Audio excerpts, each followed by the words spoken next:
All right, guys, welcome to Press X Podcast, episode 107.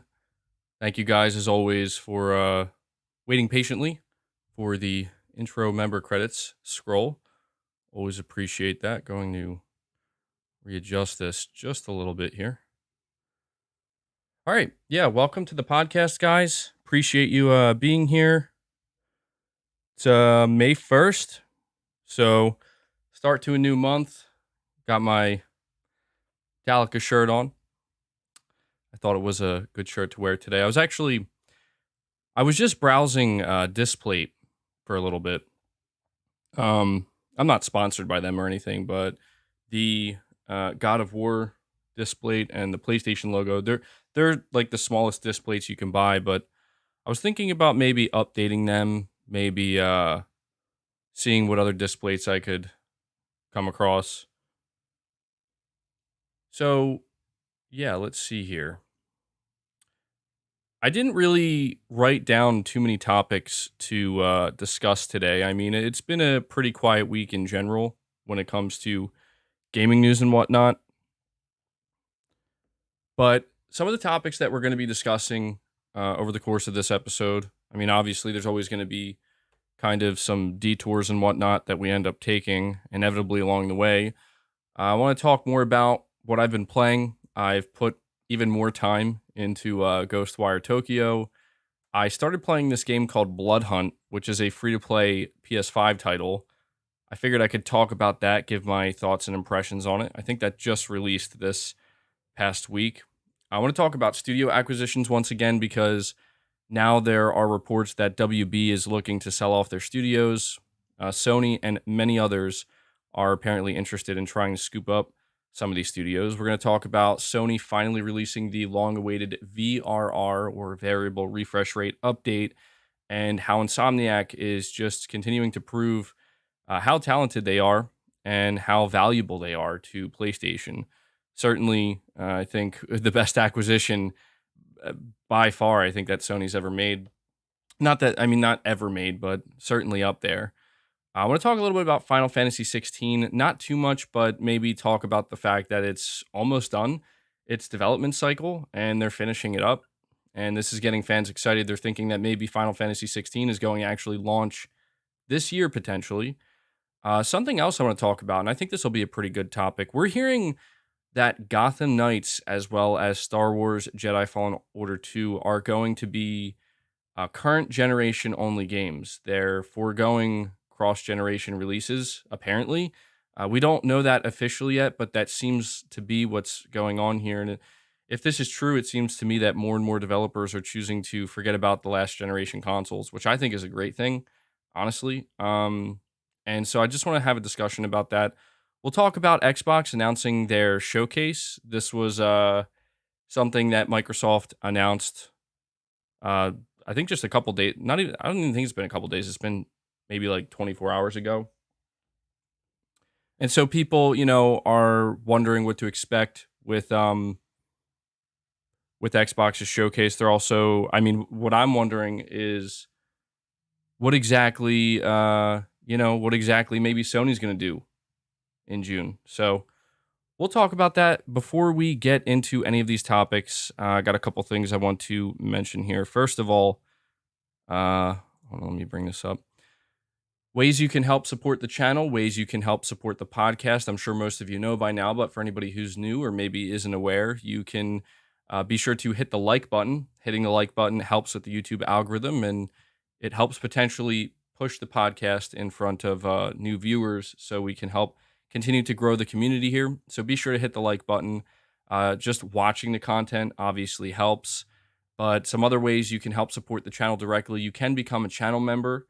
That's just a way for you to kind of show your support for what I do here month over month. So really appreciate all of my channel members. Going to do a shout out to them. And you can consider donating a super chat during my podcast streams or any other live streams I do. They go a long way in helping as well. So those are some of the ways you can continue to support not only the podcast, but my channel, my content, and everything I do here on the channel. With that being said, I do want to give a shout out to Devil Shooter because I don't know if I gave Devil Shooter a proper shout out last week, and I always feel really bad if I forget to shoot, um, forget to shoot, forget to shout out Devil Shooter. He does the timestamps for the podcast on a week to week basis. He does it to help me out. He does it to help the community out. So, big shout out to you, man. Appreciate you doing that every week. You do a great job with them. So if you see him, in the comment section, be sure to give him a big thank you. And I'm going to shout out my members before we dive into any of these topics. So we have the Play Has No Limits Plus tier. These are individuals who are supporting me at the highest possible tier. Really sincere thank you. Shout out to Junior Jackson, Josh Z, Agile Ice 24, Skin Tight Salmon, PlayStation Pete, RU46, N2 Ray, iSiler 18, Whiskey Gaming, Pragmaticat, Hidden Leaf Tutaka, and Nakamichi. And then we have Play Has No Limits. This is the second highest tier. Also very appreciative of everybody who is a member on this tier. I mean, I appreciate all my members, but shout out to Rune Gasoden, Black Waifus, John Renzi, Zanarkand Blitzer, Space Gambler Jr., JDTV, Sir Speaks a Lot, Ashorty Faye, Big Norman 0518, Shaky Shako, Tyson Webb 509, Black Manta 1989, Brandon Chad Perez, and Kevin Kahan. Thank you guys so much for the month-to-month continued support. Really appreciate it. Okay, got a couple super chats here to go over. First, we have, let me see here. Let me make sure. Okay, Pragmaticat, member at the Play Has No Limits Plus tier for 7 months. Thank you so much, man. Really appreciate your support each week. You're saying, I've thought it over, and in the last 10 years, the only Call of Duty I've played is Black Ops 3 with Elliot Stabler and Halloween Nozzle Flash. But I'm looking forward to Modern Warfare 2 because despite my gripes, it's polished. Yeah, that's actually something that I didn't really focus on too much this past week. There was the reveal. I mean, I guess the formal announcement of Call of Duty Modern Warfare 2, which is a follow-up to Call of Duty Modern Warfare from 2019. And they're going back to the classic green. And I got to admit, when I saw that, it was really cool. It kind of brought me back to the classic Modern Warfare days. And, Modern Warfare 2 and 3. I mean, Call of Duty 4, I still look back at really fondly. Modern Warfare, the first one, but I don't have as much nostalgia for it because I played the remaster, which I think came out in like 2017. And that remaster was really, really good. I played that so much. So, yeah, I mean, I feel like I'm kind of done with Call of Duty, but I'm definitely willing to see what Modern Warfare 2 ends up looking like and what they're going to show off. And, there is a chance. There's a chance that maybe I will, I don't know, maybe maybe they'll convince me to go check it out and play it. But at this point in time, I don't really feel a lot of hype for Call of Duty. I don't feel a lot of excitement for it. I don't have anything against it. I just, I feel like I've pretty much done everything I can do with Call of Duty. And so what I will say is, in order for me to feel convinced that I'm going to be playing Call of Duty Modern Warfare 2 on my PS5 at the end of this year, they're going to have to really show an awesome looking game that I'm like, whoa, like I cannot pass up on this. So we'll see if that ends up happening or not. Pragmaticat again. You have quite a few super chats here. You're saying it may have cost $70 billion Kaji billion dollars, but Microsoft finally has one thing I care about: Modern Warfare. Yeah, I mean, that's the thing, man. With them seemingly going for Activision Blizzard, Call of Duty was no doubt the biggest reason why they went after them. I mean, I think everybody can agree with that. Microsoft seems to have made it pretty clear that they don't plan to make it exclusive, that they don't plan to, lock it behind Game Pass or anything like that. At least not for the time being. They could just be saying that to make sure that they can let the deal go through. But, PlayStation players will be able to play Modern Warfare 2 and possibly every Call of Duty after that, at least a few more, I would assume. Apparently, after Modern Warfare 2, yearly Call of Duty is not going to happen. The yearly Call of Duty cycle is going to come to an end, but I feel like they're going to have other things to kind of fill that gap. So we'll see. But PlayStation Pete, you're saying, I work 80 to 90 hours a week delivering pizza, hardly get a day off, sacrifice sleep hours to play games and listen to your podcast and videos while on the road, platinumed Horizon. Well, thank you so much, PlayStation Pete. I'm glad that I can, provide some content here that can help you out while you're grinding it out at work, maybe make it a little bit more tolerable. And I'm really happy to hear you, Platinumed Horizon. You seem to drop by the podcast on a week to week basis, and you let us know how your journey with Horizon has been. And yeah, it's very easy to dump a lot of time into a game like Horizon, and the platinum isn't particularly difficult. I think that there are some challenges with the Horizon Forbidden West platinum. To me, oddly enough, the most frustrating aspect of the platinum to me was I think it had to have been the melee pits, because when you go further and further into the melee pits, and PlayStation Pete, maybe you can speak to this, and anybody else who's platinumed it, they have these bizarre, strange combos that you have to nail them note for note, and they're just not intuitive, like, whatsoever. Again, here I go, another week, another rant on Horizon's unrefined melee combat. But yeah, that was the biggest challenge for me, because I spent a lot of time getting very frustrated trying to complete those melee pits. I ended up doing it, of course. So, but I enjoyed my time platinuming Horizon, and that's a nice platinum to have. So, good job on that, man. Pragmatic Cat, you have a couple super chats in a row here. First, you say, I started playing a recent game from the China Hero project last night called Fist Forged in Shadow Torch, and it's really fun. I actually heard of that game. I remember covering that game a couple times, and I've heard really good things about it. I think that maybe is a potentially underrated game. As far as I know, it is a console exclusive on the PS5. I mean, I feel like it's on the PS4 as well. I know it's on PC, but I've actually heard really good things about it. And then you follow up by saying Fist's DualSense integration is surprisingly thorough. The in-game artwork on the posters and billboards is amazing, and Mr. Bunny is so cute. And then you say Fist takes me back to Jack 2, the reason I got into gaming, big ears and all. And then you say, from the Furtisans of Torch City to PlayStation Priest M66, for the Fur for one and all for Fur Society forever. Wow, thanks for making me say that, Pragmatic Cat. But yeah, I might have to go check that game out. I'm really bad with games where, I'm like a lot of other people, where it's like, oh, my backlog. And it's like, realistically, your backlog just consists of games that you're never going to actually play. You're never going to go out of your way to actually play it. And I just feel kind of bad saying, for as good as Torch or Fist looks, I'll go play it, but I know I'm probably not going to.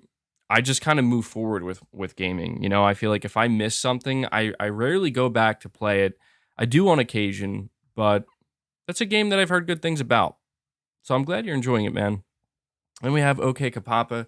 Thank you for the super chats, guys. I really appreciate it. You say, hi, MBG. It has been a while. Keep up the good work. Got the platinum in Horizon Forbidden West. Working on GT7. VRR is amazing, and 120 hertz is a game changer. Well, there we go. You also got your platinum in Horizon as well. I'm happy to hear that, buddy. You're saying you're working on GT7. Yeah, I feel like GT7. I'm curious to know how that game's doing. I think it's doing pretty good overall. Apparently, it made the most money of any GT7 game, or something like that. I don't know if it's the highest selling as of yet, but I think it definitely made the most money, and it's selling pretty well still. So, yeah, we'll see if Sony. That's one thing I do find strange, is that Sony has not really come out and revealed anything of significance about their sales numbers or anything.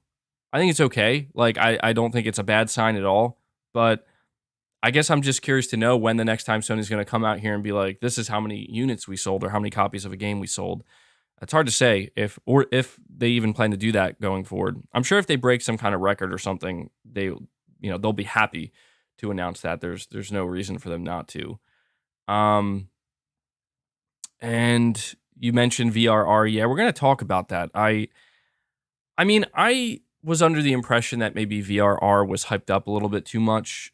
And I was never against it. Like, I always kind of thought, yeah, I mean, considering how many people are asking Sony to bring VRR to the platform, it would probably be wise of them to do it, right? Like, I don't see any reason why they wouldn't. And so I think it's really good that they did, but I was genuinely surprised when I saw some of the testing that was done specifically with Insomniac Games. And I'm like, wow, that's crazy. I think the problem with VRR is that a lot of people just don't have a TV that's capable of taking advantage of it. A lot of people don't have these 120, FPS or 120 hertz capable TVs. So we'll see if, like, in the future that becomes a more widely adopted thing. You would assume it would, but it remains to be seen. And then we have John O. You're saying, can you imagine Rocksteady on PlayStation, maybe a Daredevil IP? So yeah, we're gonna dive into that topic. That's gonna be the second topic. First, I want to talk a little bit about my continued time with Ghostwire and trying out that new game, Blood Hunt. But yeah, we're gonna talk about the potential of Sony maybe acquiring some maybe one or a few WB Games studios. I think that a lot of people are. I don't know that they're expecting Sony to acquire them, because it seems like right now it's just the ball is kind of up in the air and you don't know where it's going to land. But I've noticed with my video that I put out yesterday, we talked a little bit about this. A lot of people, a lot of PlayStation fans would like to see some WB studios picked up by Sony, because they would fit in really well with with Sony and what they do, for sure. So we'll talk about that in just a minute. I do want to dive into the first topic, which is, again, trying to uh, make sure that I talk about the games I'm playing. From now on the podcast, anytime I go a week without talking about playing a game, it's usually because I'm just still playing the same game and I don't really have anything new to say about it. So this week I am playing something new. I am still playing Ghostwire Tokyo, and my feelings on Ghostwire Tokyo remain mostly the same as what I said last week, but I will say that it's it's losing my attention. Um, I am finding myself wanting to play it less and less because of how grindy the collectathon is. It just feels like too much, and I feel kind of like in this torn position where, well, I probably have about 40 hours somehow into the game already, and I have not completed the story, and that's intentional. The way this game works, if I'm not mistaken, you can just complete the story and then go back and do everything that the game offers. But I have a really good hunch that if I end up beating this game and completing the main story, I am not going to want to. I'm not going to want to go back and do anything else that the game is offering. And so what I'm trying to do is kind of, I don't want to say force myself, but it's just I've collected so much stuff already. I've done so much. It feels kind of like it would be a waste if I didn't try to just platinum the game and clean everything up. But I will admit that Ghostwire Tokyo, the more I play it, the longer I play it, the more difficult it becomes to really kind of get myself into that zone, in that mode, to be like, okay, I'm going to go grind this game out now. I am still interested to see how the story wraps up. But again, my thoughts on Ghostwire remain mostly unchanged. To me, it still feels kind of like a 7 out of 10 game. There are some times when I'm playing where it feels like it's dropping a little bit below that. But it's a nice game overall, and I don't regret purchasing it. I've already put plenty of time into it. I guess at this point, the only thing that I'm going to have to figure out is if I'm actually going to platinum this. It's not a difficult platinum. It's just one that requires a lot of grinding, a lot of like, okay, I'm collecting my 50th item now, 50 more to go, kind of like that. So, and I will say this too. I will say this. It's not just Ghostwire Tokyo that makes me feel this way about games. I feel this way about a lot of games. As somebody I'm kind of a completionist, not necessarily by choice. Sometimes I feel like I just have like a tick where it's like I gotta complete this game, right, to get everything out of it. I really don't like collectibles in games. I don't like collectibles because they're rarely, in my opinion, ever done well. And every time I play a game, it just feels like collectibles are some kind of arbitrary thing that developers feel like, well, we have to put this in the game because that's what games offer, right? And I'm just like, well, maybe we can start to get games that are just like, you know what? We don't have any collectibles. Or even better. I got a good one. Here's a good middle ground. If you want to put collectibles in your game and you feel like maybe there's like collectible like journals or voice logs or something like that are worth collecting and you think, it's worth the player's time, at the very least, you should make it so that it's almost impossible to miss a collectible. By that I mean like if you have an open world game, for example, rather than putting a bunch of hidden collectibles, why don't you just put them in the main story, like almost on a linear path? Like you're going to walk by that collectible, and the only reason you wouldn't get it is because you purposely chose not to pick it up. Like you can't miss it. I would prefer that. I just don't like the notion that developers want to encourage me to explore the world by looking for collectibles because maybe it's just me, but when I'm doing that, I'm not actually paying attention to the world. I'm just hyper fixated on getting the collectible itself. And so I don't know, maybe some developers should find some uh some more unique ways to try to convince players to go explore the world in depth. Um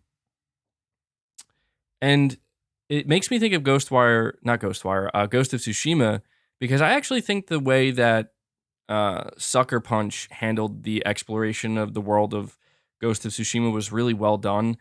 There's just something nice about kind of having that, the fog surrounding the map, and every different direction you go in, you're unlocking the fog, right? And so you're expanding the map, but you're not necessarily like they're not encouraging you specifically to go unlock things. There is a lot of side content in Ghost of Tsushima, but I just like the fact that I feel like I am making some type of progress and being rewarded for exploring just for the sake of exploring, just for the sake of I'm going to go in this direction and check out how far it goes and like that. I really do like that. And I think Ghostwire Tokyo does that a little bit as well, where they have the Torii gates that you have to unlock. So yeah, I like when developers don't overdo it with collectibles. They don't make the collectibles overly annoying to collect, and they find some interesting and unique ways to kind of encourage people to explore the world. I always appreciate that. So that's how I'm feeling about Ghostwire Tokyo. KD, you're saying MBG, what it do, baby? You're saying the VRR update makes the PS5 feel like a whole new console. 30 FPS games are finally playable on OLED. Even the system level VRR for games like Horizon Forbidden West is amazing. Speak on it. Yeah, I'm going to talk about that coming up. We have that as a dedicated topic. VRR is impressing, man. VRR on the PS5 is proving to be something that is worthwhile, and I think that there were quite a few people. I don't know if it was a lot of people, but I certainly saw some people kind of making it sound like, well, this is an overrated feature that the Xbox Series consoles have, and people kind of leverage it as something to use against the PS5. Like, look, Xbox has this, PS5 doesn't, so the Xbox is better. And I think a lot of PlayStation fans would get kind of defensive and be like, whatever, man, VRR is overrated. I always maintain that VRR probably is just something that should be there for the PS5, even though I don't know if very few people will utilize it, but you have to imagine it's kind of a lower percentage of people. But I just think that why not? Like it's just a nice feature that I think the core fan base, the enthusiasts who do have TVs that are capable of utilizing it, I think that they would appreciate it. And it seems that I was correct in that assumption because I'm seeing a lot of PlayStation fans and just a lot of people who test this type of stuff out coming out and saying like, yeah, like Sony did a really good job with it. And Insomniac in particular really, they're out here flexing once again, man. Insomniac pun intended, just doesn't rest. And they're constantly out here flexing and just showing what they're capable of doing, man. And you're saying, KD, you're saying that it's at a system level, it's really making a difference in games like Horizon Forbidden West. I might have to boot up Horizon again to check that out because I'm interested to see how it helps other games. I haven't noticed a difference in Ghostwire Tokyo when playing it. So actually, now that I'm thinking about it, I think I don't even know if I uh, manually turned it on in my settings. I think I may have just assumed that it was automatically going to be on this whole time, and I'm like, wait a second, because I haven't went to test the games that are taking advantage of it. I've watched some videos of people testing it out, and I'm sure it's like not the same, but um. So the other game I want to talk about for a minute here is called Blood Hunt. Now, this is a game that I think it's called Masquerade, like Vampire Masquerade Blood Hunt, and I wasn't really sure what to think of it. And the reason why I decided to give it a shot was because it was free to play. I found out after playing it for a little bit that apparently it's a PS5 console exclusive. I think this game has been out on PC for a little bit in early access, but it is a PS5 console exclusive. And again, it's free to play. That's really the big thing here. I didn't really have high expectations for it. I kind of just thought, I played a lot of open world games recently. I put almost 100 hours in Elden Ring. I put almost 100 hours in Horizon Forbidden West. I have almost 50 hours in another open world game, that being Ghostwire Tokyo. So I kind of thought, I'll try out Blood Hunt. I'll see what it's like. For those who are wondering what this game is, it is essentially a battle royale, but it has a few unique aspects to it. I don't think any of these aspects really make it stand out. I think the most unique thing that as a battle royale this game offers is the ability to just climb buildings like really seamlessly and really easily. And there is a layer of verticality to the game that out of all the battle royales I've played, I haven't played any battle royale games that have this level of verticality.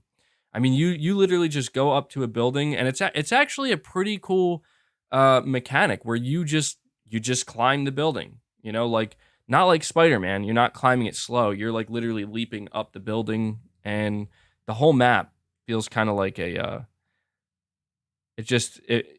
I see some people saying like hyperscape in Fortnite. I mean, I know there's verticality. I know there's verticality in those games. I just mean like for me personally, because I haven't really played Fortnite and I haven't played Hyperscape. So I doubt that this is the first game to really, be like, we need to be more vertical. I doubt that. In fact, I know for a fact that they're not the first ones doing this, but it's the first one I played where this is a big aspect of the game. And it's a pretty good game. Honestly, for a free to play game that is just, another battle royale in a crowded space, I think it's pretty solid. It doesn't really excel in anything in particular. You have like different classes. I think they have 3 or 4 classes you can choose from where they each have their own abilities, and you can leverage and utilize these abilities in game to kind of, help you out and help you win and win gunfights. But the shooting it's okay. Like it's far from the best shooting I've played in the game, very far from it, but it's fine. Like it feels good to take people out. But the one thing about this game that if anything gets me to stop playing it, it's this. The game by default puts you into crossplay. It has crossplay enabled with PC players. And I'm not entirely sure if it's just PC players with a controller, but I don't think it is because I have gotten into gunfights in this game, Blood Hunt, where I am just insta melted. Like I do not stand a chance. And it's not because I'm not good at the game. I'm not amazing, but I'm decent. Like I can hold my own. And I've had games where I've won. I've had games where I've finished in the top 3. But they're just these players where you can immediately tell, like, I just tried shooting somebody, you know, with my controller here, and they're using a mouse and keyboard, and I just get melted instantly. And so when I tried to turn off you know, the crossplay, I was like, okay, well, problem solved. I'll just play with PlayStation players because it's automatically on by default and you have to go into the settings to undo it. And they never ask you if you want crossplay on. 95% of players don't know that crossplay is enabled and they will never unenable it. And so when I would sit there trying to get into a game, I'm just sitting there for 5-10 minutes at a time just to get into one match. And I'm like, okay, well, that's not worth it either. So I'm just going to have to learn to, you know, um, I'm just going to have to learn to get good, I guess, against PC players. And I feel like I've gotten, I feel like I've gotten better. But it's just always a little bit disheartening when it's like, well, I'm not trying to lose to mouse and keyboard players all the time. But who knows? Maybe I've won a couple gunfights with some mouse and keyboard. But I have to imagine I have at least a few times. But generally speaking, the game is good graphically. It's nothing special. Actually, it looks pretty good graphically. They do have a fidelity and a performance mode, and oddly enough, it seems like the fidelity mode runs at 60 FPS, but it's not a locked 60 FPS, so it might drop occasionally. But I've been playing it in the fidelity mode, and I haven't really noticed any major drops at all. And when I would switch to the performance mode, I'm like, it's playing at like the exact same frame rate. It just looks worse. So, I just kind of think to myself, well, I'll just keep it on the fidelity mode. And this game Blood Hunt kind of got me thinking about is it being a PlayStation 5 console exclusive. I thought to myself, what if this was a first-party PlayStation game? What if this was a first-party PlayStation game where this is one of the 10 live service games that Sony brought out? I know it's not. It's a third party. I think it's made by Shark Mob. I think that's the name of the studio. But what if, like, I don't know, like Fire Sprite or somebody like that made a game like this? What would I think of it? I would be kind of in the middle. Because when I'm playing this game, I'm like, well, if Sony's going to have free-to-play live service games that are similar to this, they're going to have to be better. This is good enough for a studio that I think is relatively small and kind of unknown, that being Shark Mob, and it being free-to-play. I think it's fine. But I just hope that when Sony's developers are in the process of developing these live service games, they're looking at games like this. I consider this like a AA free-to-play game. Like, to me, this is not AAA. There are some aspects to it that look like it could be close to AAA, but it's pretty simple, it's pretty basic, and it has a battle pass and the whole thing. It's the whole 9 yards. I do want to mention this really quick though too, because this is a pretty important mechanic in the game that I forgot to mention. One of the things the game encourages you to do, and I do like it because it gives you something to do in between gunfights, is there are a bunch of people roaming the streets. Just random pedestrians, and whatever class you choose, whatever ability you have, there's people that if you go like suck their blood because you're a vampire, you will be able to increase the effectiveness of your ability or like the cooldown of your ability. So like there are certain people and they're marked so you know the difference. Like if you go drain this person's blood, they'll give you plus 10% melee damage. And then if you do it a second time to another person, you'll get plus 25%. And then if you do it a third time, and you can only do it 3 times, you'll get plus 50%. And before you know it, you're basically at a massive advantage where if you get into a melee brawl with somebody and they don't have 50% plus damage, you're going to destroy them. But again, they have it for like cooldown and whatnot. It's definitely unique. I will say, like, I've never I didn't expect to be playing this game.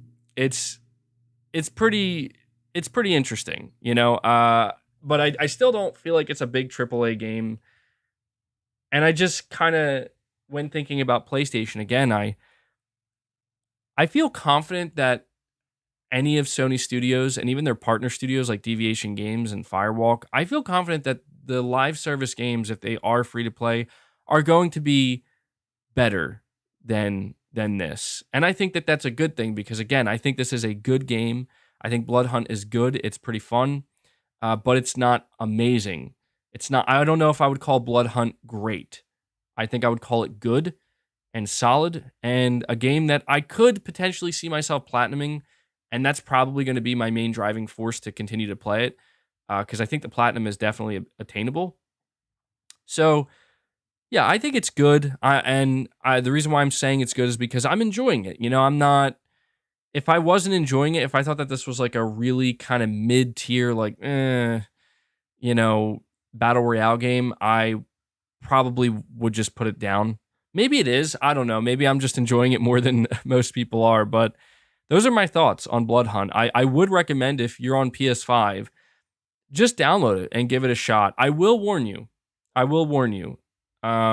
If you're somebody who cares about your list of games and trophies, be careful with Blood Hunt, because it is one of those games where as soon as you boot up the game and it drops you into a lobby, it automatically unlocks a trophy. So you will not be able to delete the game from your trophy list if you care about that. And I just want everybody to know that, because I can imagine somebody taking my advice who cares a lot about having a really nice looking trophy list or games list, and then they boot up the game and they hate the game, but it unlocked the trophy, and you're like, well, gotta platinum it now. Drive by Joe, you're saying they did that with Warzone. It ruined it for me, and personally, I think they do it for the streamers. Streamers having fun playing your game equals sales. That's absolutely true. Drive by Joe. I think that a lot of these games, they do put certain mechanics, they do put certain features, they do certain things with the games specifically to appeal to, a certain demographic. And there's no doubt that they are relying heavily on people just organically and naturally, or maybe not organically, maybe they're paying them to play these games and have, one or two or maybe even three unique things. And I appreciate the effort. And to be fair, it's not like I've played every battle royale. I'm like a PUBG player. I don't really play it much anymore because I feel like the game's kind of dead. But PUBG to me was like my first experience with battle royale, and I thought it was awesome. I'm like, this is actually a really good game. It's a really tactical shooter. I like the stakes that are here. And I really enjoyed PUBG. So pretty much anything that I play that's considered a battle royale, I will compare to PUBG. And I will say, thinking about this, one of the games that I hope is revealed this year is the Last of Us multiplayer game. Apparently, if the rumor we heard was true, Naughty Dog actually started developing the Last of Us multiplayer game as a battle royale, which is very easy to believe. I think that's very easy to believe. I think every major publisher who's trying to have a game as a service has either thought about, attempted, or is developing a battle royale. But what we heard is that they decided to scrap that, which I think was a good idea. And instead, The Last of Us Online is going to be kind of like a single player, multiplayer hybrid game where it almost sounds like a Last of Us, MMO light, I guess you could say. But I am kind of hoping that they kept the Battle Royale as at least a game mode that you can choose to play, because I know people cringe at Battle Royale and they're like, it's oversaturated, it's overdone. I agree. But man, when I think of the mechanics that are in The Last of Us and the unique things that they could do to make their Battle Royale stand out, I mean, thinking about clickers, thinking about, just kind of the different areas they could have, I think it would be cool to play a Battle Royale type experience in The Last of Us world. I think it lends itself really well to it. But we'll see if that's something that they ended up doing. Zanarkhan Blitzer, you're saying, MBG, I noticed you changed your YouTube profile picture the past week to Solid Snake. Is this your subtle way of telling us that MGS1 remake announcement is around the corner? Well, no. Yeah, so I did change my profile picture temporarily, and it wasn't for any specific reason.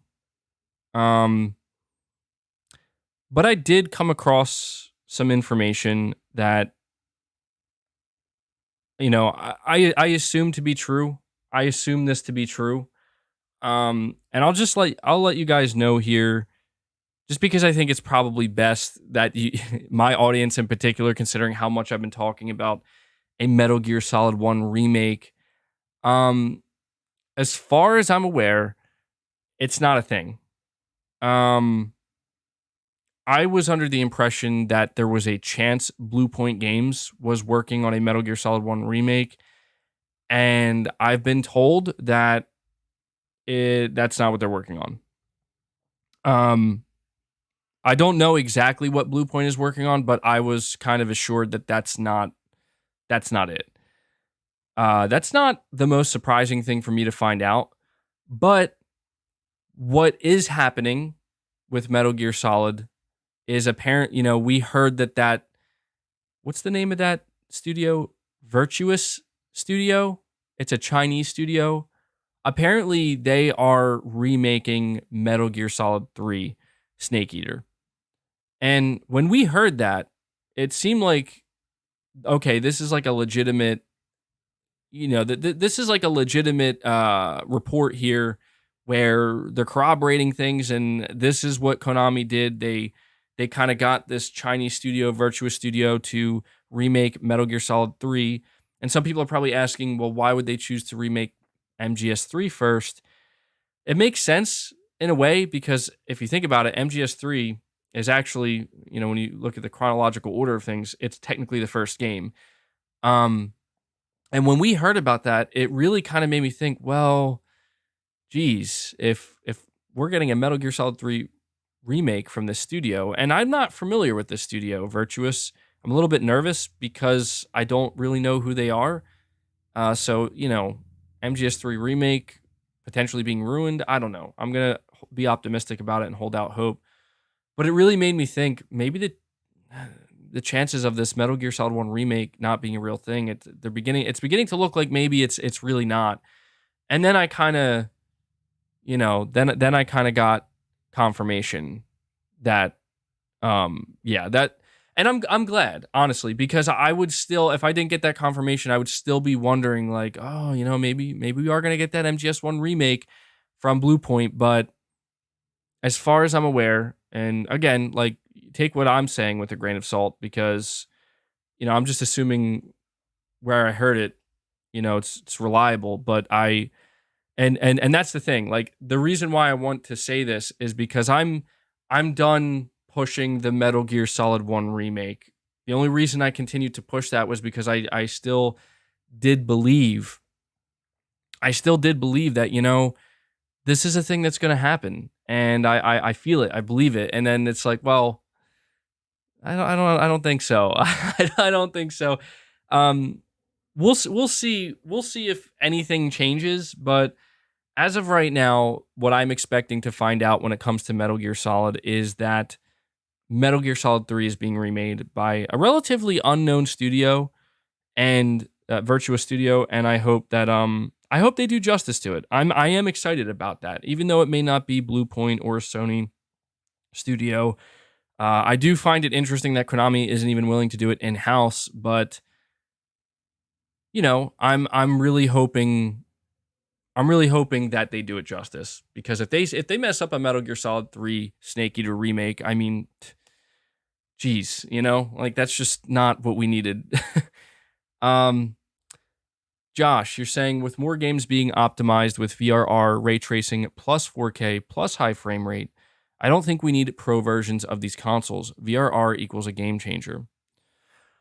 Well, I do agree with you to an extent, where I feel like VRR can solve a lot of problems that these consoles do kind of run into. And yeah, it kind of makes sense to think, well, if we can just have VRR, then there's no reason to make a PS5 Pro or an Xbox Series, whatever they want to call it next. I totally get that. But the problem is, again, VRR is not something that is widely adopted. Most TVs, in fact, like, I would say that probably 90% of the screens that are being played on that have a PS5 or Series console hooked up to them probably don't actually, you know, they don't have VRR capability. And so I think that at this point in time, again, I think we're still going to get mid-gen refresh consoles. I would be very, very surprised if we didn't. I know that there are a lot of people who feel convinced that we're not, but I'm the opposite. I don't see any real reason why Sony wouldn't. I feel like at this point, it's actually looking more likely that we will get a Pro because from what I've heard, if Sony were to pursue a Pro model PS5 and also maybe Microsoft with the Series X, they could change certain things around. They could change certain components in a way, like they would have more breathing room, I guess you could say, to kind of change certain aspects of the console's components to where it would actually alleviate some of the issues that they're having right now, which it's really bad. It seems really bad anyway. It could be getting better, but to me, it seems really bad with the chip shortage. So apparently, they would be able to alleviate some of that, believe it or not, with a Pro console, based off of what I'm hearing. But I got to kind of look into that a little bit further because I'm not totally convinced. But it's unfortunate that this is the way it's going down. I won't be upset if we get a PS5 Pro. I would actually be excited for a PS5 Pro as long as it doesn't come too soon. Like if Sony at the end of this year announced the PS5 Pro, I would be like, already? Like really? I haven't even had my PS5 for 2 years yet. But if they announce a PS5 Pro like in like late 2023 or something like that, or even mid 2023, I'd be like, okay, I've had the PS5 for about 2.5 years now, and I I think it's a little bit weird when people kind of seem like they get mad at the idea of Sony making a PS5 Pro. Like, there's no reason to be mad about it. I mean, if they do decide to do that, you don't have to buy it. If anything, it might encourage Sony to drop the price of the base PS5. So if you're somebody who's just caring about getting a PS5, then go ahead.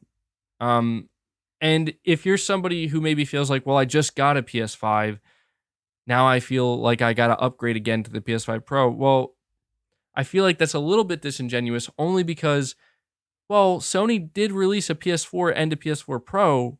So logically speaking, you would assume that they're going to release a PS5 and a PS5 Pro. You know what I mean? It's not like Sony's going to come out here when they announce the PS5 in 2019 or 2020 and say, by the way, guys, even though we're bringing out the PS5, we are developing a PS5 Pro. Why would they ever? They're never going to do that. We know that they're developing an R&D, more hardware, but they're not going to come out here and announce that. It would just be a mistake for them to do that. And I think it's very obvious why that would be a mistake. So a PS5 Pro, I think, is going to happen regardless, but I don't think it's going to happen until later. I wouldn't expect to get a PS5 Pro until late 2023, possibly sometime in 2024. And by that point, I think it's cool. Like, the PS5 has been out long enough. Colby, you're saying, I love PlayStation, but I feel like we are missing new IP right now. We haven't gotten a new banger IP like The Last of Us, Uncharted, or Ghost of Tsushima in a while. Yeah, I mean, Returnal was a good IP, but I kind of get what you mean. Like, I don't know if that would be considered a banger in the same way that Uncharted and Ghost of Tsushima and The Last of Us are. When it comes to new IP, I have to admit, I'm going to be really intrigued to see what Sony does this generation in particular, because with the PS4 generation, the leadership is different than the leadership that's there now. But with the PS4 generation, Sony seemed extremely willing to take a lot of risks. They took a risk on Ghost of Tsushima. With the end of the PS3 generation, they took a risk on The Last of Us. They took a risk on Horizon Zero Dawn, and I'm sure there are others I'm forgetting to mention. And so Sony was very risky. I just don't know that Sony's going to be as risky going forward. The one thing that I can say about Sony is they care now more than ever before about franchise potential. Sony is only going to greenlight a game that they believe can potentially be turned into a franchise. And I don't think that's surprising. Like, we have seen that over time from Sony, but I think now more than ever, it's kind of amplified a little bit where, you know, we're apparently going to get a new IP. Well, it's not apparent, it's confirmed. I want to say that. It's been officially confirmed that we're getting a new AAA IP from Ben Studio. This is a first party Sony studio. It's a AAA game. The last game we got from them was another new IP, that being Days Gone. Days Gone, they decided they're not going to continue that as a franchise. I think Sony would have continued with Days Gone. I do. But apparently, there was actually strife with the studio internally where there were people who wanted to continue Days Gone, and then there were people in the studio that were completely against it. And it seemed like there was a bit of a power struggle inside the studio. And so we saw how that ended. And now, I have to say, if the rumored Sony Ben game is what we end up getting, I'm kind of glad. And I say this as somebody who loved Days Gone. Apparently, they're working on a spiritual successor to Siphon Filter, where it is a stealth action game that is set in the Cold War era, and it's going to be open world. It's going to be a blend of Hitman and like Metal Gear Solid 5. And I'm like, yo, yes. I don't know what else to say other than yes. To me, that sounds like something that's right up my alley, something I would be super excited about. And I think that, it would be cool to see what they could do. And yeah, it's going to be a new IP. Even though it's a spiritual successor to Siphon Filter, it still will be a new IP. So I guess I'm just kind of thinking in my head, like, maybe whatever Ben produces could be the next Metal Gear Solid in a way. I mean, obviously without the famous Kojima touch, but instead with the, with what Ben's going to do with it. But yeah, those are games that I'm really interested in. So I'm really excited to see what they do there. And I'm going to be interested to see how many new IP we get from Sony. There was also a rumor that Naughty Dog is also working on a new IP. And I think that could be huge. I think that could be absolutely huge for Sony, depending on what this IP is. I know that there are some people who are like, I'm never playing another Last of Us game again, or not Last of Us game, another Naughty Dog game again because of The Last of Us 2. I understand that mentality, and I totally get why some people would feel that, but I'm not going to get into that boat because I'm totally willing to see what Naughty Dog can do with a new IP. If they come out with a new IP and I see it and I'm like, I don't like that, I'm going to pass on it, then I'll pass on it. But I'm definitely willing to see what Naughty Dog can do, considering how, I mean, come on, let's face it, Naughty Dog is a very talented studio, regardless of how you feel about them. I think we can all agree that they have a lot of talent there, and I want to see what they can do on the PS5 with a new IP if that's what they end up doing. So we'll see. We'll see what Sony ends up doing when it comes to new IP this generation. Let me see. Gooey, you're saying what happened to your Twitter account? Yeah, this is a question I've been asked over and over and over again. It's actually kind of shocking. I did not anticipate that this many people were going to be asking about my Twitter account. I thought it was kind of obvious, like, what happened to my Twitter account. I guess I just assumed wrong. I'm just caught off guard by how many people are asking, like, dude, what's going on with your Twitter? And I guess I just kind of didn't realize I did have like almost 45,000 followers on Twitter, didn't I? Right? It never felt like that. It never felt like I had 45,000 followers on Twitter, and I guess I just didn't realize, like, well, I'm going to deactivate my account now. I was just like, well, whatever, I'm done with this. And now, it's kind of become clear, like, that's 44,000 people, bro, that were following you, that they just woke up one day and they're like, this account no longer exists. I also kind of figured, I'm on YouTube. YouTube is my main platform. It always has been, and I have a much larger following on YouTube. I just kind of figured, well, if you're curious about what's going on, just come to my YouTube channel. But yeah, so I do have a couple things to say about Twitter just because I do want to do the right thing by my audience and anybody who was following me and enjoyed my account and enjoyed kind of following me on Twitter. I want to do the right thing by offering you just a small explanation as to why I've decided to delete my account. And yeah, I'm just not going to get into that just yet.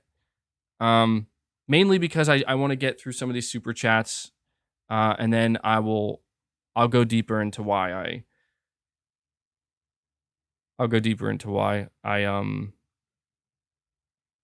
deleted it. I see. You know what? I will say this real quick though, because this is pretty funny. I see you guys mentioning Elon Musk. MBG and Elon have beef. Did I miss something? Now you guys are making me nervous because Elon Musk, I like Elon Musk. I have no problem with Elon Musk. He is not the reason I deleted Twitter, and I actually find it really funny. You guys were making me sweat for a second there. I'm like, oh man, I go off of Twitter for a couple days, and you guys are trolling me, Elon Musk. What did Elon Musk quote tweet me or something?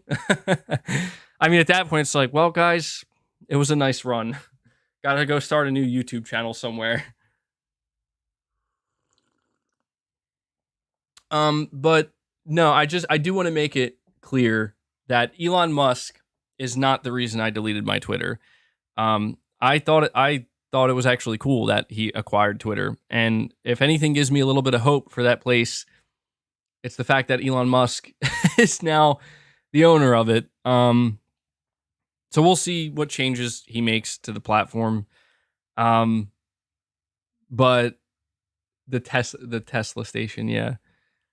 Yeah, so Elon Musk is definitely not why I deleted my Twitter, and that made me laugh the most. I saw a couple people saying that, oh, it's because Elon Musk, and I'm like, no, no. I know the timing adds up, but yeah, I'm going to talk about that in depth a little bit more. I didn't actually write that down as a topic, but I want to make sure to just make it clear, like what's going on with Twitter and why I deleted it and whatnot. I also want to say this too. I guess I didn't realize when I said it multiple times on my podcast, because I was actually kind of alluding to the deletion of my Twitter account multiple times. For the past, I'd probably say 6 months. I mean, I've had many podcasts, and I would say that a bunch of times. I would say, I think I'm going to delete my Twitter. Or I've been thinking about it, or, maybe I'll just be done with Twitter, stop using it. And I just kind of never did. But I definitely was always thinking about it. So I guess what surprised me is, well, it turns out that not everybody who follows you on Twitter, or maybe even most people who followed you on Twitter, they're not watching your podcast, and they didn't hear you say that, and they were not prepared for anything like that to happen. So, but yeah, let me get through these super chats. Zanarkhan Blitzer, you're saying, MBG, can you try to keep your videos with multiple topics, 2 to 3 videos a day that are longer length, not 4 to 5 videos a day that are short with one topic each? So, Zanarkhan, I appreciate you bringing this up because I actually did want to mention this as well. Again, there's over 800 people here hanging out with me, which is awesome, and I appreciate that. Guys, hit the like button to help the stream out, to help the podcast if you haven't. But I'm just saying this because I have 94,000 subscribers, and I know that what I say here and giving this explanation here, not everybody's going to hear it, and they're not going to know. But I wanted to experiment with some different upload formats this past week, because I just wanted to experiment to try something out. I feel like I've kind of been doing a singular format for a long time now, which is one video a day. And it's usually a video that has multiple topics bunched in, so it becomes anywhere between a 10 to 15 minute long video. And I thought, well, what if I were to separate those topics and make single videos for each? I wanted to experiment and see what the results of that would be from top to bottom, from viewership, from likes to dislikes, from watch time, revenue, from watch retention, just to kind of get a feel for, is there a different way I should be handling my channel? Is there a different way I should be handling my content? And so well, I don't know if I've come to, I guess I'll just say, yeah, I have come to a conclusion, and that is I don't think making multiple videos a day is a good idea most of the time. And I want to say most of the time because I think one single video that has some solid topics in it is all that's really needed, practically speaking. But I do feel that there will be those times. So I'll just give you an example. Let's just say next week. I'm not saying this is going to happen, but because I have no idea. But let's just say next week on Tuesday, or it's actually this week. It's Sunday. So this week on Tuesday, I'm making my normal video and I'm going to upload it at, a decent time, usual time, 2 p.m. Eastern, 3 p.m. Eastern. And then an hour later, Sony makes some type of announcement of a studio. They've acquired a new studio or something like that. Something that's kind of significant news. I would then make a second video that day. Yeah, breaking news is pretty much what I'm trying to say. Anything that seems like it's breaking and it's really important, I'll always make an exception for that. And sometimes, actually a lot of times, I would do breaking live streams, breaking news live streams. I've done that many times and they're always fun.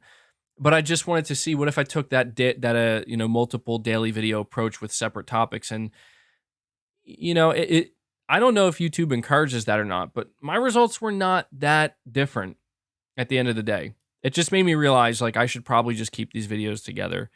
So if you ever see me do a video on a single topic, just know that it's because whatever that topic is, I find it important enough to kind of have its own separate video and its own, dedicated time and attention.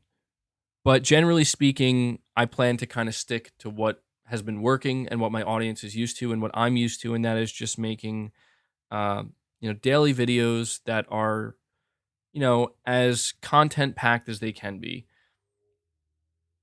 So hopefully that helps clear things up. Josh, you're saying when I think of a pro console, I think of major upgrades, not a cheaper console to alleviate a chip shortage. We haven't seen current gen games. Excuse me.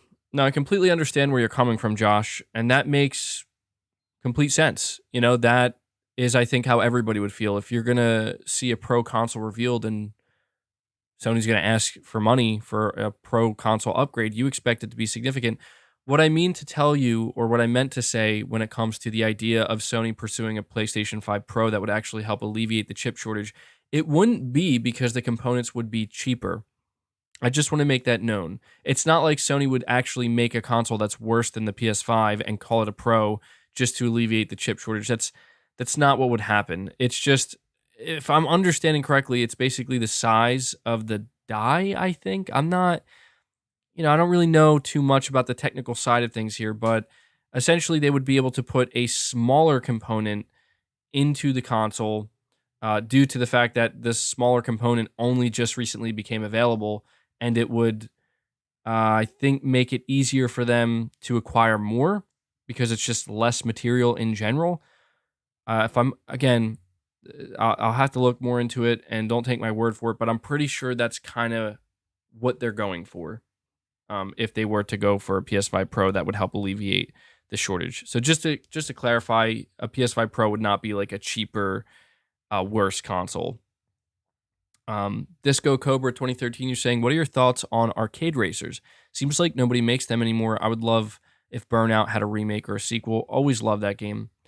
I've always really enjoyed arcade racers, actually. I enjoy arcade racers more so than like traditional, sim or half sim racing games.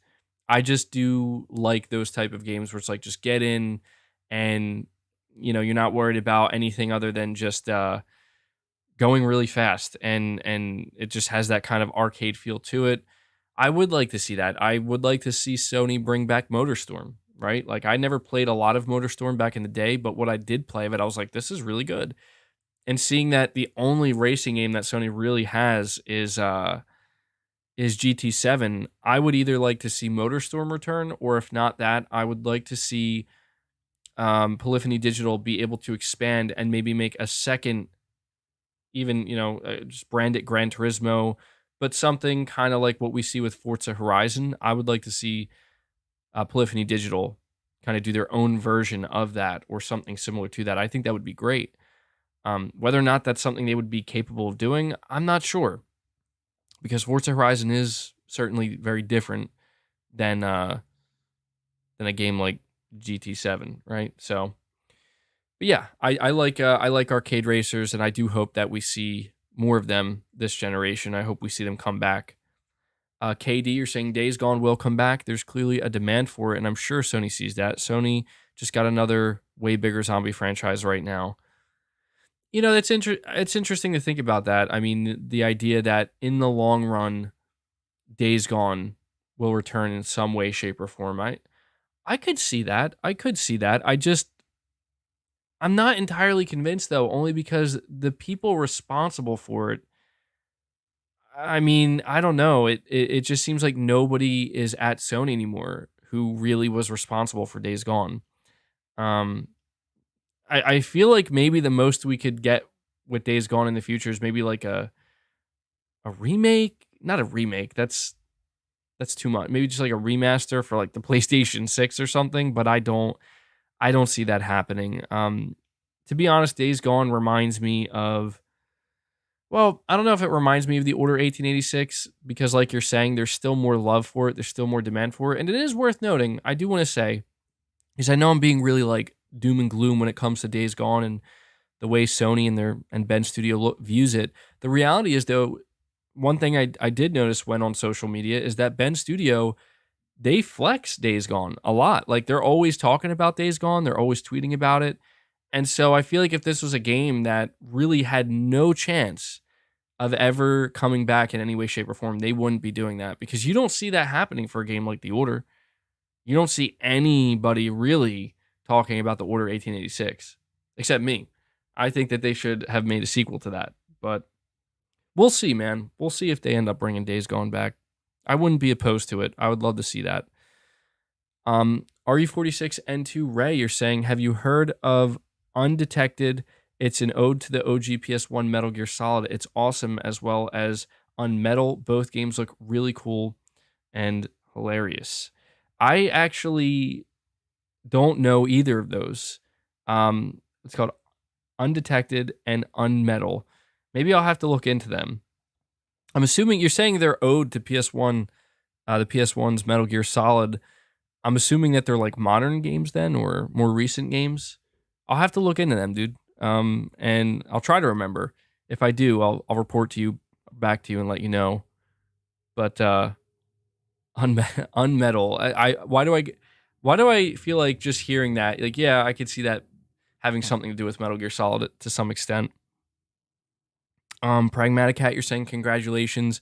Don't waste time on Twitter and put the extra effort into YouTube MBG.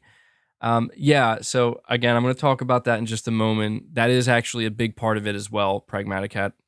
And then you say, I'll see you around Facebook. I don't use Facebook. I never liked Facebook. KD, you're saying, can we get your you said thoughts, but I know you meant thoughts. Can we get your thoughts on the new Future album? And how does he continue to be the greatest rapper of all time? KD, I got to break something to you, man. I got to break something to you.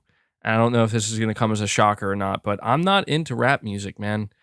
I'm just not. It's not a genre of music that I don't have any problems with it. I don't have anything against it, but it's just not a it's not a yeah, I started reading KD's super chat, and he starts it with, "Can we get your thoughts?"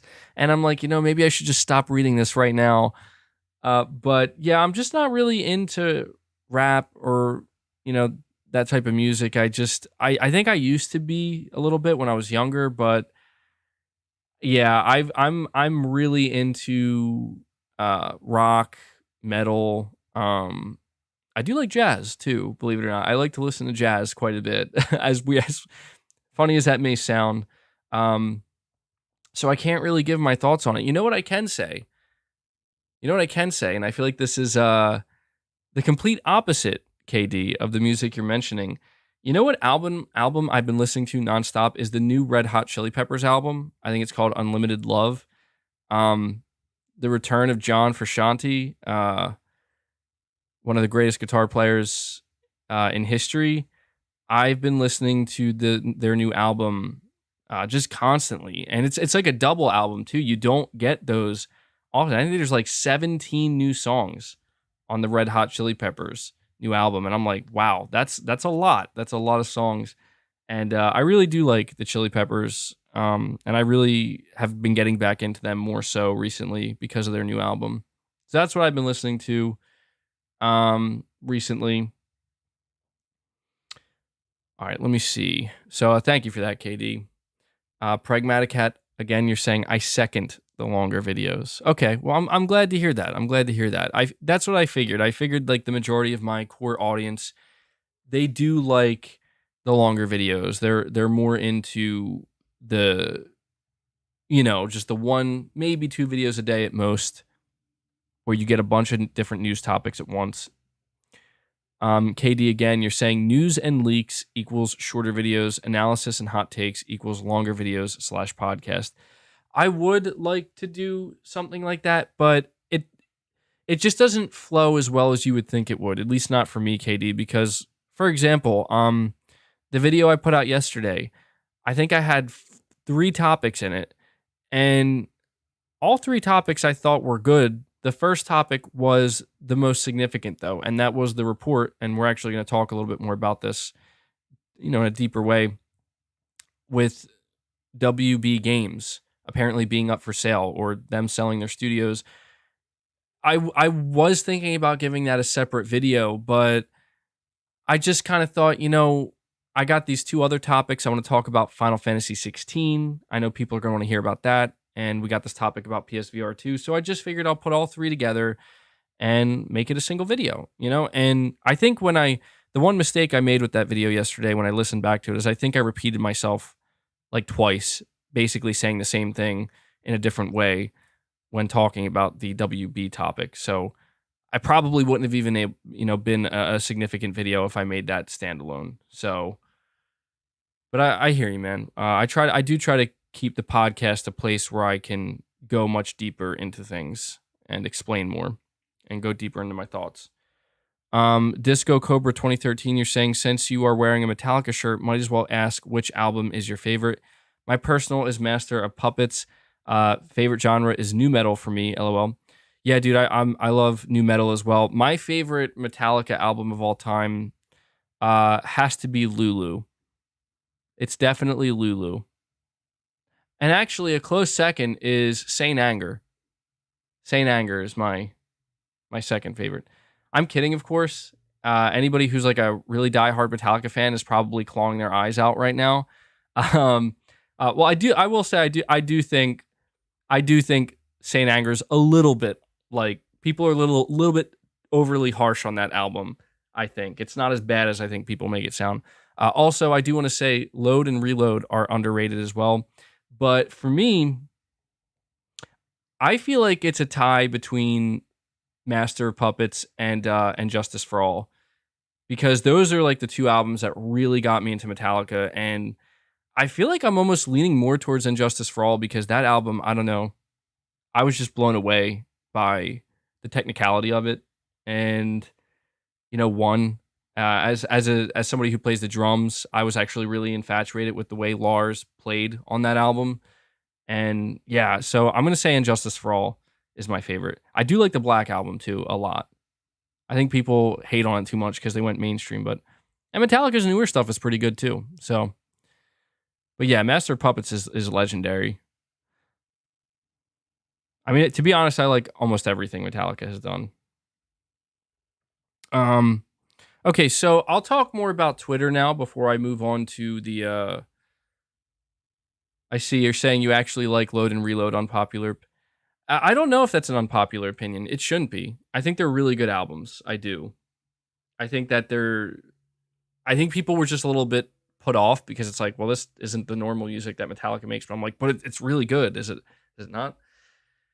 Anyway, I want to talk more about Twitter and what happened to it so I can just clear it up and let everybody know. For those who are wondering, the answer is yes, I deleted my Twitter account. Some people are thinking that I got banned or something like that. That's not the case. I willingly chose to get off of Twitter. And for those wondering, I have no intentions of ever going back to Twitter. The reason why I decided to delete my Twitter is simple. I felt it a necessary thing to do for my mental health and my overall well being. I've been on Twitter, I think, since 2016, and the past 3.5 years in particular, I've put an immense, unhealthy amount of time and energy into it to a point where it started to really impact my day to day life. And I kind of had to come to the realization that I'm addicted to Twitter. Like, I'm addicted to being on Twitter and feeling like I have to live in this space and always be on top of everything and always looking to see what people are saying and always feeling like I'm in the loop. And on top of that, because I see the things that people are saying, and I'm going to say this as well. One of the biggest reasons I decided to get off of Twitter is because I realized Twitter is a platform that allows me to feed in to one of my biggest weaknesses as a person that I've actually been working to improve upon for a long time, and I'm trying to put work into it to improve this part of myself, and that is the impulsive side of me. The impulsive side of me that doesn't really take a second to actually think something through before I say it or even before I do it. And I feel like something like Twitter really easily encourages that. And it's a really bad combination for me. And I know that people make fun of me and they're like, MBG, you have some bad takes. And it's true. There are certainly times where I would tweet something out. It's like, oh man, that's maybe you should have thought that through before you tweeted that out, man, because it's not looking too good there. And then I'll be like, oh yeah, I guess I didn't put enough thought into that one. But also just kind of getting wrapped up in conversations, virtual conversations with people that I don't know. And that's the most important thing here is people that I don't know, people that I have no idea what their intentions are. I don't know how they really feel, but I know how I'm feeling. And it just kind of all came to a head recently where I'm like, is this, I'll break it down this way. I simply asked myself one question because make no mistake, deleting my Twitter was a difficult thing for me to do because I spent a lot of time building up that following of 44,000 followers. I put a lot of effort into it, and that was not an easy thing to do, and I was grateful for that. So it was not like something where it's just like, well, I'm just going to delete it. See, I had to put thought into it and be like, well, if I delete this, I'm doing away with that entire following that I built up. Am I okay with that? And I decided, yes, I am, because I asked myself a single question. And it's this simple. You ready? In all the years that I've been doing Twitter, that I've been on Twitter, can I say that it has actually done something good for me? Something positive? Has it ever resulted in anything meaningful, good, or worth it in the end?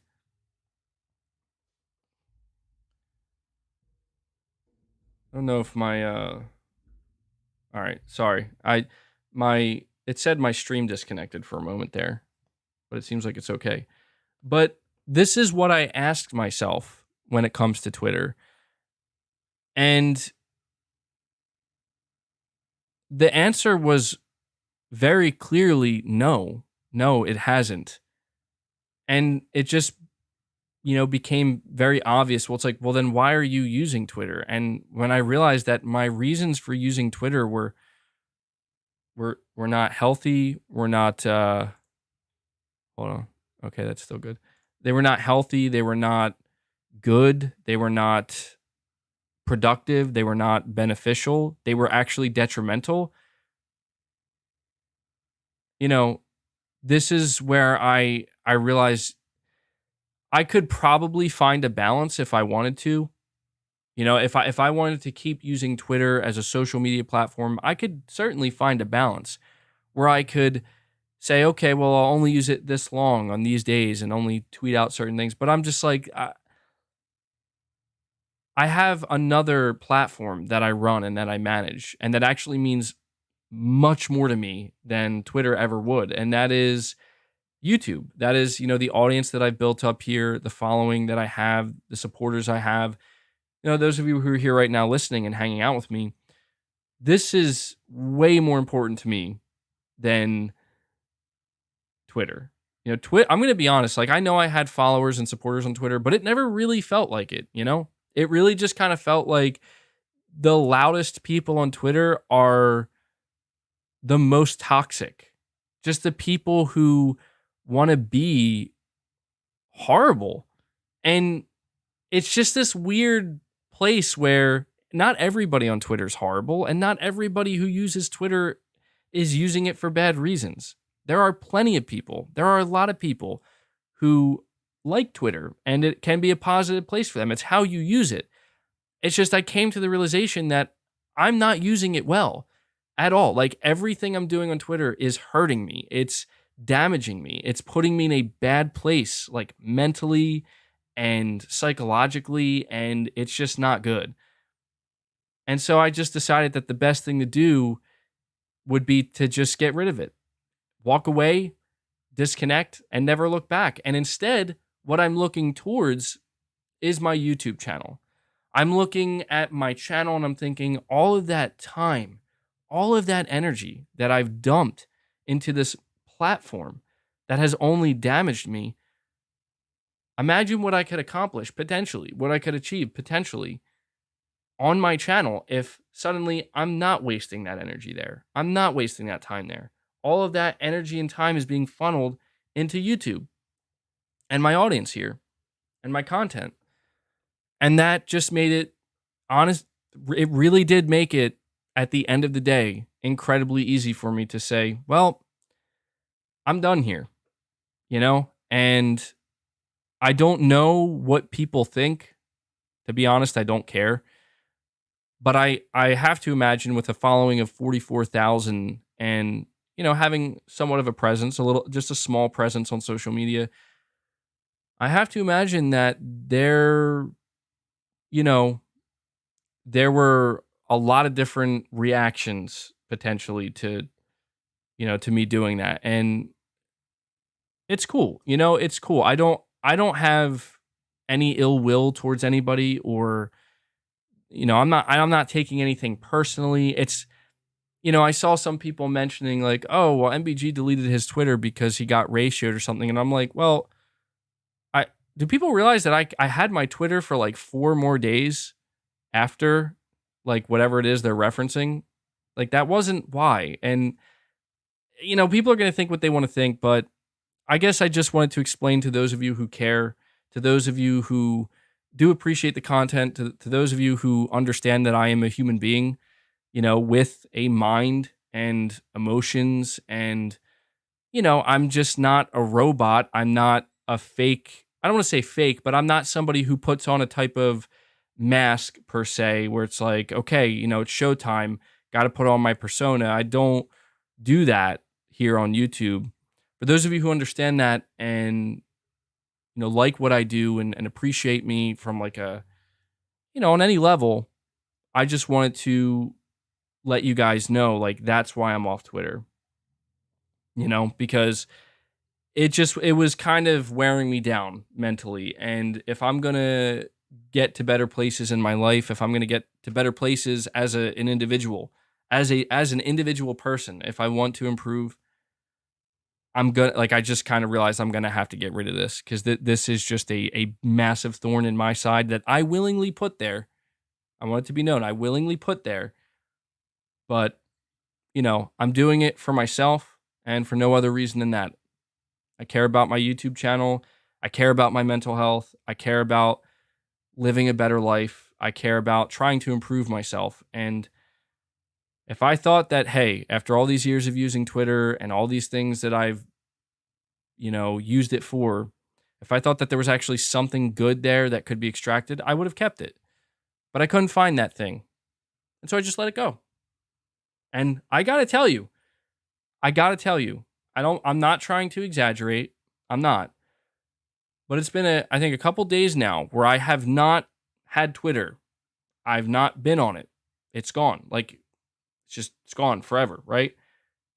Wow. It is like a huge weight off my shoulders. As weird as that sounds. Like I noticed like I'm just operating differently now. I'm just living my life a little bit differently now in a better way, you know? And I'm not necessarily trying to encourage anybody where it's like, get off of social media, go delete your Twitter. No, it's your choice to make. But, for me, this was the best choice and I don't regret it. Okay, so there you go. There's my explanation for Twitter. And for those wondering why maybe it was such an in-depth or long explanation, it's mainly because I don't plan to talk about it again. I just wanted to clear that up. We have a few more super chats here. Zanarkand Blitzer, you're saying an opportunity to create an MBG Discord member server. You can have mods to maintain the server. I'll volunteer to be a mod. Well, you know what, Zanarkand Blitzer? Like I said, I'm going to be taking all this energy that I'm saving now and putting it into my channel. And I'm not going to announce anything today because I don't know if there's even anything to announce. But I'm going to, over time, try to put more... I don't know if options is the right word, but I'm going to put more into this channel, and a Discord server, an MBG Discord server, could potentially be something. I don't know. I've considered maybe opening a Patreon, doing some things there, but anything's on the table right now, and we'll see what the future holds. J Dizzle NO2 saying, check out a band called Born of Osiris. Their combo of Fear Factory and Nemec, or I don't know I guess that's how you pronounce that. I heard of Fear Factory. I like them. The second band you mentioned, I never heard of them. Born of Osiris, I have actually heard them. I'm not super familiar with their music, but I have heard them. So I'll give them a listen. Maybe I'll have to get into them a little bit more. Thank you for the super chat, Dexter. Pragmatic Cat, you're saying Twitter MBG was recreational and YouTube MBG is business. Well, I do want to add to that, Pragmatic Cat. I mean, yeah, it's business to an extent, but it's also passion. Twitter was not a great place for me to kind of be passionate about games because I ended up just being stupid about it. And I feel like it's because Twitter makes it too easy to facilitate a type of stupidity that I think everybody can exhibit at times. And I just happen to be very prone to it from time to time. Like I said, I can be a very impulsive person. And that's anybody who deals with problems with impulsivity, you'll know that it can be quite a battle at times. And so you got to put a little bit of extra effort in to keep things in balance. KD, you're saying Twitter isn't the problem. Your timeline is the problem, LOL. You need a social media presence to promote your business these days. Maybe. I mean, I do get that. I do get that there's an upside to having a Twitter where you can, you can promote yourself more easily and whatnot. But I'm going to be honest, man, I'm reaching a point in my life where I don't care so much about certain things. And one of the things that I don't care about is doing things in the way that you feel you're like the traditional way or how things are supposed to be. And I'm more focused on, well, what is it that I feel? What is it that I want to do? Because that's important to me, and all I really want to do, guys, is just make YouTube videos and do some streams and some podcasts. As of right now, that's what I want to do, and I enjoy doing that. And so that's where the focus will be. Techie6, you're saying, now that Spider-Man and Wolverine are made by Insomniac, it would be insane if they make an Ultimate Spider-Man PS2 reference and had a Wolverine versus Venom fight. Also hoping for a Ghost Rider game. A Ghost Rider game would be interesting. That would be pretty cool. Yeah, we'll see. I imagine that with Spider-Man 2 and certainly Wolverine, I think there's going to be a lot of references, a lot of Easter eggs, and a lot of really interesting stuff to kind of unpack and pay attention to and try to spot.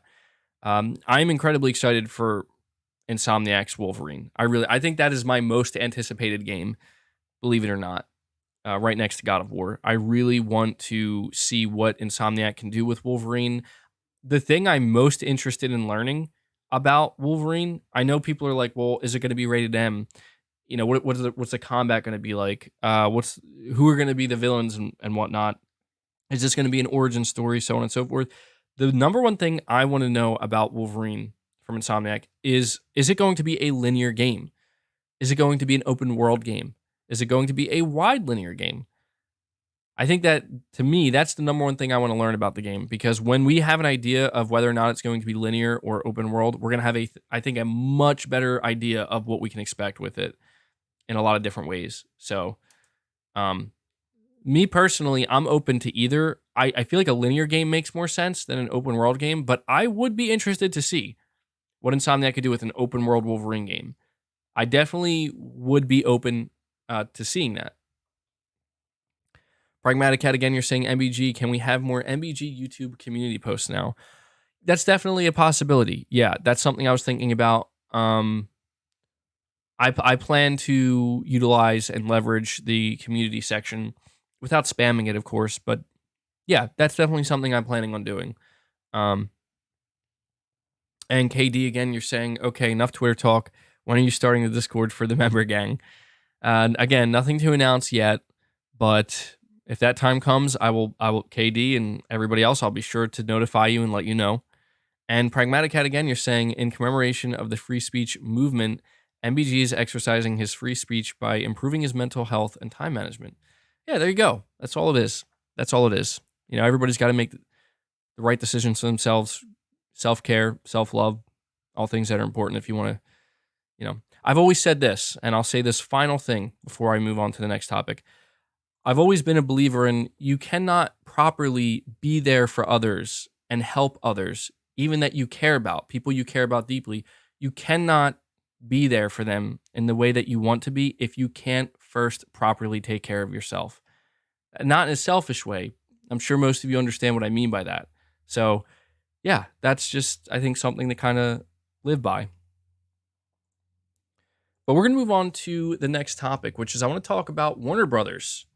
I've seen quite a lot of discussion about this recently, and some of the biggest discussion I've seen surrounding Warner Brothers and the fact, well, I don't want to say the fact, but the report that they're shopping around their studios. Sony is one of the many entities that is apparently looking to try to acquire some WB studios. Microsoft is another one, and Tencent. I think Tencent or NetEase. Which one was it? It was a big Chinese, conglomerate, I think, or company that has an unbelievable amount of money. And people were saying that there's really no, or they were kind of talking about it in this sense. They were saying there's really no point in believing that Sony has a chance of getting any of these studios for one reason and one reason only. Sony can in no way outbid Microsoft or Tencent or these mega corporations that are, just, again, have an unbelievable amount of money. And that's true. And that did get me thinking, is this a pointless conversation?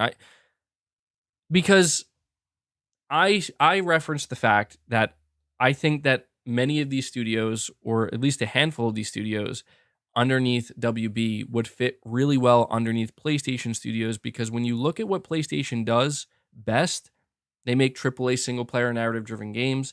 They've proven that they can handle IP really well. They're doing Spider-Man, Wolverine, they got Star Wars, and I'm sure they're going to get more over time. Insomniac's apparently making a Marvel multiplayer game. So it makes me think, well, you think about all the IP that WB would license to whoever they sell the studios to. I think Sony would be a great fit. It also seems to me that Sony's had a really good relationship with WB. I referenced the State of Play for Hogwarts Legacy. What's that about?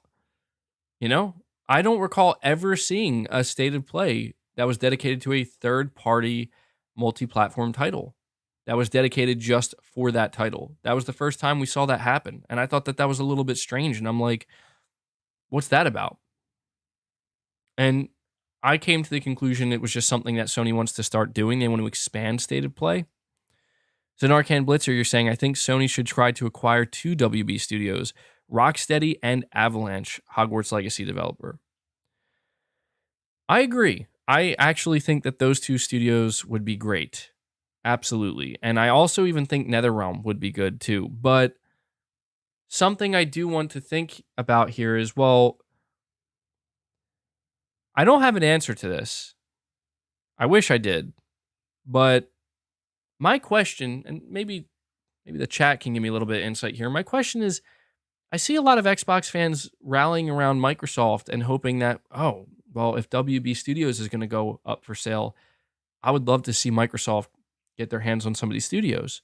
And I don't blame them. I think WB has some of the most talented studios. I don't blame anybody for wanting their preferred, platform holder to scoop them up. But my question is, can they? Is Microsoft even allowed to do that right now? I'm asking this because we know what's going on with the Activision Blizzard acquisition, and that seems to have Microsoft's hands tied to a degree. But the way I see it is, I think it depends. If you were to ask me, could Microsoft acquire one of WB Studios? I think the answer to that is yes. If WB Discovery is willingly coming out here and saying, we're putting our studios up for sale, fire sale, right? And if Microsoft comes in and says, we want to scoop up, isn't there a WB studio that's making an Xbox game right now? The game Contraband? Wait, is that a WB studio? I'm looking for some confirmation here. I just want to make sure I don't get these things mixed up. Avalanche. Somebody says no. Aren't there two different Avalanche studios? It's not the same Avalanche. Okay, I thought so. Yeah, it's a little bit confusing because there are two Avalanche studios. One of them I don't think is owned by WB. So I guess what I'm just trying to say, putting that aside, what I'm trying to say is I think Microsoft would be allowed to do that, to just buy a single studio, even though they're in the process of acquiring Activision Blizzard. And I think it's because if you think about it, they are two very different things. What I don't think Microsoft could do is get on the phone with WB and say, so we're hearing your studios are for sale. What do you say we offer you this amount of money for all of your studios?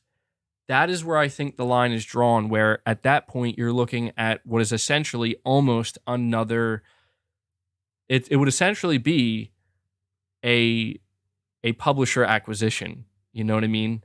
I mean, yeah, they're not literally acquiring WB Discovery, but they're acquiring all of their studios. And I think that Microsoft wouldn't be allowed to do that.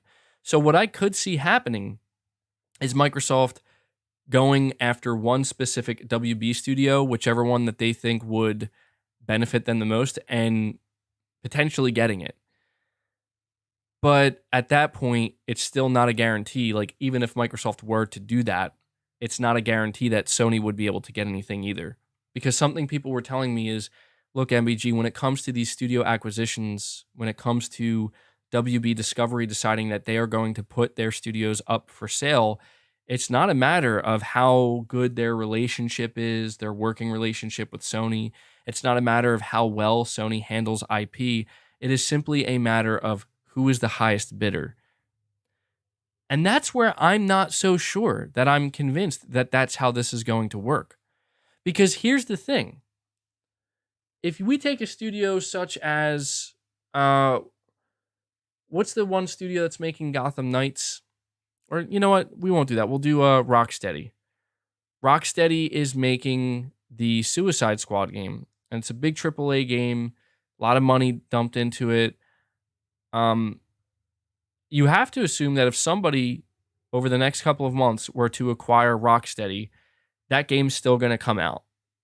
And whoever is acquiring them would technically have to acquire, even if it's just for a single game, Suicide Squad, right? To me, it seems likely that whoever WB sells their studios to, they're going to have the intention of also continuing to license these IP. One of WB Studios is making a Wonder Woman game with the Nemesis system. Which studio is that? I feel like that might matter. Saying MBG, you don't sell to the lowest bidder, period. I agree. I'm not saying Monolith. Okay, yeah, there we go. Monolith. I'm not saying you sell to the lowest bidder either. I don't believe in that. Obviously, that's not how it works.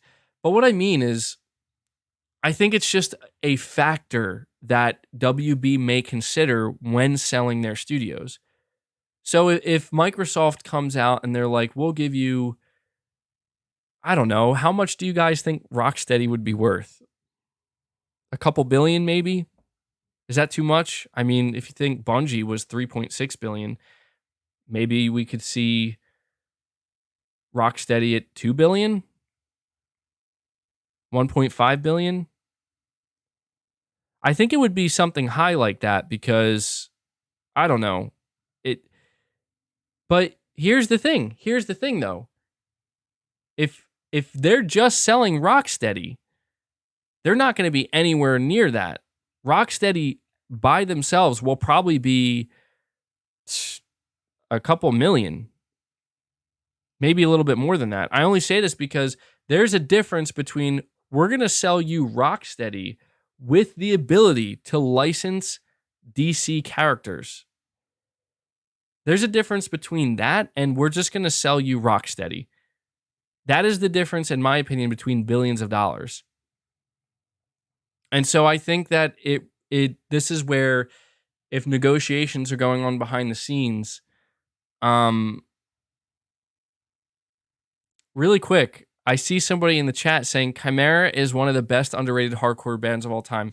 Shout out to Chimera. They are one of my favorite metal bands. And it's totally true. They are completely underrated. I just had to point that out because I don't see anybody ever talk about them. So shout out to Chimera. But yeah, I just think that this comes down to what is going on behind the scenes with these potential negotiations, because I'm going to be honest, I don't think Sony would have any interest whatsoever in acquiring any of these studios if they couldn't guarantee that they could get the ability to license certain IP. I don't think that would happen. I mean, what would Sony do with Rocksteady if they couldn't license DC characters? I'm not, and that's not a swipe. That is not a swipe at Rocksteady. It's just a serious question. Like, what would Sony do with them? I'm not entirely sure. Get them to work on the new IP? What if their new IP is not good because that's not what they do? They're used to working with licensed products. You see what I'm saying? It's one of these things where it's like, I don't know. It's. I guess all I can bring it down to is this. I personally would like to see Sony get one or a few, if possible, of WB Studios, because I do really think that their studios would be a great fit for PlayStation. And I have seen some people say that they don't want that to happen because they don't want certain games to become PlayStation exclusives. And I totally get that.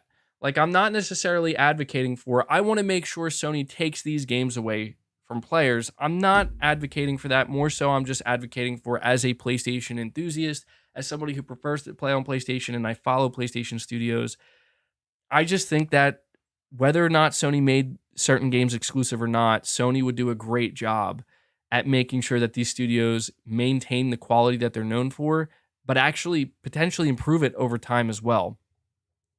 I really do think that.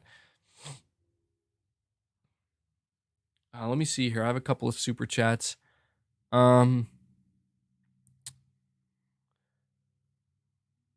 Okay, so John O, you're saying if I'm not mistaken, they aren't selling the licenses.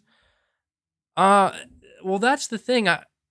I don't know if Imran Khan like elaborated on that, but I just feel like it's a safe assumption to say that they would, right? I mean, maybe they wouldn't, but I just don't believe that WB Discovery is just going to make the decision, well, we're not making video games based on DC characters anymore. Once we get Gotham Knights and once we get I mean, at this point, the last game that would probably come out that we know of would be Wonder Woman. Once Wonder Woman releases, we're done making video games based on DC characters. That's not going to happen. They're absolutely going to continue to license their IP.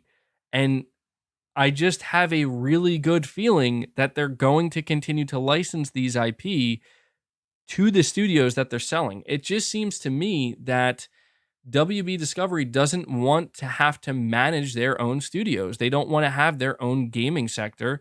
They just want to reap the benefits and the rewards of being able to license these games. I'm sure that they would love to license another Batman game under Rocksteady and have Rocksteady develop another Batman game. But what they probably wouldn't love is we don't want to have to manage Rocksteady anymore. We don't want everything that goes along with that. And this is where I feel like this would be a match made in heaven. I do believe that because think of it this way. PlayStation is in the opposite boat. PlayStation wants to manage studios. They are managing studios. That is PlayStation's literally their greatest strength. So if Sony could acquire a studio like Rocksteady, shake with WB, be like, we'll pay you X amount for Rocksteady and the ability to license the Suicide Squad and maybe another Batman game in the future, I think WB would be happy about that because they're like, this is great. We're getting a bunch of money for our, for our studio that we don't want anymore. We're going to continue to be able to license out the game. And we're licensing it to a really good partner that will likely make sure that this game sells a lot of copies. Make no mistake about this. I think this is important to highlight. Exactly. We don't want the problems. We just want the money. That's what it comes down to. I think this is a really important factor here, specifically with WB. And I could be completely wrong. I want to make that known. But this is just food for thought.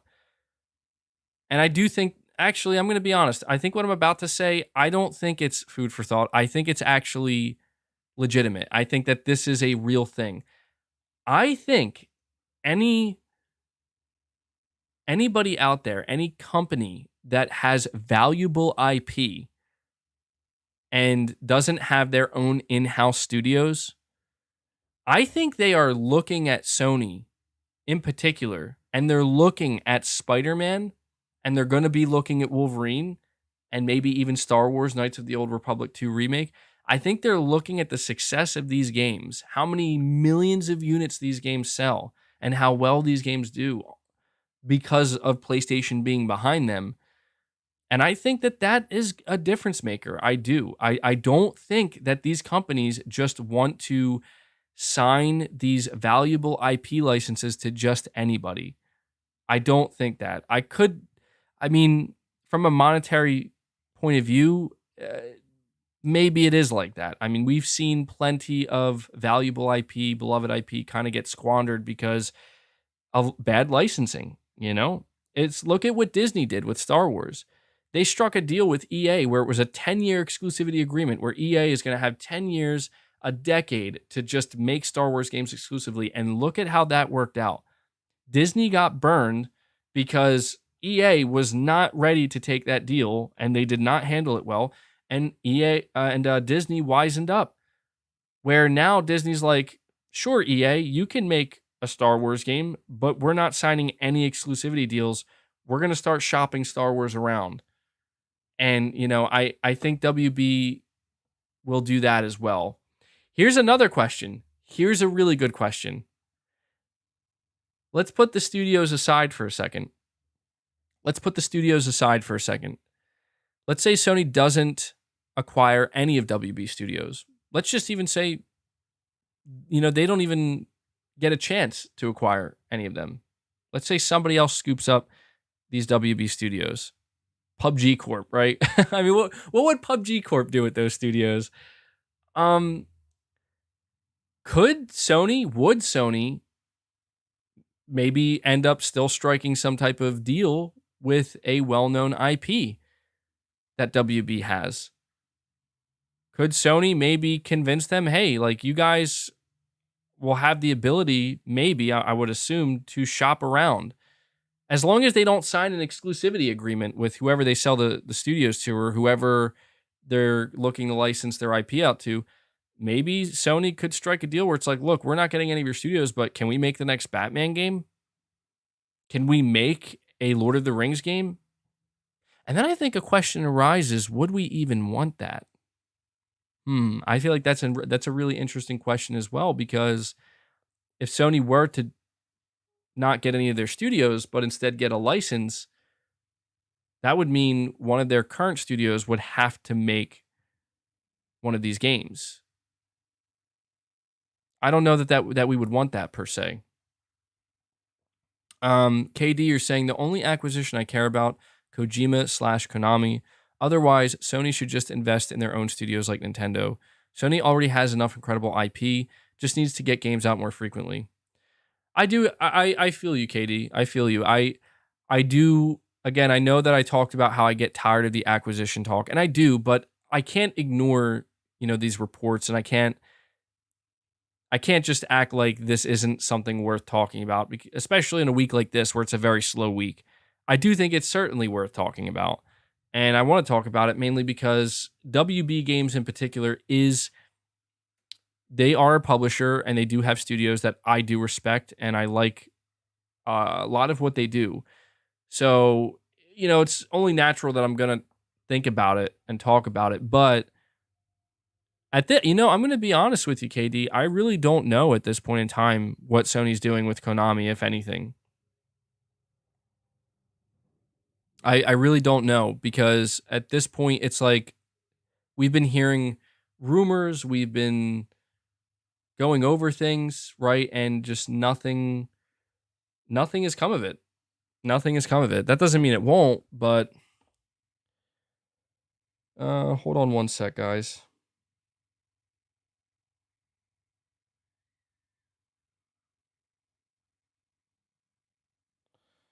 So when it comes to Kojima, KD, yeah, I still think Sony's doing something with Kojima.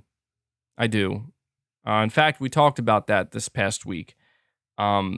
He put out another image on Twitter where he's clearly doing something for his game that he's making, and there was a PlayStation 5 dev kit that was literally on and being used, and it's like, yeah, he's making a game for PS5. Doesn't mean it's exclusive, but if there was any doubt about that, there's really nothing else, Yeah, I was checking my phone because Sony just texted me. Me and Jim Ryan, we're pretty tight. He just texted me and he's like, no, don't talk about Konami MBG. We're in the process of talking to them right now and acquiring them. So I didn't think it would be that obvious, but caught me. Willie Waldman, you're saying sick of acquisition talk. Third-party games can be played by everyone, and yet people want them to be exclusive. Some people help me understand why. To be honest, man, I don't think it's that people want them to be exclusive. It's knowing that when it comes to certain platform holders, they will be. I understand. Again, it's like I understand that there are gamers who they get nervous at the idea of Sony acquiring anybody of significance because they believe that Sony is immediately going to make games exclusive. We don't know that. In fact, the last major IP that Sony acquired, Destiny, one of the biggest gaming IPs around, they didn't make it exclusive at all. They did the exact opposite. They did nothing with it. We could see Sony continue to do that, and that could be something that Sony attempts to leverage in a way to convince these studios to be acquired. That's something we have to consider. But I will say, like, I do fear, as a PlayStation fan, the idea that WB's studios are potentially up for sale and maybe Microsoft could acquire them, because I don't know definitively that Microsoft couldn't. What I do know definitively is that if Microsoft acquired WB's studios, and let's say they acquired NetherRealm, Mortal Kombat, or if they acquired, some other WB studios and they continued to license these games, they would not be coming to PlayStation. They would not be coming to PlayStation. And that's why I do kind of feel like, well, I don't know if it would be good or bad if they went to EA, if they went to Take-Two Interactive, because these are other entities that are looking to possibly acquire these studios. But at least I know if they went to them, they would remain multi-platform. If they go to Sony or Microsoft, maybe WB would be just, their studios would be best not going to Sony or Microsoft, because then they would remain multi-platform, But again, like I don't necessarily talk about studio acquisitions these days under the guise of exclusivity. For example, when there was a bunch of speculation that maybe Sony's going to try to acquire From Software, I said it multiple times. I would not assume that if Sony ever acquired From Software, that they would be exclusive to PlayStation. They would remain a multi-platform studio. I have no doubt about that. And I feel that way about pretty much any major studio or big studio. And the reason why I feel that way is because that's kind of what Sony has set me up to believe. The only studios, as far as I'm aware, that Sony acquired that they ended up saying you're making exclusive games for us are studios that were literally already making exclusive games for Sony. So yeah, we'll see what happens. We'll see what happens in the end. But I understand where you're coming from, Willie. The acquisition talk, it is getting a little bit tiresome. It is getting a bit much, but I'm not the one making these reports, man. I'm not the one that's coming out here and who has a reliable inside track record saying, I heard Sony's going to make a big acquisition. I'm not the one saying that I heard that WB Games is shopping around their studios and Sony is a party that's interested. I'm just here to report on it and give my thoughts on it. But yeah, I guess at this point, I'm just ready to see somebody acquire somebody, because it's like, how long can we continue to talk about these rumors and these rumblings of somebody's buying somebody and then like nothing happens? And it's like, okay, well, what's going on here then? Is nothing actually going on? KD, you're saying, what should I order off Uber Eats? Cheat day. I don't know, man. I'm a sucker for wings anymore. Like anytime I'm really looking to just kind of splurge a little bit or have a cheat day, I'll do pizza, wings, fries, the whole thing. Onion rings, it's unhealthy. It's not good. Sometimes I do Chinese food too, Although I don't know, Chinese food can be kind of healthy, I guess. It depends on where you're getting it from. But yeah, so wings with the bone. I'll do bone. I mean, I know people get upset because like they're not boneless wings, they're just nuggets. But if I ever go to like Applebee's or something, I like their boneless wings. That's what they call them, boneless wings. And I'm not like upset that they don't have a bone in them. They're still good, but I do prefer, traditional wings with the bone. So, let's see. Crabs. Oh, I don't know why I read that as crabs and sugar is cheating, and you said carbs and sugar. I guess, yeah, dude. If you're barbecue or honey garlic, I mean, I don't know, man. I love barbecue. Honey garlic sounds really good though too. I'm gonna leave that one up to you, KD. I'm gonna leave that one up to you. If it were me, I'd probably go barbecue. It's nice weather too. It's barbecue weather. Although it does look like it's going to rain, which sucks. So maybe not. Shaky Shako, you're saying, hello, everyone. How are all of you doing? MBG, how are you doing? How is the family and little MBG? Is he strong enough to carry a table like his pa? Well, thank you for asking, Shaky Shako. I'm doing well. The family's doing well. And actually, yeah, little MBG, as you put him, he's doing really well too. He's not necessarily carrying tables yet, but dude, he's really strong. He's got like he has a toy chest where it's like this big one that opens and closes, and the lid actually comes off. And the other day, I'm like out there in the living room hanging out with them, and he just like straight up is like lifting the entire lid and going to put it back on. I'm like, how are you lifting that, man? I think he's gonna grow up to be an absolute beast for sure. I think he's gonna be a strong guy when he grows up. But thanks for asking, man. Thank you for asking. I appreciate it. Josh, you're saying there was a need for a Pro because of 4K TVs. What would the reason for a PS5 Pro be? We haven't even scratched the surface of current gen consoles. Well, for me, it's really a couple of things that Sony could market. I think it's a matter of, hey, we can market more storage space potentially. That's the easiest one. We could also market ray tracing with higher frame rates and higher resolution. Essentially, Sony could market what VRR is providing, but without people needing a VRR TV. That's essentially what it would be. I'm not saying that that's as good of a reason or as justifiable as 4K TVs, because I do think that the PS4 and the PS4 Pro, that is a pretty good reason to have a Pro. Like, you want 4K gaming, that's 4 times the pixel resolution, you know? Yeah, that's a pretty big difference, and you're going to notice it. I feel like a PS5 Pro, it wouldn't be as marketable, but I think it would resonate just as well. I do. I just think that people like PlayStation, and people, they'll go for the latest. At this moment in time, though, when it comes to Sony hardware, I am really not sure what Sony's going to do when it comes to when it comes to the shortage and the fact that they have a VR headset that they want to launch. I don't know. I hope we get good news soon, because it just seems like it's not going.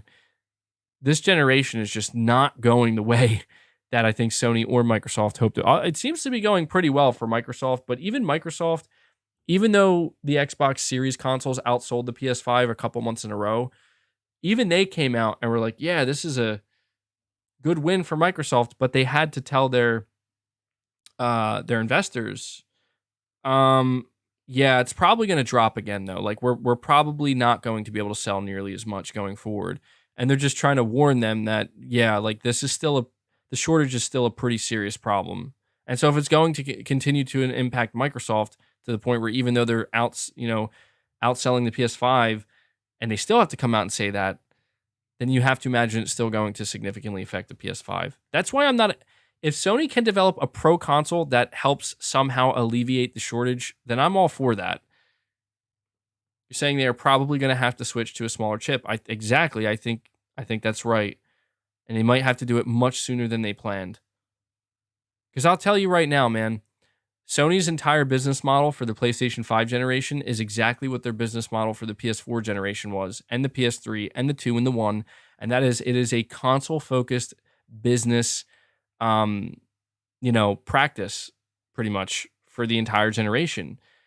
And I don't want this shortage to get so bad for Sony that they suddenly have to switch that or change that. I don't even think they could. So I hope that Sony can do what they got to do to get it working. Pushing Polygons, you're saying MBG, they are currently on 7 nanometer.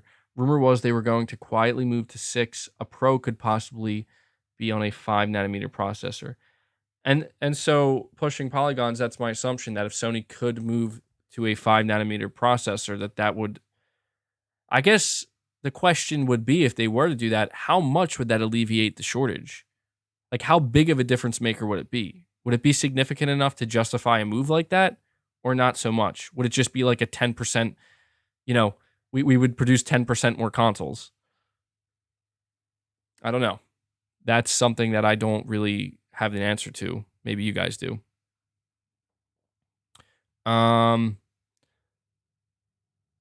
Always Busy says yes.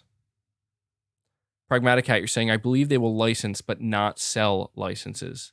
Yeah, that's pretty much what we meant.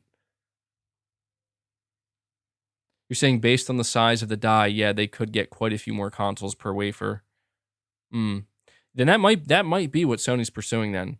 Because I have to imagine that if Sony was like kind of sitting on the fence right now, where they're like, we don't really know whether we're going to pull the trigger on this just yet. If they're seeing that, like, okay, this shortage is not lightening up, it's not getting better, and we're really starting to fall behind, then I think Sony will do, maybe I'm wrong, but I think that they will do whatever they have to do to move units. And certainly they will do it by 2023 to move it alongside Spider-Man 2. I do believe that. What form that could come in, a PlayStation 5 Slim? Maybe, yeah, I guess. I don't know. But they're going to do what they got to do. John O, you're saying, why would you /chat rather have Sony buy some WB studios or a full Japan takeover from Soft, Konami, Square, etc.? Well, I want to make it clear, John O, and I think that this is the best thing I could say to make it clear. And I'm only speaking for me. I'm not speaking for my chat. But for me, I actually wouldn't prefer any of those things. The only reason I'm looking at this stuff is because it's going to happen. That's what I want. I want it to be known that the only reason I continue to talk about potential studios or even Japanese publishers that I would like to see Sony get is because I'm talking under the assumption that if Sony doesn't get them over the next couple of years, somebody else will. And so you have to understand, I'm just speaking from the point of view of a PlayStation player where, it's like if EA happens to acquire some WB studios, whatever. I'm not going to feel any way about that because I know that those games will still come to PlayStation. But anybody that Microsoft acquires, I can assume those games will not be coming to PlayStation. So it kind of is a little bit of an acquisition battle. But the most important thing I want to make clear is if I had it my way, I mean, I'd probably lose Sony a lot of money. But if I had it my way, I would simply have Sony not acquire studios because I mean, maybe the only studio I could see them acquiring a few, maybe like maybe like Kojima Productions or something like that, like a studio that seems like it would fit well and make sense. But I would actually want Sony to create new studios from the ground up. I would want them to try to do that more so than acquiring. But that's not necessarily practical, and that's why you don't really see Sony and Microsoft and, well, Nintendo does. I just don't know how frequently. But even like Microsoft, they only are creating one new studio and then they're buying the rest because it's not easy. It's like you want to talk about, having a studio create a new IP. That's really risky. Yeah, that is really risky. Now imagine how much more risky it is to create a brand new studio from the ground up to then make a new IP. It's like quadruple the risk. So if I had it my way, Sony would just focus on just making sure that they're optimizing their current studios and making sure that they're doing everything they can. But the reality of the situation is I cannot sit here and say that Sony shouldn't be paying attention to whoever may be going up for sale. Sony has to pay attention. It's not a choice anymore because it's not a guarantee that they will get them or that they could even afford them, but they got to know what's going on and they got to know what they're going to do in preparation. And if there maybe is a studio that's going up for sale that they do have a chance to maybe secure, so somebody else like Microsoft doesn't, then I think that's something Sony has to pay attention to. But I'm also a big advocate for partnerships as well, because when we talk about FromSoft, when we talk about Konami and Square Enix, these are all companies that Sony doesn't have to acquire them. They don't. Sony just would, if anything, they just need to focus on partnerships, especially because they're Japanese, not countries, Japanese companies. Microsoft isn't going to get them. But I feel like where Sony has to be a little bit more worried is you hear that talk about Ubisoft wanting to possibly sell. I mean, look, I'm not saying Sony has to be worried about that, but they have to pay attention to it because Sony needs to know, well, who exactly is going to acquire Ubisoft, and are we still going to get their games? I don't know. I don't. The truth is, Sony has not given us much insight into how they really feel about acquisitions. Like, by that I mean big acquisitions. Like, we've only gotten, I think, 2 comments 2 or 3 comments in total from Sony about the Bethesda and Activision Blizzard acquisitions. And Sony very much just took a professional, like, we don't know what they're going to do yet. We assume their games are still going to come to our platform. Notice how Sony has never once said anything about the fact that they lost all of Bethesda's games.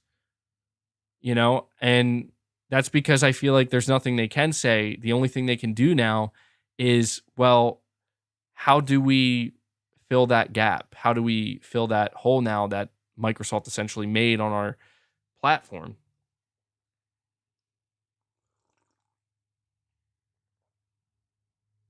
I think I think some people are hoping that the way Sony's going to fill that hole in is they're going to allow Game Pass onto PlayStation, and I don't think that's going to happen, honestly.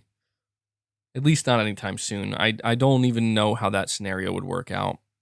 I will say, though, if Microsoft somehow acquires another big entity and they end up making their games exclusive to Game Pass, I don't think that can happen at this point. But if they somehow were to, you're going to start seeing me come out here and be like, guys, come on, bring it on in, Microsoft. Sony, open the gates. Let Game Pass in. We can't do this anymore. I'm not quite at that point yet, but if Microsoft still if they keep doing what they're doing, I mean, there's only so much we can lose here. There's only so many games we can lose here. You're saying Game Pass isn't needed. Currently, I don't think it is. We got to see what moves Microsoft and Sony make next. All right, let me see here. Kendall Fire 22, you're saying, I wouldn't be surprised if Microsoft is willing to overpay for Rocksteady to get a superhero exclusive. Yeah, I kind of thought about that too, because I kind of figured. Hold on, guys. Sorry. I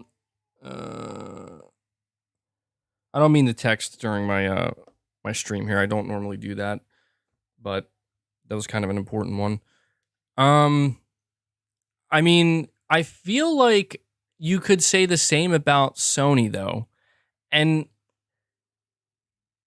I don't know. It really comes down to how valuable these companies view these studios and if they're able to get the license. So I'll give you just a quick example. If Microsoft came in and Microsoft was like, okay, WB, we'll negotiate. We will give you $3.5 billion for Rocksteady and the ability to license Suicide Squad. And maybe, I feel like if they were to add Batman onto that, it would probably be like $5 billion. Like, it would be something crazy. I don't know. Maybe that's too much. But let's just say $3.5 billion for Suicide Squad and Batman. Maybe that's too low, but maybe that's what Microsoft, they feel like that's all it's worth. Microsoft doesn't feel like it's worth spending any more than that. If Sony came in and they're like, we'll give you $4 billion, just because Microsoft has more money, I want to make it known, just because Microsoft has more money doesn't mean that they're willing to spend it. It really depends on how valuable a company views something. Because what I heard, and I forget where I heard this, but it was pretty crazy if it was true. Apparently, the Star Wars Knights of the Old Republic 2 remake was up in the air. Like, it was like, this is going to the highest bidder. And Microsoft could have easily outbid anybody for it, but they decided it wasn't worth it. And Sony was like, well, I guess we'll take it. Sure, we'll pay for that.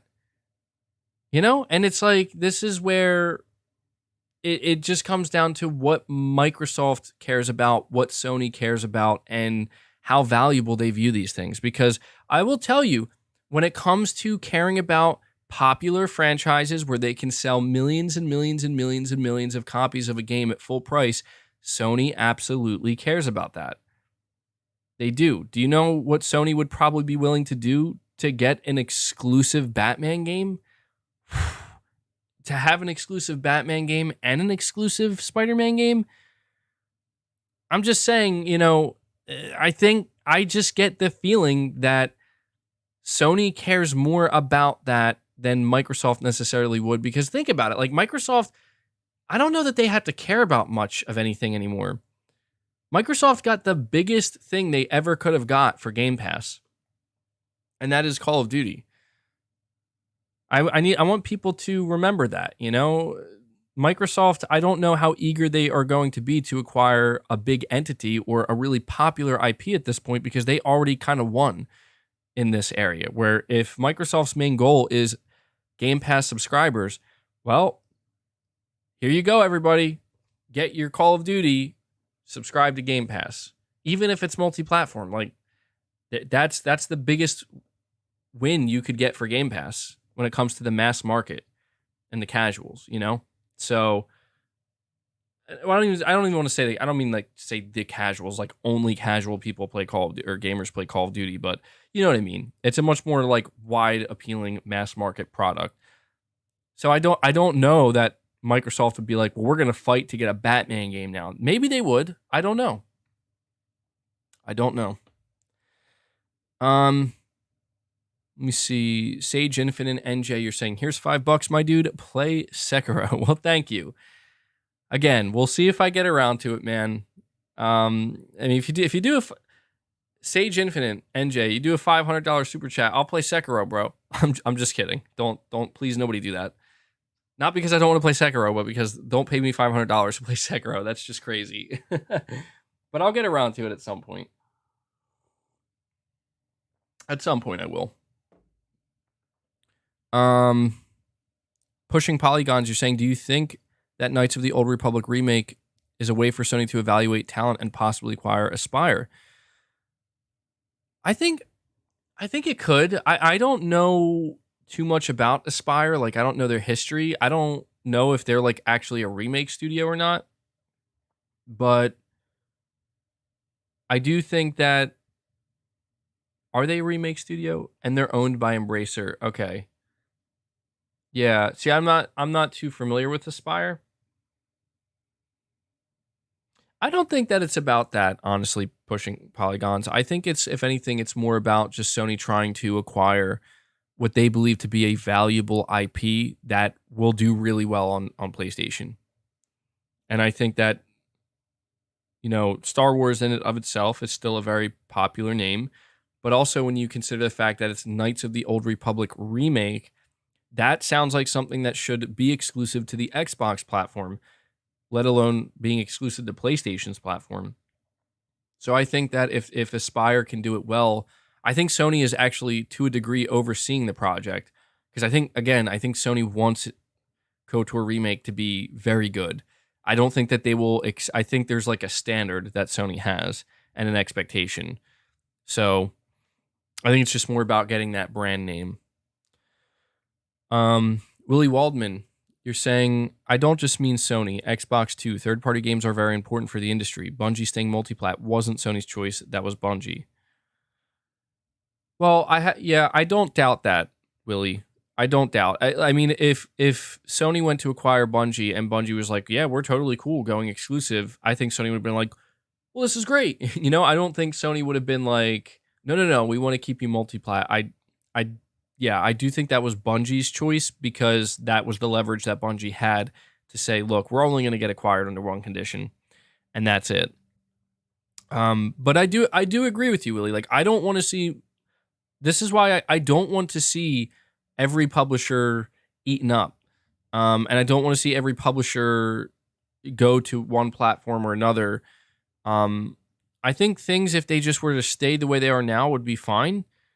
But they're not going to stay that way, And I see it too. It's a lot of PlayStation fans, a lot of Xbox fans hoping that their platform gets so-and-so. And, that's what we're talking about here. But at the end of the day, I do agree. Third-party games are vital, and I would actually prefer that at this point in time, any acquisitions that are made by any publisher, or not publisher, any platform holder, I wish there could just be like a rule where it's like they're multiplat. You know, like if you are acquiring a multi-platform studio, a multi-platform publisher, a multi-platform developer, they're just going to stay multi-plat. I would love to see it work that way, and I'd be okay with that. But something tells me that that's just not how this is going to go down. KD, oh, I got to that super chat already. Pragmatic Cat, you're saying tropical smoothie cafe or Asian. I don't know. Tropical smoothie cafe sound. Tropical smoothie. Yeah, I know. I like tropical stuff. So always busy. You're saying question of the day. Go to EA, lose talent, and watch the IPs become mid for the sake of multiplat, or go exclusive with Sony and thrive at PlayStation Studios. That's a good one. Always busy. That's a good one. I mean, yeah, that's the thing is, yeah, I mean, look, man, when you present it that way, obviously, I'm going to say they should go to Sony. If they can thrive at PlayStation, if they can continue to be higher quality at PlayStation, to whereas if I know for a fact that if they go to EA, they're going to do the opposite of that, then yeah, you know, and at that point, I would even ask somebody at that point, like even if you don't like PlayStation, what would you rather have? You know, I really would wonder that, because if you're a gamer that maybe plays on Xbox or PC and you don't really play on PlayStation, if that was your choice, like it either goes to PlayStation and it stays like really high quality and good, you just have to play it on PlayStation, or it becomes kind of mediocre and not really that great, but it remains multiplat. I do wonder what they would choose, because it's easy for me to say as a PlayStation fan, oh well, yeah, go to PlayStation. You know, that's the easy choice. Pragmatic Hat, you're saying it would be a bad look for Microsoft to overpay a huge amount with what the Activision Blizzard acquisition, or with the Activision Blizzard acquisition going on, even for one studio. Yeah, I mean, I think that anything Microsoft does right now could potentially be a bad look on their end when it comes to acquisitions, just because of the position they're in. But they did come out and put a job listing out for acquisitions and mergers. Sony did that as well, and now Microsoft is following suit where they want to hire somebody just dedicated to acquisitions and mergers. So it's pretty clear that, to me, it's pretty clear the Activision Blizzard deal is going to go through, and it's also clear that when that goes through, Microsoft is going to do more. I don't know that they're going to be publishers per se, but absolutely Microsoft is going to acquire more studios, and I mean, they might be crazy enough to try to go for another publisher, but I doubt it. They're under heavy scrutiny right now, yeah, but I think it's going to go through. And yeah, Mount Cash 1, you're saying WB sale could just be studios only, then license the IPs out, no studio overhead. Also, if Sony acquires, doesn't mean they'll make everything exclusive. Yeah, well, that's the whole thing with this conversation is this deal that WB is trying to make happen by selling their studios, it could go a lot of different ways. And I think what you're saying, Mount Cash 1, actually, yeah, that's plausible. Again, I just want to point this out because it's something that I'm not saying it's necessarily indicative of anything, but it's still something that I think is worth just keeping in the back of our minds. What was that Hogwarts Legacy State of Play about? You know, like what was that? It clearly tells you something, right? And I don't know that it tells you, well, Sony's going to acquire WB or Sony's going to acquire the studios or whatever. I don't necessarily think that, but I just can't shake that it clearly tells you that WB and Sony are talking. Like, if anything, that's the thing that I think it points out is WB and Sony are talking. What it seems to me, I wouldn't be surprised if Sony was the one who approached WB. If they're like, hey, bud, check out how well your first trailer did on our YouTube channel. You know, what do you say you do a state of play? We'll do it just for you. I don't know. Maybe Sony's trying to get in good with WB. I don't know. We'll see. I just can't shake that, though, because I still think that that's so... I think we'll know for sure if we get another state of play in the not too distant future, maybe before any acquisitions happen, if Sony does a state of play for another third party game, then we'll know that, okay, this is just a Sony thing, has nothing to do with anything, other than they just want to sell millions of copies of this third party multi-plat game on their platform. Pragmaticat, you're saying protein products muscle-bound gamers should check out. Nutribiotic rice protein? Never heard of that. 16-ounce naked 30-gram protein almond milk. That sounds good, actually. I like that brand. Silk 10 grams protein almond milk. I'll consider those. I'm going to try to get back into better shape soon. And,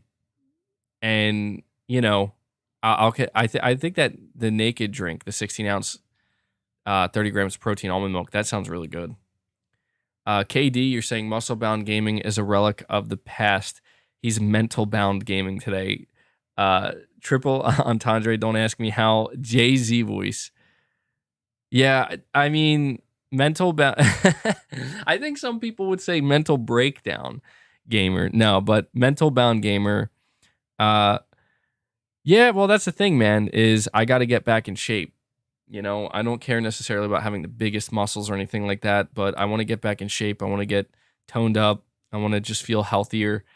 And that's another thing I've kind of let go. So, metal. Sorry. You're saying not mental, metal.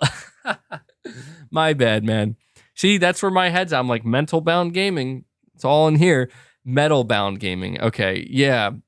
All right. That makes, you know what? I don't know how I read it that way and then read the second part of your super chat and didn't immediately realize that I read that wrong. So apologies for that, KD. Apologies. Metal bound gaming. Yeah. Yeah. John O, you're saying, do you think at this point any more acquisitions by Microsoft is way too much for them to manage at this point? LOL. Oh, absolutely. Absolutely, man. I think that right now that is the biggest concern for Microsoft is it's like, oh, we got all these studios, we got all this IP, we got all of this talent, but then you have to think, well, how are you going to manage all that? Because that's not easy. You could argue that it's easy to acquire the IP. It's easy to acquire the talent and the studios. But the hard part is, well, how are you going to manage all this? Because I'll tell you, man, that's a lot. And, you got to hope that, the way Microsoft seems to be doing it is Bethesda doesn't really need any managing. You know what I mean? And that's good. Like, they bought Bethesda as an entire entity, and they're they're kind of self-governing. They're doing their own thing. They don't need much, management. But I feel like when you look at Activision Blizzard, it's like the literal opposite. They're inheriting a completely broken management system, a completely, just bad management system that needs to be replaced. And the hope is that Microsoft will replace it with something better. I mean, I don't think it could get much worse, to be frank, with what's going on there at Activision Blizzard. But that, nonetheless, is going to be a big undertaking for Microsoft and for them as a whole. And that's not necessarily a problem that just money alone can solve. Microsoft is going to have to put good people in charge who are very talented and very skilled to be able to properly manage, Activision's management. And I mean that from a standpoint of like, yeah, financially they're seemingly doing okay. I don't know at this exact moment in time, but they were doing good, obviously. But clearly there was a cost associated with that, with the way things were managed and handled. So we'll see. We'll see what changes. But I think, yeah, at this point, anybody else that Microsoft brings on, they're going to have to be self-sufficient and not need much management. Because if you think about it, a lot of the reports we've been hearing from Microsoft or out of Microsoft Studios recently, it seems to be that Microsoft almost takes a too hands-off approach, which can be a great thing, but sometimes it can work against you and be a bad thing. And it seems like in the case of some Xbox studios, it started to be a bad thing, and now they're trying to like reel it back in and be like, okay, well, we can't be this hands-off, but we got to be a little bit more hands-on. Like, you got to find that healthy middle ground, So we'll see what they can do going forward. I'm rooting for them, believe it or not. Like, I do want Xbox Studios to succeed. I don't want to see them like fail, And I know some people think that, but I just get nervous at some of the stuff, but I also get nervous sometimes with Sony too. I'm going to be honest, like I do get a little bit nervous occasionally with some of the things that Sony's pursuing. And it is similar to where it's like we're going to have to sit back and wait and see how Sony does it. Oh God, man, my allergies, I swear. I hate allergy season. Not as bad though. I've been taking my allergy medication every day. Um, Let me see here. We have Alex Mercer, the prototype. You're saying should live stream and play the Dead Space remake. I'll consider it. I mean, the Dead Space remake is something I'm very much looking forward to. I can't promise that I would stream it per se, but I can tell you that that's a game I will be talking about when I do play it. Berto Game Tight. You're saying it's more likely Sony's buying WB than Microsoft. Microsoft looking for studios with IPs. Sony's looking for talent to create new IPs. And that is a good point. I will. This will be the final thing I'll say on this topic before we move on, because I don't want to spend too much time just talking about acquisitions. I think that's actually a really good take, Berto, because that's true. Sony, even if they didn't get the IP, it's not a big deal. If they get a studio like, even looking at what Avalanche and Monolith. These are talented studios. They could probably make good original games, and maybe even Rocksteady. I mean, I have no doubt that Rocksteady could make a good original game. And maybe that is the angle that Sony would take. You're talking about studios that know how to make single-player, story-driven games. And some of these studios may even have some live service elements. Not elements, but experience. I don't know how many, if I'm not mistaken, Rocksteady is making the Suicide Squad game a live service game, and I think that'll be their first time doing it, so that could actually go terribly wrong for them. But yeah, I do think that would be a good idea for Sony to maybe look at it from that angle, where you're not so much worried about the IP, you're just worried about the talent. That might be the better angle for Sony. Kendallfire22, you're saying Sony also had a great relationship with Activision and Microsoft still bought them. Very true, Kendallfire. Very true. And we do need to keep that in mind at the end of the day.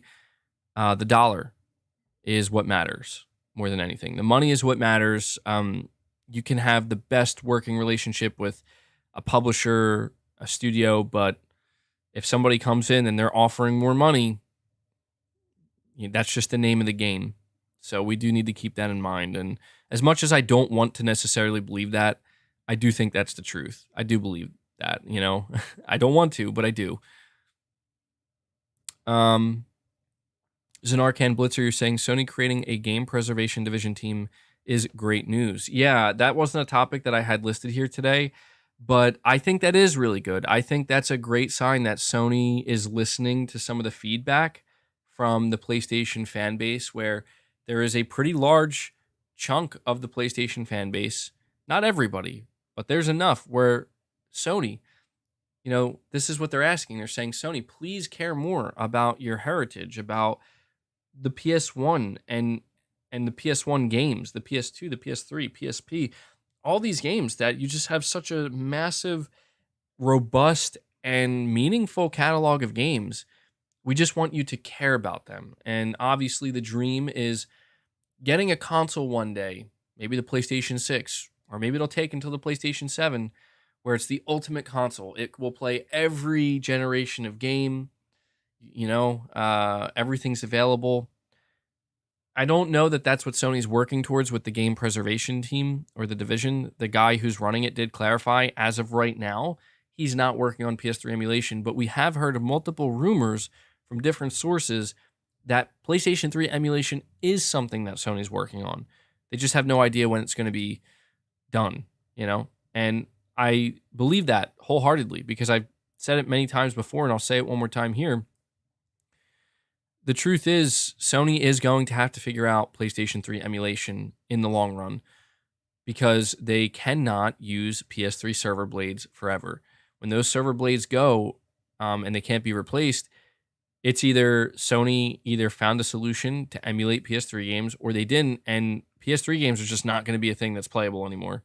They're just going to go away, So Excuse me. God, I'm telling you, man.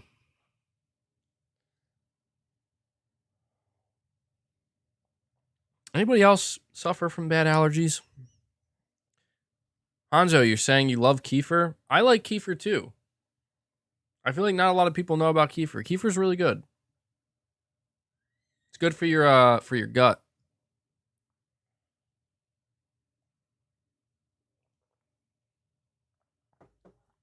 Okay. Fabrice Paul, you're saying I want an Xbox controller with haptic feedback from Design Labs. It's the only thing I want from PS5. And why doesn't the PS5 have quick resume? Well, I don't know why the PS5 doesn't have quick resume. I don't know that it needs it. I'm going to be honest. I feel like quick resume is not. I feel like it's just not something that you hear people talk about. I feel like quick resume is kind of like the PS5 with its card system, where like at first people were like, "Oh, this is so cool," and then it just like kind of faded. You know what I mean? I feel like that's kind of the situation with both cards for PS5 and maybe quick resume. I could be wrong though. Um, maybe there are a lot more people that do use quick resume on Xbox. I wouldn't mind Sony bringing out a feature like that. I really wouldn't. But I don't know that that's something they're prioritizing right now. But yeah, I do agree. I think Xbox should try to. I don't think they can do it this generation, but maybe with the next version of the Xbox they release, they can try to have like the haptic feedback in the Xbox controller. I'm telling you, I think Xbox fans, I know a lot of them think it's maybe a bit gimmicky, and I totally get it. Like, if you just don't care, and there are even PlayStation fans that still don't like the DualSense and the haptic feedback, but I really do believe that the Xbox fan base would be kind of shocked, like if they were to get the same type of haptics and triggers that the DualSense offers in the Xbox controller. I think that at that point, that might be the only thing that's missing from the Xbox controller to make it one of the, a perfect controller in and of itself. Because I think the Xbox controller is great. But for me, the DualSense stands out because of that. I mean, here's a good example. I talked to you guys about how I'm playing Ghostwire Tokyo. Ghostwire Tokyo takes full advantage of the DualSense, and it's really good. They do it really, really well. And I'm just thinking, like, Xbox players, when they play this, they're not going to have that. And to me, that kind of sucks because it's like, it's so good. Like, it's really good. This game in particular, Ghostwire, perfect for the DualSense. So hopefully that's something Microsoft will pursue. Thank you, Pragmaticat, and thank you, PS Exclusives, for the super chats. Guys, do me a big favor. Hit that like button. We, I think, can make it to 500 likes, which I would be very grateful for. So please hit that like button. We're going to move on to the next topic. Let me see here. Okay, I want to talk briefly about the Xbox showcase that was announced. I was trying to make a video on this and I was thinking about it, but I just figured, you know what, maybe this would be a topic that's better suited to talk about on the podcast. And for those who are not aware, Xbox announced their Xbox Bethesda showcase for, I think it's June 12th. You know what? Let me bring it up real quick because I know it falls on a Sunday and I have to think about how I'm going to do this because Sunday is when we do the podcast. Xbox showcase. Let me see. Yeah, so Microsoft has announced that an Xbox Bethesda game showcase will be held this summer. More specifically, the showcase will air on June 12th. So that is a Sunday. At 1 p.m. Eastern. So that's 1 hour after my podcast would normally start. And will feature amazing titles coming from Xbox Game Studios, Bethesda, and our partners around the world. So that's something I definitely want to tune into for sure. I can't say that I'm that excited, and I don't mean that to downplay it. I don't, because I think Xbox is going to have a very good showcase this year. I actually feel confident in that. I say this every year about Xbox, even when I doubt them. Like, I always say they're going to have a good one, but I really do think that at this point in time, surely they, just like Sony, I think that they have a lot of content that's ready to be shown and stuff that people are eager to see. You guys are telling me to go check Reddit gaming leaks. I'll go check in just a second.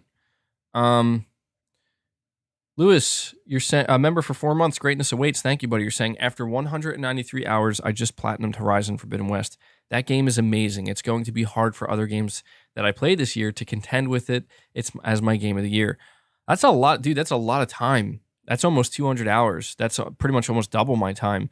I'm really happy to hear that, man. Congratulations on your platinum, and I'm glad you enjoyed it. And yeah, it'll be interesting, man, to see what other games, like if you're going to play God of War or whatnot, or if you're going to play Starfield, or if you played Elden Ring, how they compare to your experience with Horizon. William, you're saying, please play Final Fantasy VII Remake, PS5 Integrate version, and Intermission Yuffie DLC. You gotta do it for the characters. PS5 does have quick resume with the cards. Does it? Maybe, I don't know. See, I'm going to be honest with you, William. I have completely underutilized the card system.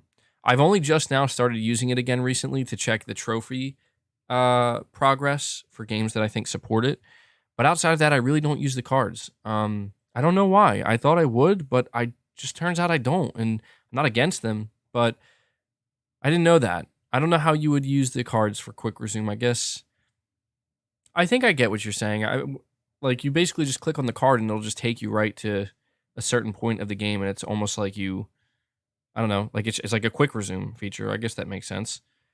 When it comes to Final Fantasy VII Remake, dude, we'll see. I know it's like Sekiro. There's just these games that people are telling me I have to play, and these games, I'm in no rush to play them. I'm never going to say that I'm never going to play them. I'm in no rush, but if I do, I don't know, it might be worth maybe streaming some of them, depending. Because I've been asked so frequently from so many different people. So I might do that. All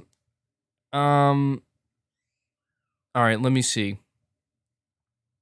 So you guys are telling me, because I'm talking about the Xbox showcase, to go check the Gaming Leaks and Rumors subreddit because there's something being said about it.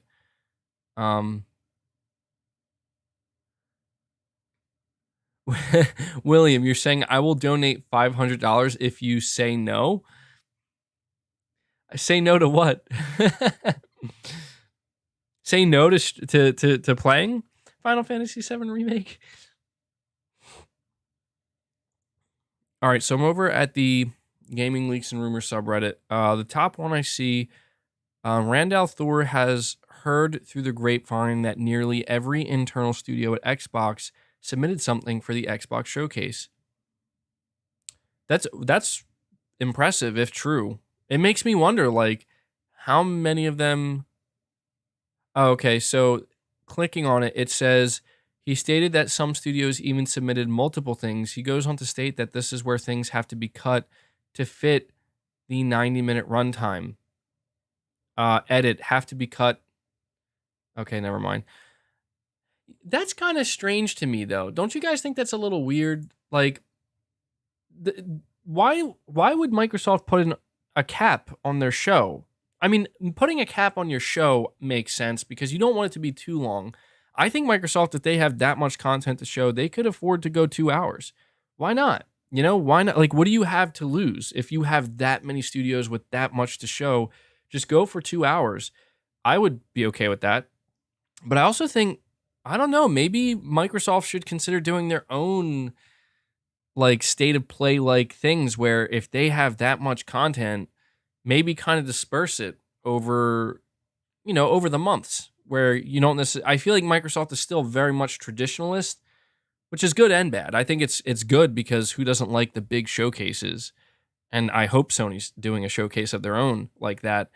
But I do think Microsoft could probably afford at this point in time with how many studios they have and how much content that, yeah, and it does, that's interesting though. I mean, imagine if that's your job where you're getting submitted something from every Xbox studio and you have to make the decision what makes the cut. That's so, I'm sure the same thing happens for Sony. Honestly, I'm sure Sony goes through the same thing where if Sony is doing some type of show in the coming months, they probably have to go through a similar process. Echoes 93, you're saying MBG Oh wait, I missed KD. Well, Echoes, I'll read yours first. You're saying, MBG, are you into JRPG games? What's your genre? I mean, I'm not like heavily into JRPGs. I play them occasionally, but it's not a genre that I've spent like a tremendous amount of time in.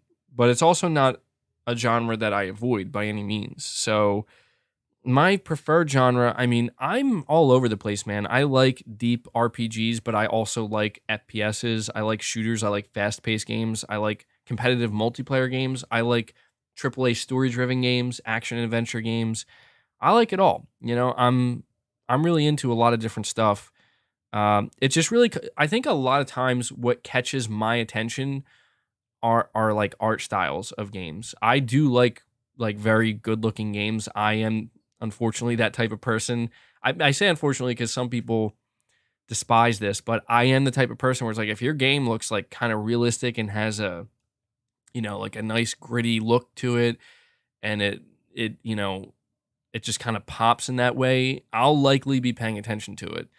But you know, I do like other games that aren't necessarily falling within that same wheelhouse, but I just sometimes don't notice them as often. Um, Game design greater than graphics, absolutely, absolutely. I would rather play. I'll always say I'd rather play a ugly game that is fun to play and feels great to play than a pretty game that is cumbersome and not fun to play. Absolutely. Um, KD, you're saying you didn't play Final Fantasy VII Remake? Shaking my head.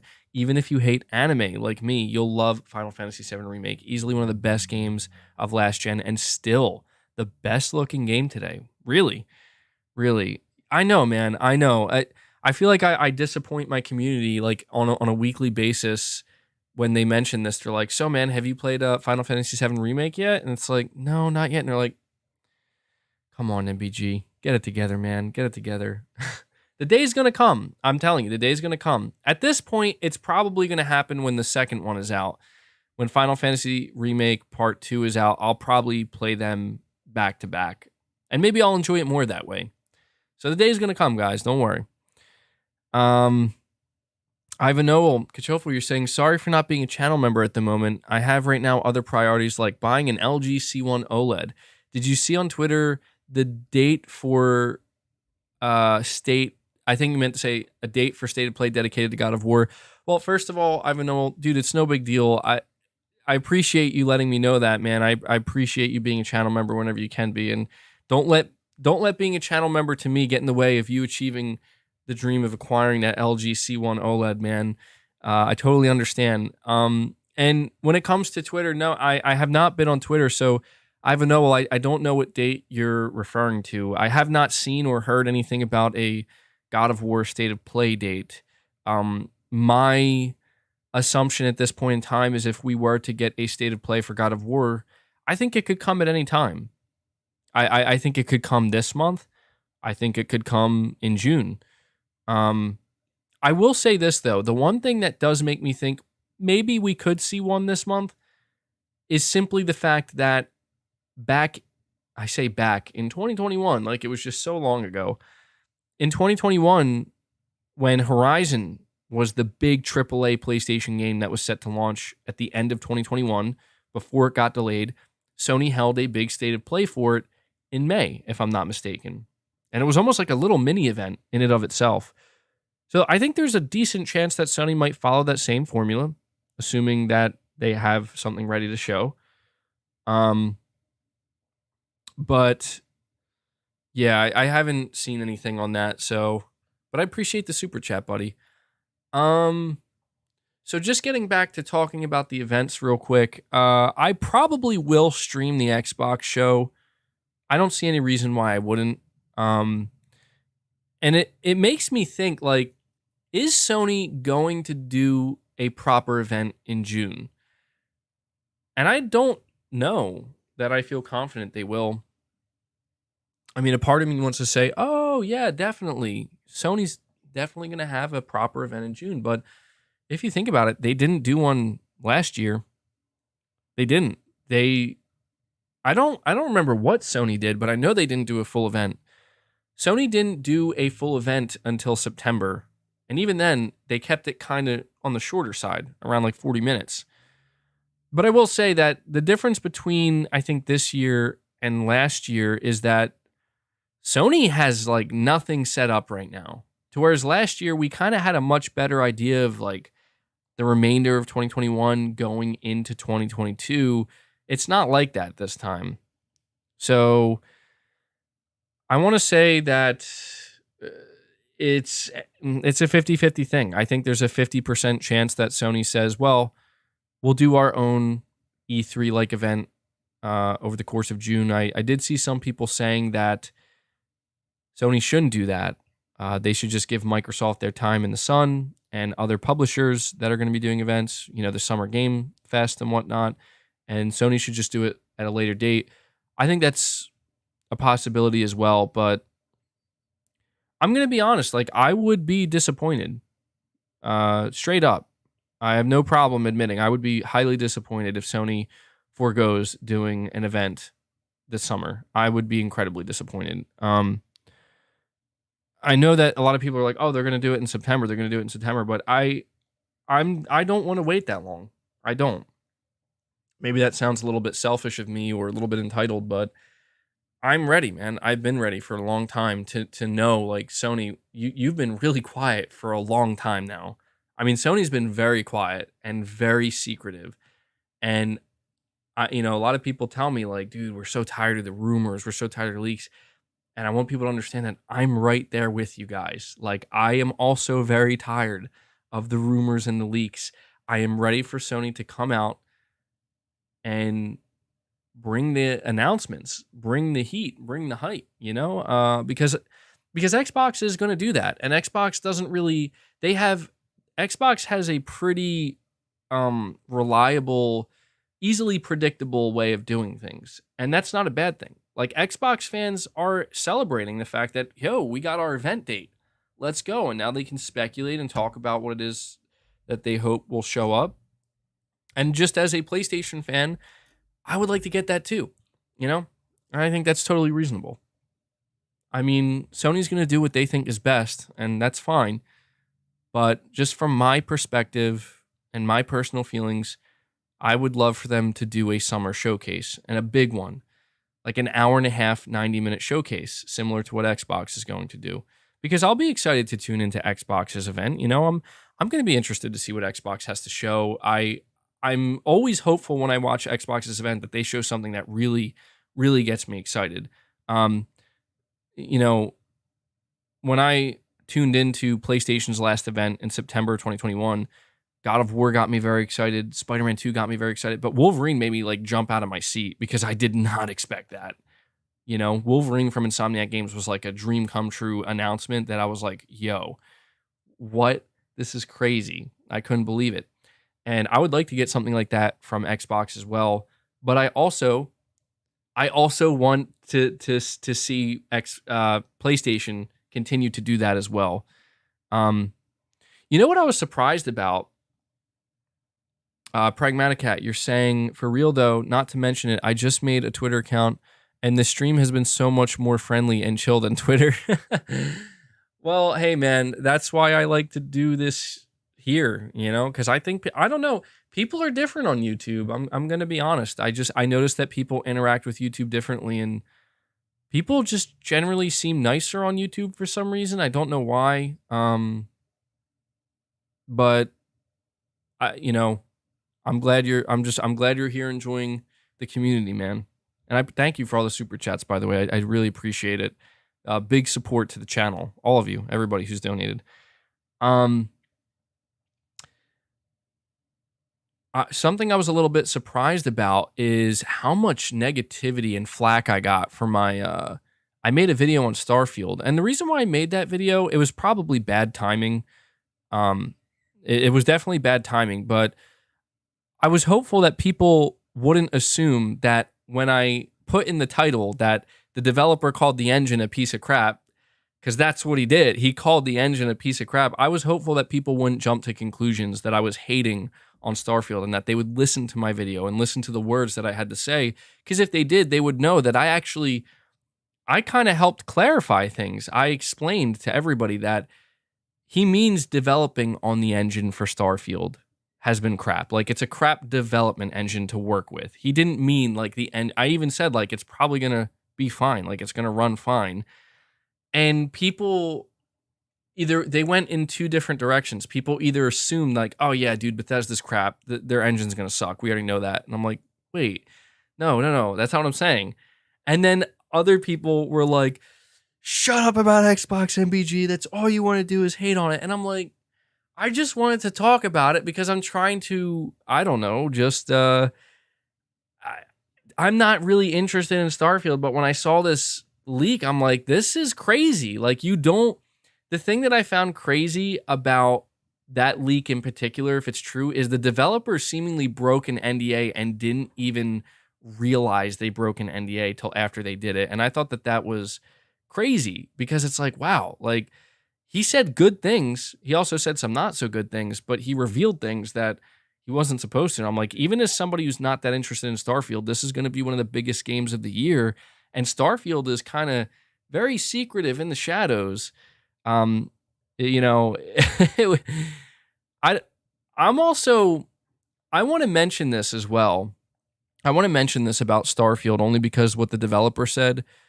The developer said that apparently, on a graphical level, Starfield is not as good looking as Horizon.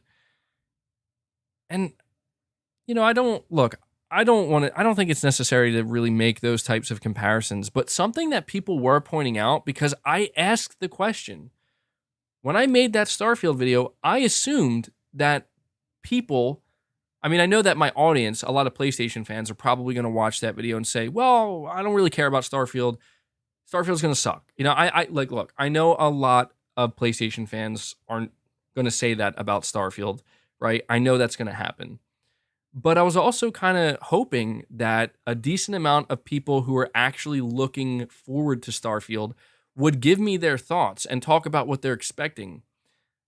Because I said that I am honestly not expecting Starfield to look as good as Horizon. And I wasn't even the one who made that comparison. That was apparently, supposedly, a developer who made that comparison. And so I asked people who were looking forward to Starfield, well, what are your expectations for how this game's going to look? Because my expectations for Horizon as a PlayStation fan were pretty high.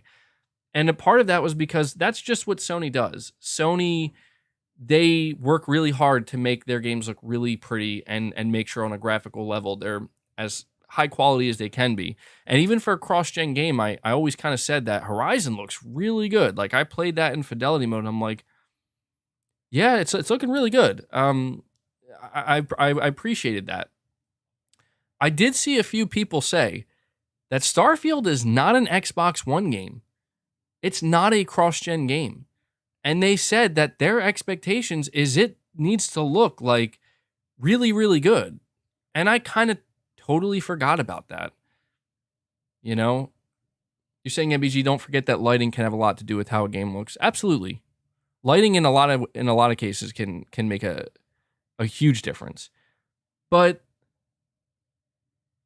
that's the thing, is Starfield is not releasing on Xbox One. And that just made me think, whoa, that's true. I forgot about that. And I gotta say that it makes it doesn't change anything about how I feel. Cause again, I'm not really that excited for Starfield, but I think that it raises the stakes, does it not? Does it not raise the stakes at least a little bit? You're saying Skyrim looked great when it came out? I mean, all I can say is this. As a PlayStation fan, I would hope that when Sony releases a big next gen or current gen only game, and talking about Starfield being next gen only or current gen only is going to help me segue into my next topic, which is talking about developers moving away from cross gen development. My expectation is pretty high for Sony, and not just Sony. It's honestly high for any AAA developer. I expect current gen only games to look pretty damn good. Like, I'm not expecting them to look like the best game I've ever seen, and I understand that depending on your game design, depending on how big the world is, depending on how much is going on, you may have to scale back on the graphics. I would definitely not want a game like Starfield if it was a game I was looking forward to. I wouldn't want them to put more focus on the graphics over the gameplay. Like, like, if the gameplay is amazing and people like it, then it's okay if it's not the best looking game. And it's okay if it doesn't match Horizon. Because if the only way to make that happen is you would have to scale back certain gameplay elements, gameplay is king. End of discussion. You know, that's just, they're video games. Gameplay is king. You're going to interact with them. That's going to matter more than how pretty things look. But I got to admit, it did kind of intrigue me, and it made me think, wow, I'm going to be interested to see what Starfield does, because I said it before. I remember when Microsoft got ready to show off Halo Infinite and how like disappointed people were, where they're like, this is not next gen at all. Like, this looks pretty terrible. This looks like a 360 game, for God's sakes. People were livid, and understandably so, because it that's what it looked like. It looked like a, practically in some cases, a 360 game. And so I feel like Starfield is in a unique position where, for Microsoft anyway, I feel like Starfield could be that moment where it's like, is this the next gen moment for Xbox? Especially when you consider that Starfield is not cross gen. And I want to see that moment, like, for Xbox, because I feel like Sony kind of got that. You know, I feel like Sony kind of got that moment with Ratchet and Clank. You know, a lot of people looked at that. I want to see Sony take it further than Ratchet and Clank, though.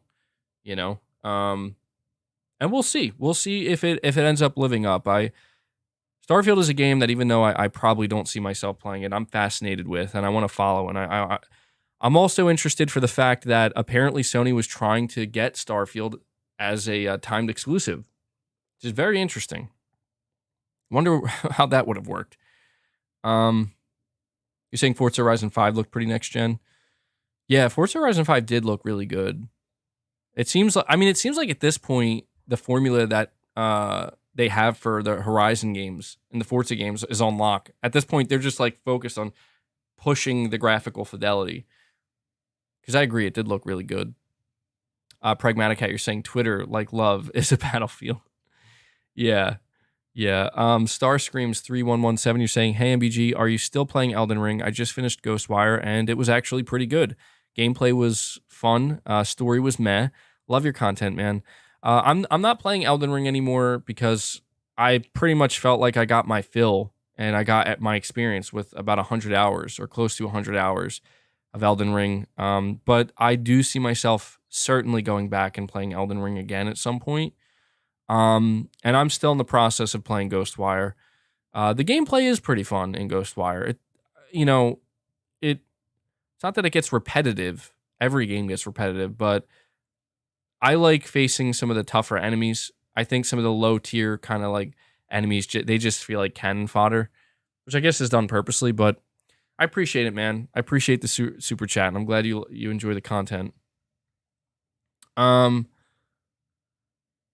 so one of the reasons I mentioned Starfield is because, again, Starfield is a game that's not going to be cross-gen, and I think that's good. I want to move on to the next topic, which is developers seemingly moving away from cross-gen games. Now, the reason why I'm making this a topic is because we're learning about two AAA games that apparently, it has yet to be confirmed, but apparently these games are not going to be cross-gen. I'm talking about Gotham Knights and Star Wars Jedi Fallen Order 2. Now, Gotham Knights was recently just rated, and people noticed this, and they also noticed that it was not rated for PS4 or Xbox One. Now, these games were announced to be releasing on PS4 and Xbox One, so there's still a very good chance that they will, but some people were thinking that those versions were cut, and I hope they were. I feel bad saying that for those who maybe can't get a PS5 or an Xbox Series. I totally feel for you, but I am ready to move on, man. I've even seen people who don't have these current gen consoles yet say, just go, just move on. We'll get there eventually. We'll get our hands on a new console eventually, But the cross-gen stuff, I think, is kind of really it's it's overstayed its welcome. I really do think that. And when I think about a game like Gotham Knights and also a game like Star Wars Jedi Fallen Order, I don't care what anybody says. I've maintained this. I said way back when the PS5 was announced, and I will say it now, that games that are cross-gen are going to be held back. And I was impressed with what Sony managed to achieve with a game like Horizon Forbidden West, it being cross-gen. I'm probably going to be impressed with a game like God of War Ragnarok. Like, these games look really good and they're nice. And, you know, even some cross-gen games for Xbox, like you mentioned Forza Horizon 5. And that's fine. And that's good, but I think it's just time to let's just lay it to rest now. When it comes to PlayStation in particular, I kind of looked at it as when God of War Ragnarok launches, that's it. Like, that's the last cross-gen game for PlayStation. I might not be. I mean, that could be a reason why Sony is holding back a bunch of announcements, because maybe all of the games that they have ready to announce are not for PS4, and Sony is still very much relying on that PS4 user base. Maybe not, though. Maybe not nearly as many people are going out there and buying Horizon on a PS4. Maybe they're not going to buy God of War on PS4. Maybe these people are waiting for a PS5 version. Maybe this is what developers are realizing, that you can release these games cross-gen. It doesn't matter. Like, people are ready to move on, even if they don't have the hardware yet. I think that's a possibility. And I'm just happy to see this because I'm excited for games like Gotham Knights. I'm excited for games like Star Wars Jedi Fallen Order 2. And when I hear a game, and you guys tell me in the chat if I'm the only one that's like this, when I hear about a game that is going to be cross-gen only, current gen only, I immediately get more excited about that game because I begin to think, oh, well, this means they might be able to achieve things that feel kind of new to me, that feel kind of more impressive than what I would have seen otherwise, knowing it's a cross-gen game. That's just kind of how I get. Like, I played Star Wars Jedi Fallen Order, and I loved it. That was one of the best PS4 games I played, and it was really good. And I'm looking forward to a sequel. But I have to say, when I heard the report that apparently it's targeting current-gen consoles only, I got way more excited. I'm like, okay, here we go. This is what I want to see. This is what I've been waiting for. Time to push what we can do with these consoles. Let's raise the bar now. Let's stop developing these games on engines that have to cater to almost decade-old hardware, old Jaguar CPU cores. Let's move on. And I'm excited, man. So even though these are really only two games we're talking about, I think it's a good sign. I think it's a really good sign that as we move forward, you know, into the summer and we start to get all of these new game reveals, the chances now of these games foregoing being cross-gen and choosing to just be current-gen only, I think it's higher than ever before. And I'm surprised about Jedi Fallen Order because I really thought that that would have been a cross-gen game. Apparently, it is targeting a 2023 release, potentially. I did hear rumors that apparently it might come out at the end of this year. Maybe that's a possibility, but yeah, I mean, it's looking good, guys. It's looking good for PS5, I think, for the remainder of the year. We're looking at Gotham Knights. We're looking at potentially, I don't know if it's going to happen, but potentially Final Fantasy 16. We're looking at God of War. Maybe Jedi Fallen Order 2. I don't know. It's the calm before the storm in the industry right now. Development teams are hard at work getting the reveals ready. And I'm excited, man. I'm excited. I always get this way every year where every May, it just you can just feel the anticipation building up. And yeah, I want to see more PS5 only games. I don't really know that there's much more I can say about it. I just think that the PS5 is capable of a lot. And I've seen with studios like Insomniac Games and Ratchet and Clank Rift Apart what a PS5 only title that is trying to take advantage of the hardware from top to bottom, what it can look like. Granted, I don't expect cross-gen game or not cross-gen games. I don't expect multi-platform games such as Jedi Fallen Order to look as good necessarily as Ratchet and Clank in every way, but I think it could probably get close. So, yeah, this has me excited, and I guess I'm just wondering what you guys think of this. What do you guys think about more and more development studios and publishers beginning to move away from cross-gen? Do you think that the time has come to just, and I'm also interested if you're somebody who doesn't have a PS5 or a Series X or S, how do you feel? Like, do you agree with that? Do you think it's time to move on, or do you still feel like you want to continue to see games be cross-gen so you can play them? Saying it's necessary, this happens every generation. Yeah. It was going to have to happen at some point. New gen only. Yeah, I want to I want to get to that point where we're beginning to see developers really try to do some interesting things with the hardware. And I know it's this way every generation, but maybe I'm wrong, but I feel like this generation in particular was kind of screwed, you know? Not necessarily Microsoft or Sony's fault. Zanarcan Blitzer, you're saying MBG, hopefully Final Fantasy 16 may be released this year. So yeah, that's something else that I had written down here as a topic.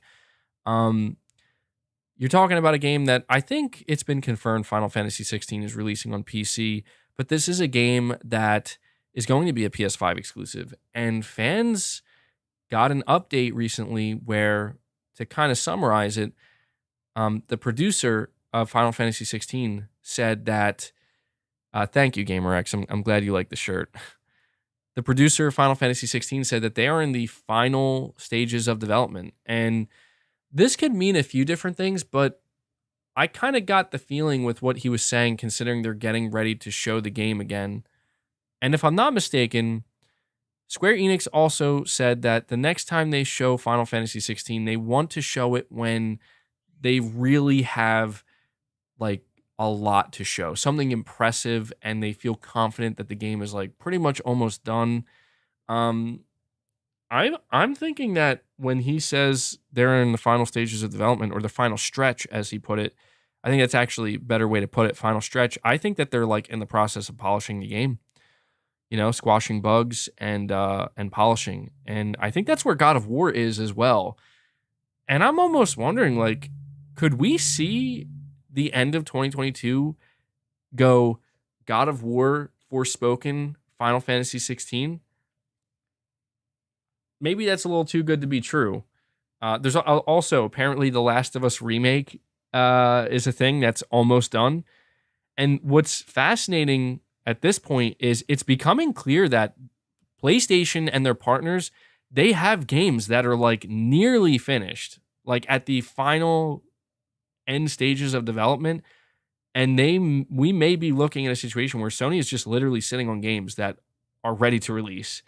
And that's exciting, man, because what that means is that they could start making announcements that really surprise people. Like, I don't know that God of War necessarily fits with that, but, Sony could do a state of play for God of War and be like, by the way, it's out in 3 months. And that's like, what? That's not a common thing that happens. It's not. I mean, Sony does do state of plays closer to the launch of games sometimes, but I just feel like with a game like God of War, I don't know, man. It would be hard for me not to get overly excited about that. Like, yo, God of War, 3 months, let's go, But Sony could also come out and be like, Square Enix gave us the green light, Final Fantasy 16, November 2022.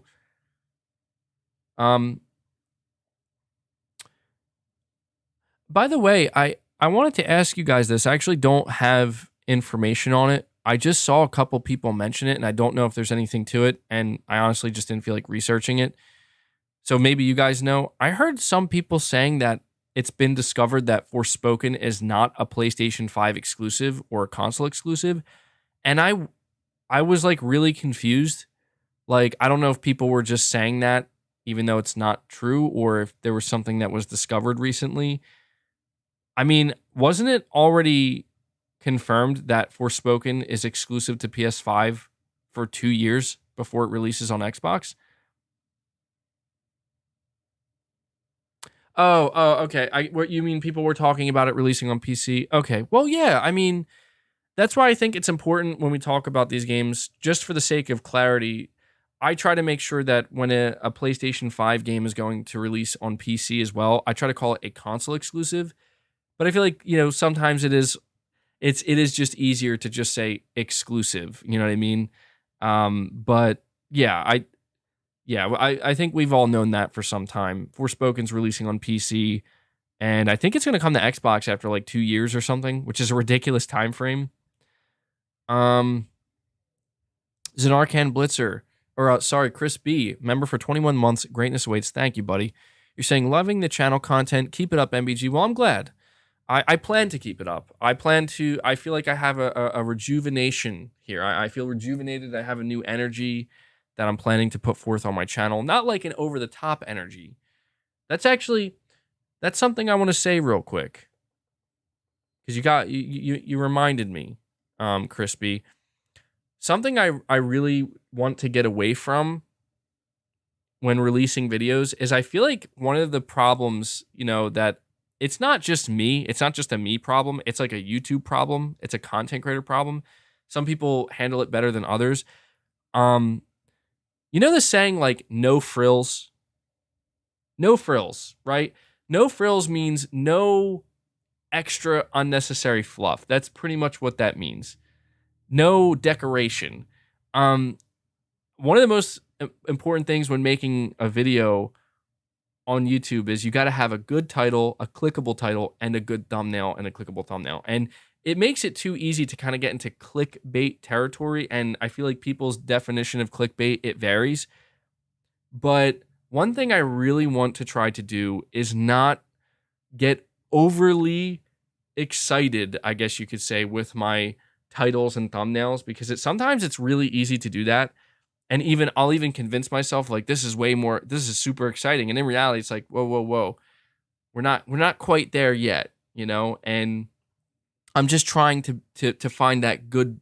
It's always comes back down to the balance of I want to make something seem enticing, present something in a way where it's worth clicking, it's worth checking out, but I don't want to make it to a point where it's like, well, this is just ridiculous. You know what I mean?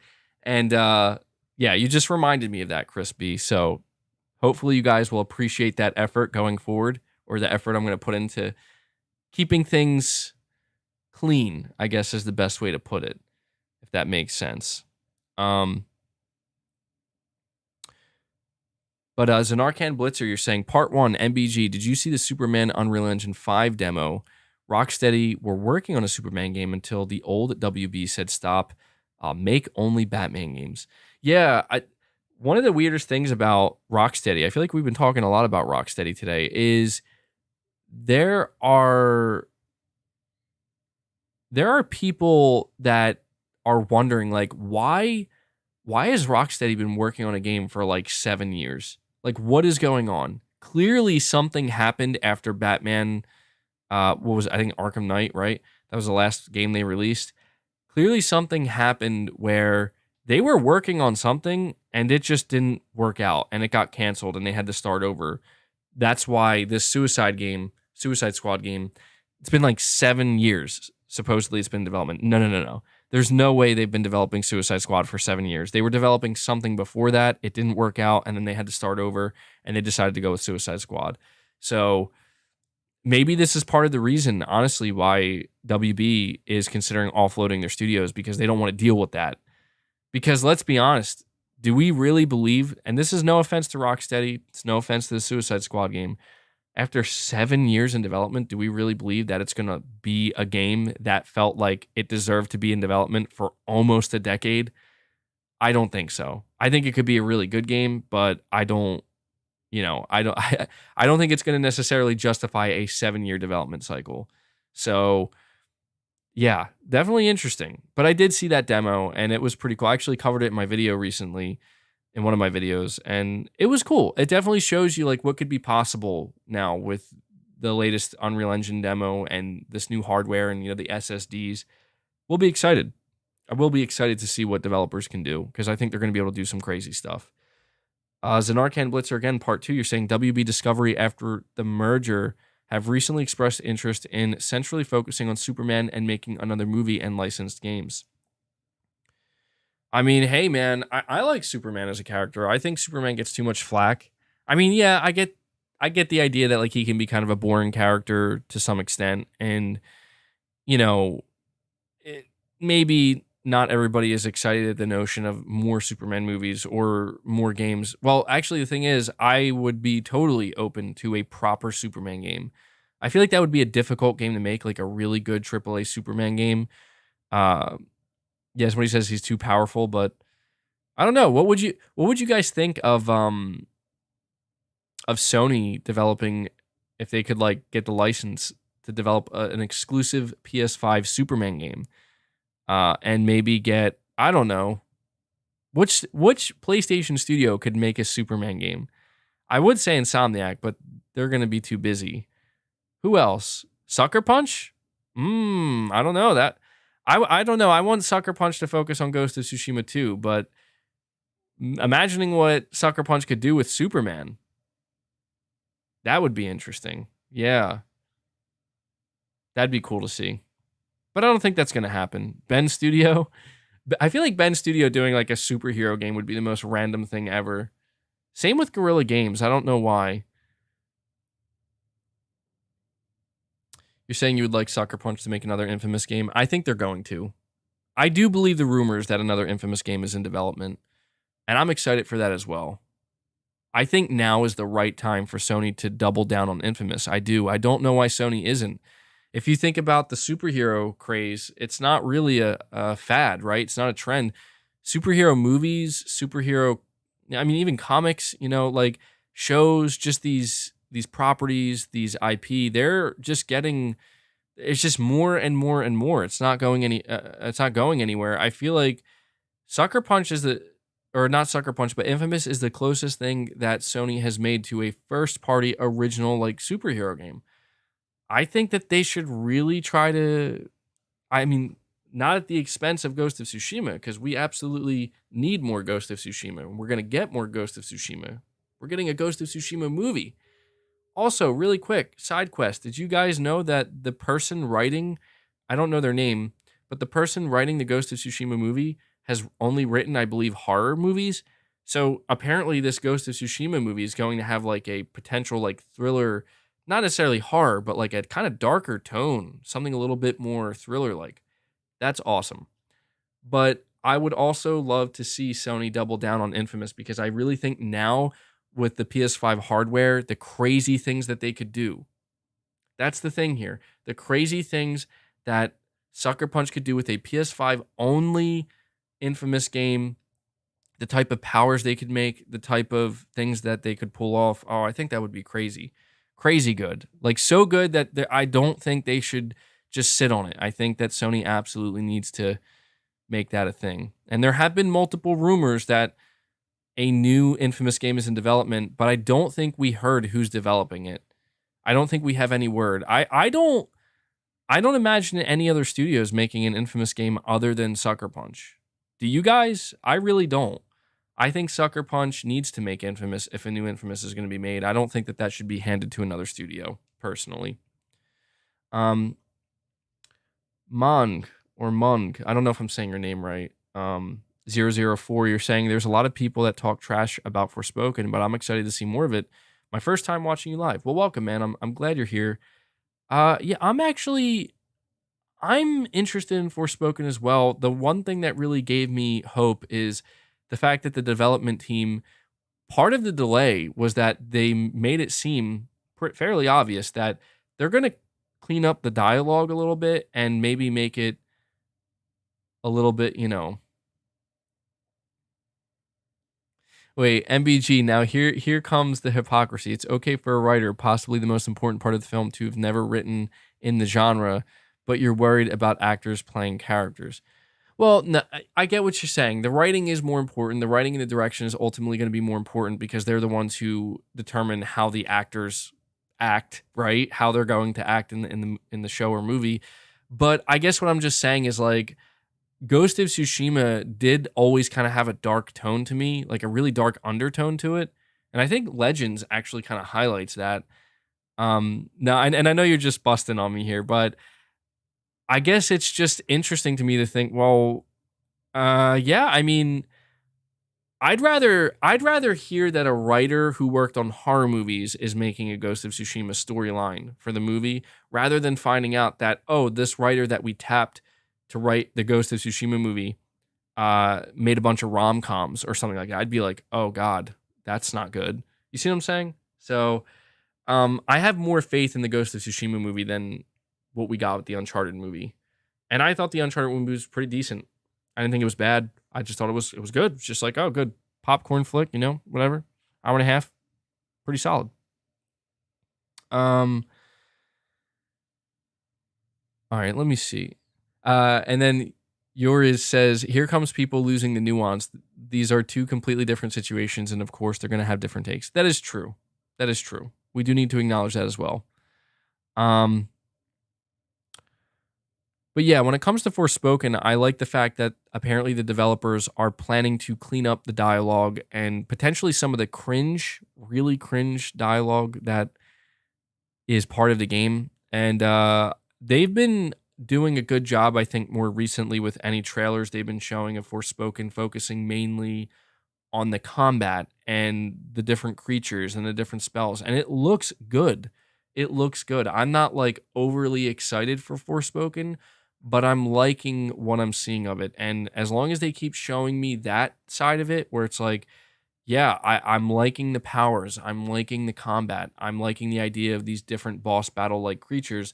I just hope that the story, more than anything, because I'm just not sold on the story. And knowing that it's going to be a full priced $70 game on PS5, I need it at that price. Every area of it needs to land for me. Every area of it needs to feel worth it. Because if I were to buy Forspoken at $70, and I'm like, man, the game feels great to play, and I love the combat and the world and the traversal, but I hate the story. I can't stand the characters. I can't stand the story. I can't stand what's going on here. That's going to be a major aspect of that game that has to land, you know? So we'll see. We'll see. I'm probably going to take a chance on Forspoken though. Like, even though I don't feel 100% sold on it, I'm liking what I'm seeing of it enough to where it's like, yeah, okay, I'm going to take a chance with this game. It kind of reminds me of Returnal a little bit. I know they're two very different games, but I kind of had that feeling with Returnal where I was very excited for Returnal because I liked what I was seeing and I liked the atmosphere and the tone of the game, and the combat looked really good. The story seemed mysterious, and a lot of people were like, I don't know, man, $70. And I'm like, okay, okay. Yes, yes, yes. How could I forget? How could I forget? You're saying play the demo. Thanks, Sony. Yeah, that's true. That's true. If by the time Forspoken comes out, if I'm subscribed to PlayStation Plus Premium, I'll be able to try 2 hours of it, right? Maybe more. Maybe since it'll be a PlayStation 5 console exclusive, it'll be more than that. Maybe they'll do like a 4 hour trial. Um, but yeah, I have hope for Forspoken. Okay, and with that being said, I am going to move on to the final topic of the show today, which I think is a pretty juicy topic for sure. Um, and that is talking about Sony wanting to implement demos. Not demos. I need to clarify. They're not demos, they're trials. They are two different things. So I think that, well, before I get into the topic, guys, do me a favor. Hit that like button, guys. We are almost at 550 likes. I think we could easily get to that. Maybe we could get to 600 likes before the end of the stream. Maybe. We'll have to see. So the important thing that I think we have to differentiate here is what a demo is versus what a trial is in terms of what a developer has to do, what a developer has to deal with. A demo is like a completely different, separate build of a game. And that's important to understand. Most developers do not make demos. Well, first of all, most publishers and developers do not want to make demos because, believe it or not, they don't want you playing their game. They don't want you playing it. They want you to see it and they want you to buy it.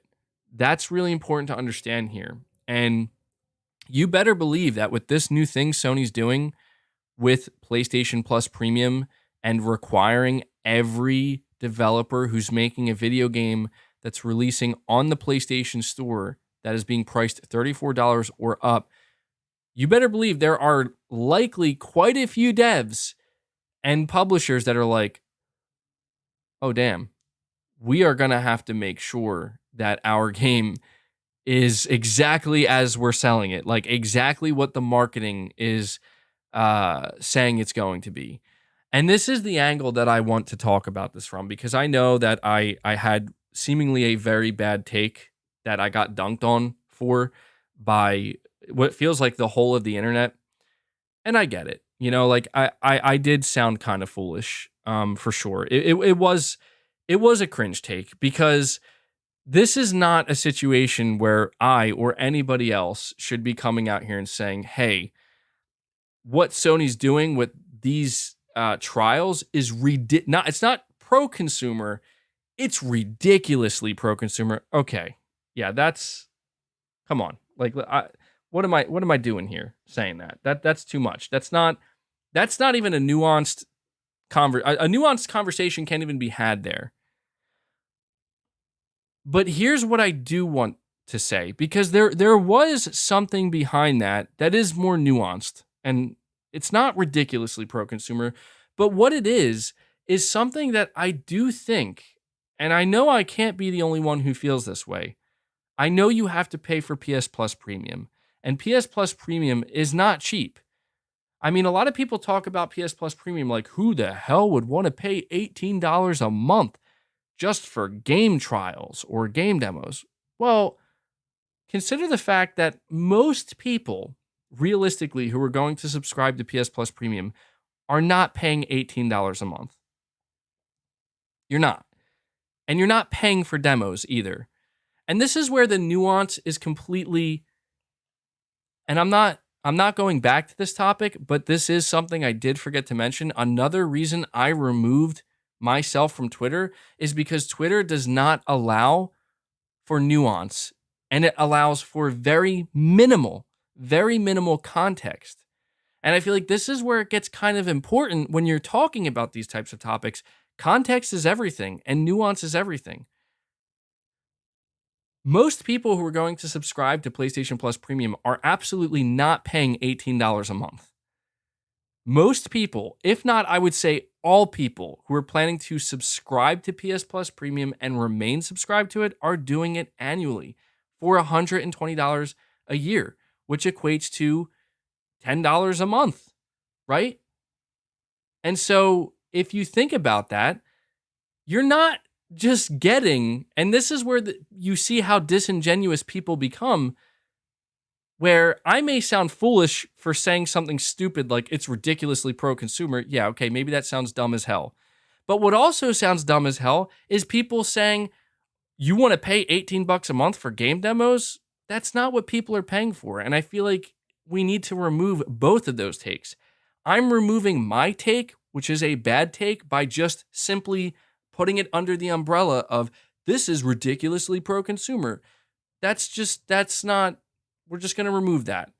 But I think we also need to remove paying for game demos, $18 a month. Let's remove that too, because there's more to it than that.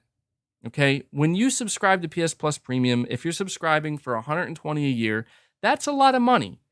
That's a lot of money. But let's dissect what you're getting for that $120 a year. You're going to get a game trial for every game that is essentially a AAA game. Any game that's $40 or higher, technically $34 or higher. That's just one of the perks you're getting. You're going to be getting, 400 PS5 and PS4 games. Okay, I don't care too much for services, and that's not why I would subscribe to PS Plus Premium, because I do prefer to buy my games. I do prefer to own my games. And if I were to experience a game trial, chances are, if I like the game, I'm probably going to go buy it physically, not digitally. So you're getting that. You're going to get classics, which I know that the way Sony is handling classics is not ideal. Like, I know that there's a lot of people that are like, why does it have to be behind a paywall? Why can't Sony just, why can't Sony just allow backwards compatibility, yada, yada, yada? Well, there's still a lot we don't know about classics, and we don't know if Sony's planning on selling some of these games separately in the PlayStation Store, but that is going to be part of PlayStation Plus Premium. And so I think that those are really the main selling points of PS Plus Premium. I don't think I'm forgetting anything. And so that's essentially what you're looking at for $120 a year. Now, I think when you look at it from a consumer standpoint, there is absolutely something to be said. Absolutely something to be said for what Sony is doing here for the consumer. Yes, Sony will be asking you to pay $120 a year to access game trials. But here's another angle I want to point out that I think is also something we need to kind of straighten out here a little bit. People are saying that what Sony is doing is complete BS because they're locking a feature like game trials for all games, $34 and above. They're locking that very useful and what would be a pro-consumer feature behind a paywall. And because they're locking it behind a paywall, that's what makes it anti-consumer or not consumer-friendly at all. Well, I don't know that I could call it anti-consumer because I don't view it that way. But what I can say is if you look at it as a wash, where it's like it's neither pro-consumer nor anti-consumer because it's still pretty expensive on a yearly basis, fine. I think that's a fair middle ground to establish. But people are comparing it to what Steam does. And what Steam does is they have a policy where if you buy a video game on Steam, if you have played it for less than 2 hours, you can request a refund. People need to understand something here. This is different than what Sony is doing. I implore you right now, if you think this is the same thing, go try buying 5 games, 6 games, 7 games in a row on Steam and exploiting that system. They will warn you to stop. They will not just let you endlessly over and over and over again buy games and try them and refund them. They will not let you do that. As far as I'm aware, I've seen multiple people who've come out and said that they have tried that and Steam warns you. And I need to drop this hammer down here to make it clear that what Sony is doing has never been done before in this way. And so I'm not telling people to come out here and rally around and be like, this is the greatest thing Sony's doing. Sony is our God. Please take my money. No. All I'm saying is, can we at least acknowledge that this is a different thing that hasn't been done before? And we're not talking about demos. It's been confirmed that if you are somebody, a developer, who is making a game that is $40, $45, $50, maybe you're a little bit worried. Well, I don't want to have to make a trial. I'm already stretched completely thin here, developing my game, making sure it's good to go and it's ready. We're hearing that, and I do believe this because it makes the most sense. Sony is not requiring developers to do anything. It sounds like the only thing a developer has to do is check off a box, essentially saying, here's my game trial, I'm submitting it, and they just have to put a date with it. And then Sony, those who run the PlayStation Store, will set up the game trial themselves. And all they're doing is putting a timer, like a bracket. And maybe the developer can choose which section of their game can be a trial. I don't think that that's the case. To me, based off of my understanding, I feel like the way it's going to work is game trials are going to be the first 2 hours of your game. That's just how it is. And I've seen other people, PlayStation fans, talk about how they do like that Sony's doing this because they feel like it's going to potentially improve AAA game quality across the board. By Sony mandating this and making so that this is something that every AAA game on the PlayStation Store has to offer, it'll make it so that we're not going to get these shit show scam games, essentially, where it's not at all what they made it seem like, right? Or if a game release is completely broken, oh, they're not going to get sales, you know? And yeah, they can't pull the rug out from under you as easily. And this is where I'm like, how come nobody's talking about the good in this? I know that people are angry because they're like, I don't want to pay for PS Plus Premium. This is something Sony should be doing for I don't know, for free. I don't know that many people are saying that. The one thing I do see people saying that I can kind of get on board with is they're like, this should be available as a PlayStation Plus perk, period. It shouldn't be locked to premium.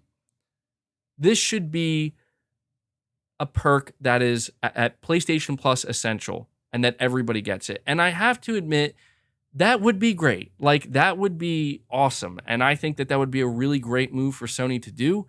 And maybe they should consider it. But at the same time, I feel like, you know, I don't look at Sony as my friend. I don't look at Sony as, you know, hey, pal, can you let me get into that? You know, can you give me game trials for, I would request that. Like, if I could, and I thought it was a possibility, I would say, Sony, you should make this a thing that isn't behind a paywall, because I think it would be great for everybody. But that's just not how these things work.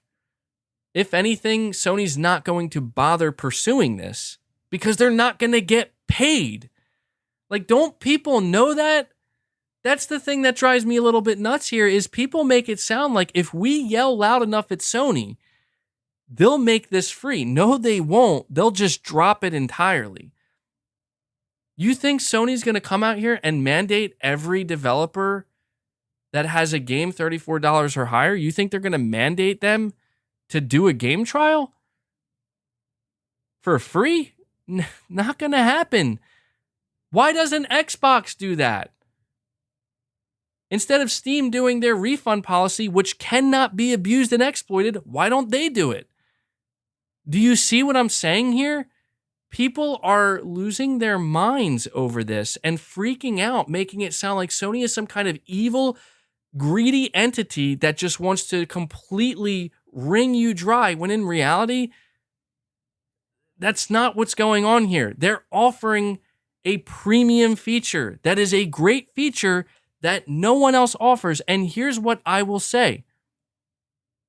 Everybody wants to make it sound like Xbox is just way more pro-consumer. Fine. I think that's a fine take to have. If you are comparing Xbox Game Pass to PlayStation Plus Premium and you decide, I think Game Pass is a much better value, and I think Game Pass is a much more appealing deal, well, it's just like I've always encouraged people. Speak with your wallet then. Don't subscribe to PlayStation Plus Premium if you think Sony is just trying to rip you off.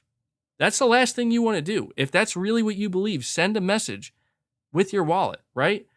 And if you think that what Xbox is doing is a lot better, then go give your money to Game Pass. That's how you send the message. And there's no doubt that Xbox has been pushing hard to be pro-consumer. But I'm just going to say this. If what Sony is doing is so egregious, if it's as egregious as people are saying, and Sony really is just trying to rip people off and they're just trying to charge people for game demos, as people keep putting it, game demos, and this is a feature that should be free or at the bottom tier of PlayStation Plus Essential, I will say, Microsoft, go dunk on Sony and go prove Xbox fans right. You know? You're saying MBG Xbox has the same policy of refunding as Steam. Get your facts right. I mean, I guess they do, but again, you can't exploit it. And I'm encouraging you, if you think you can exploit it, go ahead. If you think you can try 3, 4 separate, or even 5 separate AAA games in a row, and just because you didn't play it for more than 2 hours, you think you can keep going to, the Xbox help and they track your account. They will see what you're trying to do and they will stop you from doing it. Why do you think that is? Why do you think Microsoft is not doing the exact same thing Sony is by mandating developers and coming out here and giving it for free or giving it to Game Pass users? And people say, well, Game Pass already offers this. But do they offer it on every single Xbox game in the Xbox store $34 or higher? I'm just asking, do they offer you to try out a game for 2 hours? They don't. They're two separate things. And people say, well, what Game Pass is offering is better because I get the full game. Yes, you do. And that's what you're paying for. But it's a catered list of games, a rotating list of games. The thing that has bothered me the most about this report is that people are not seeing it for what it really is. Myself included.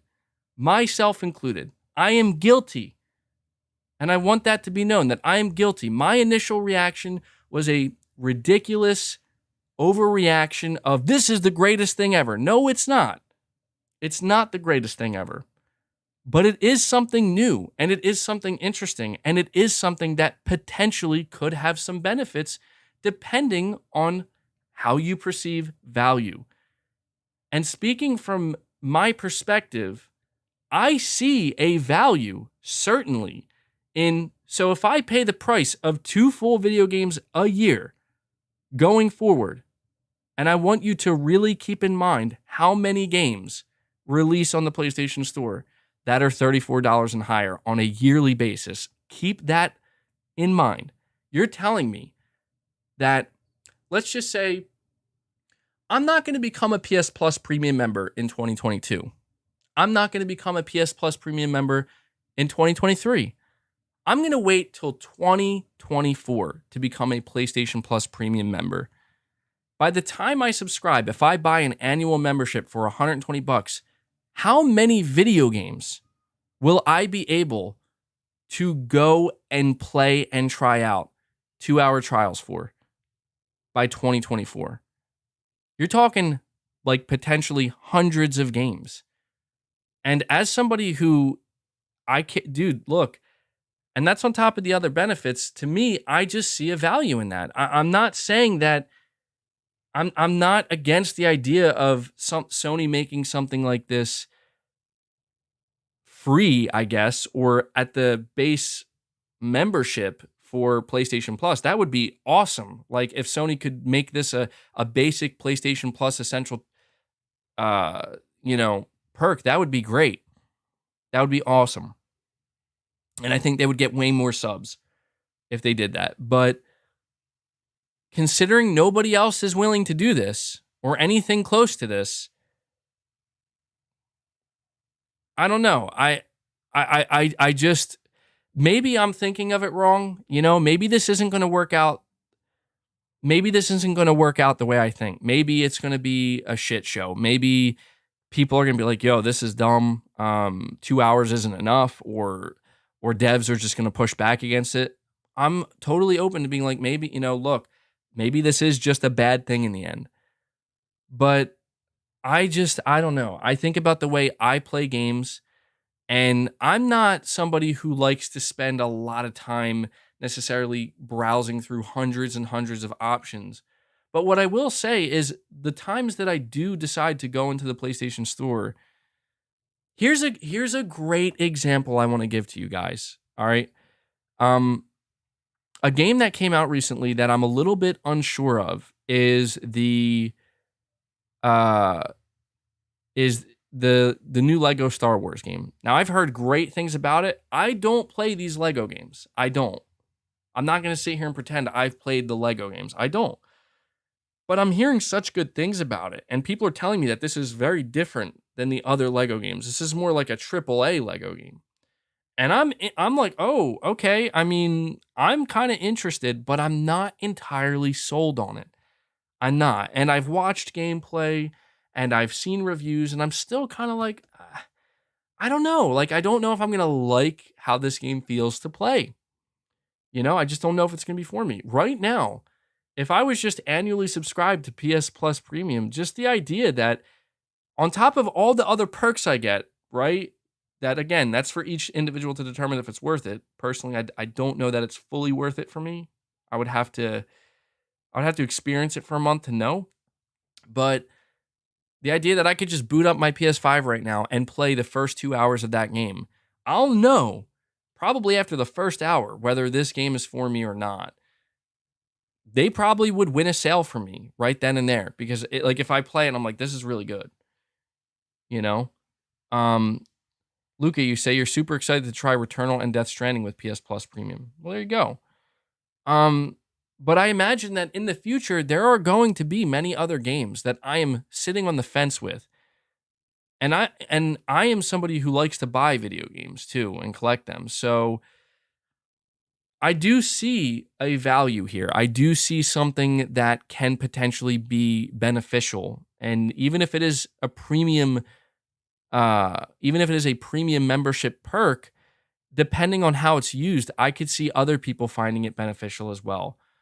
And all the people who were like dunking on it and making it sound like this is the dumbest shit they ever heard, just don't partake in it then. Like that's the whole thing is I know I seem like the enemy and whatnot, but I'm not sitting here telling people, oh, everybody should subscribe to PS Plus Premium. It's a great deal. I'm not doing that. I know people want to think I'm some kind of salesman for Sony. I'm not. And I know occasionally I can come off that way, but I truly right now sincerely encourage people, it's your money that you're earning. It's yours to do with what you want, and only you can determine what you find value in.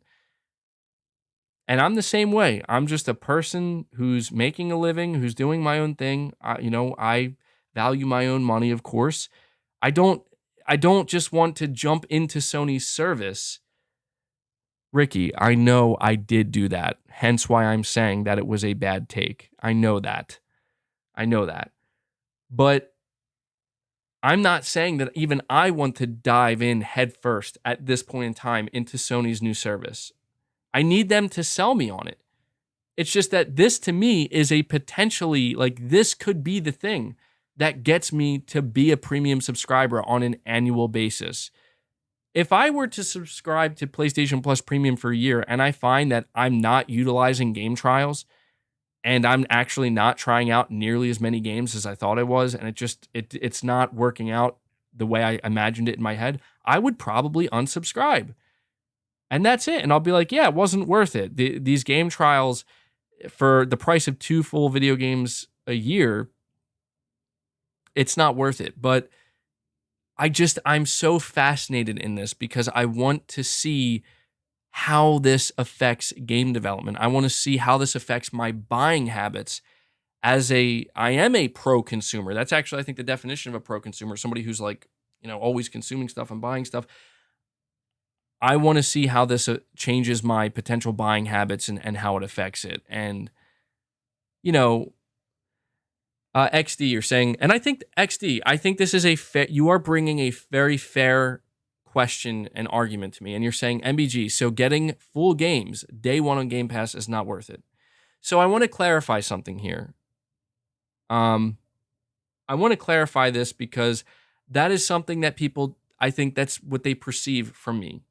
And yes, I've been very critical of Game Pass, and I want it to be known, guys, I am critical of PlayStation Plus Premium and what Sony's doing with these tiers as well. I am worried about Sony going more so in a service-based direction. That is not what I want, and that is not what I want to support per se. It's not. You guys know, I want Sony to stick to their traditional way of doing things. That's what I prefer.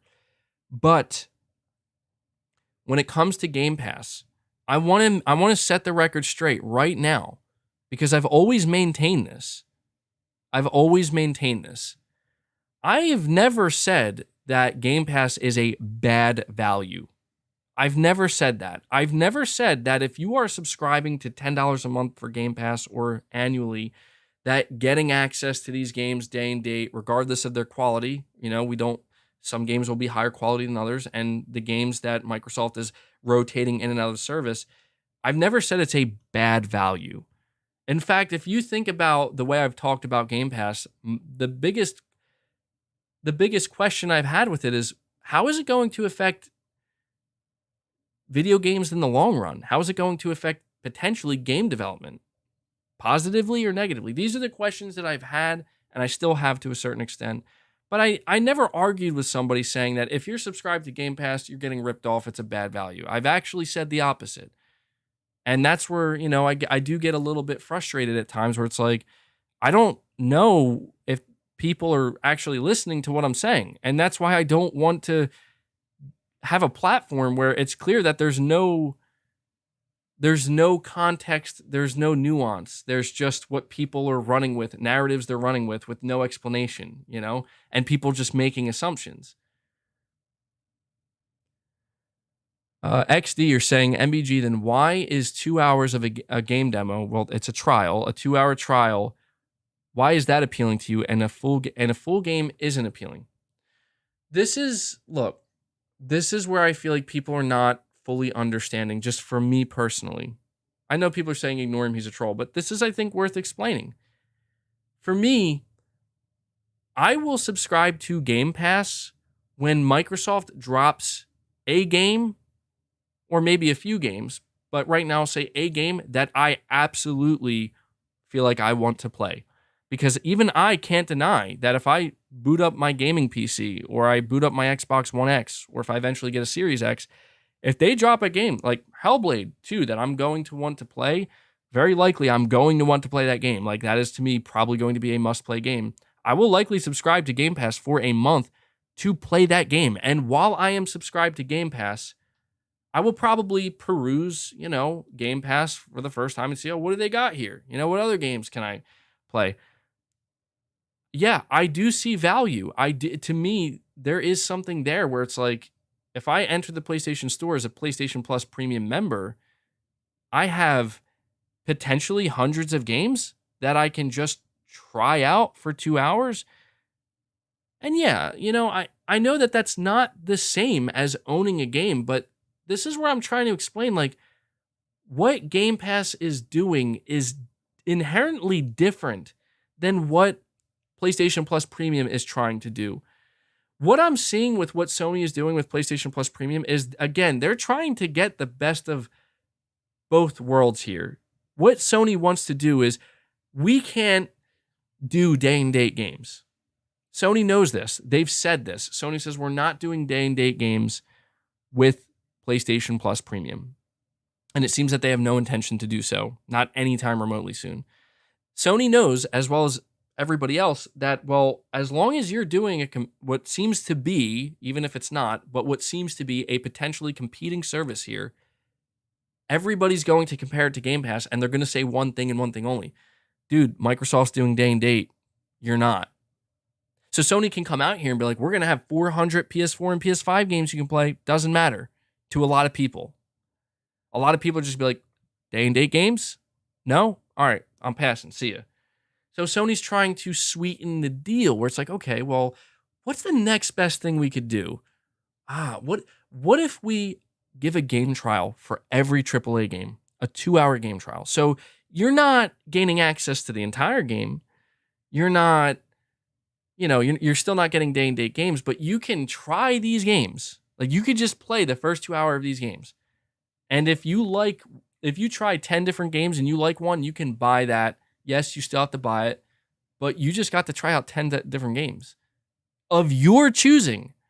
That's the important differentiating factor here. Is Sony, again, is doing this for every dev, $34 and higher. Every game, $34 and higher.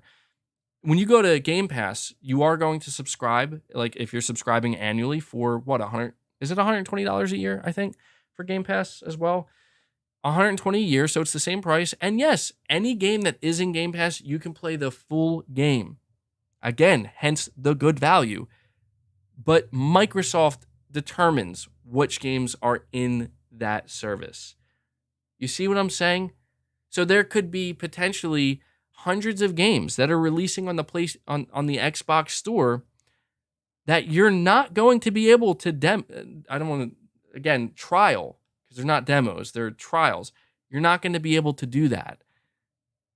And all I'm going to say is that if Xbox announced that they were bringing this same thing to Xbox Game Pass, I promise you, Xbox fans would suddenly see why they would like it.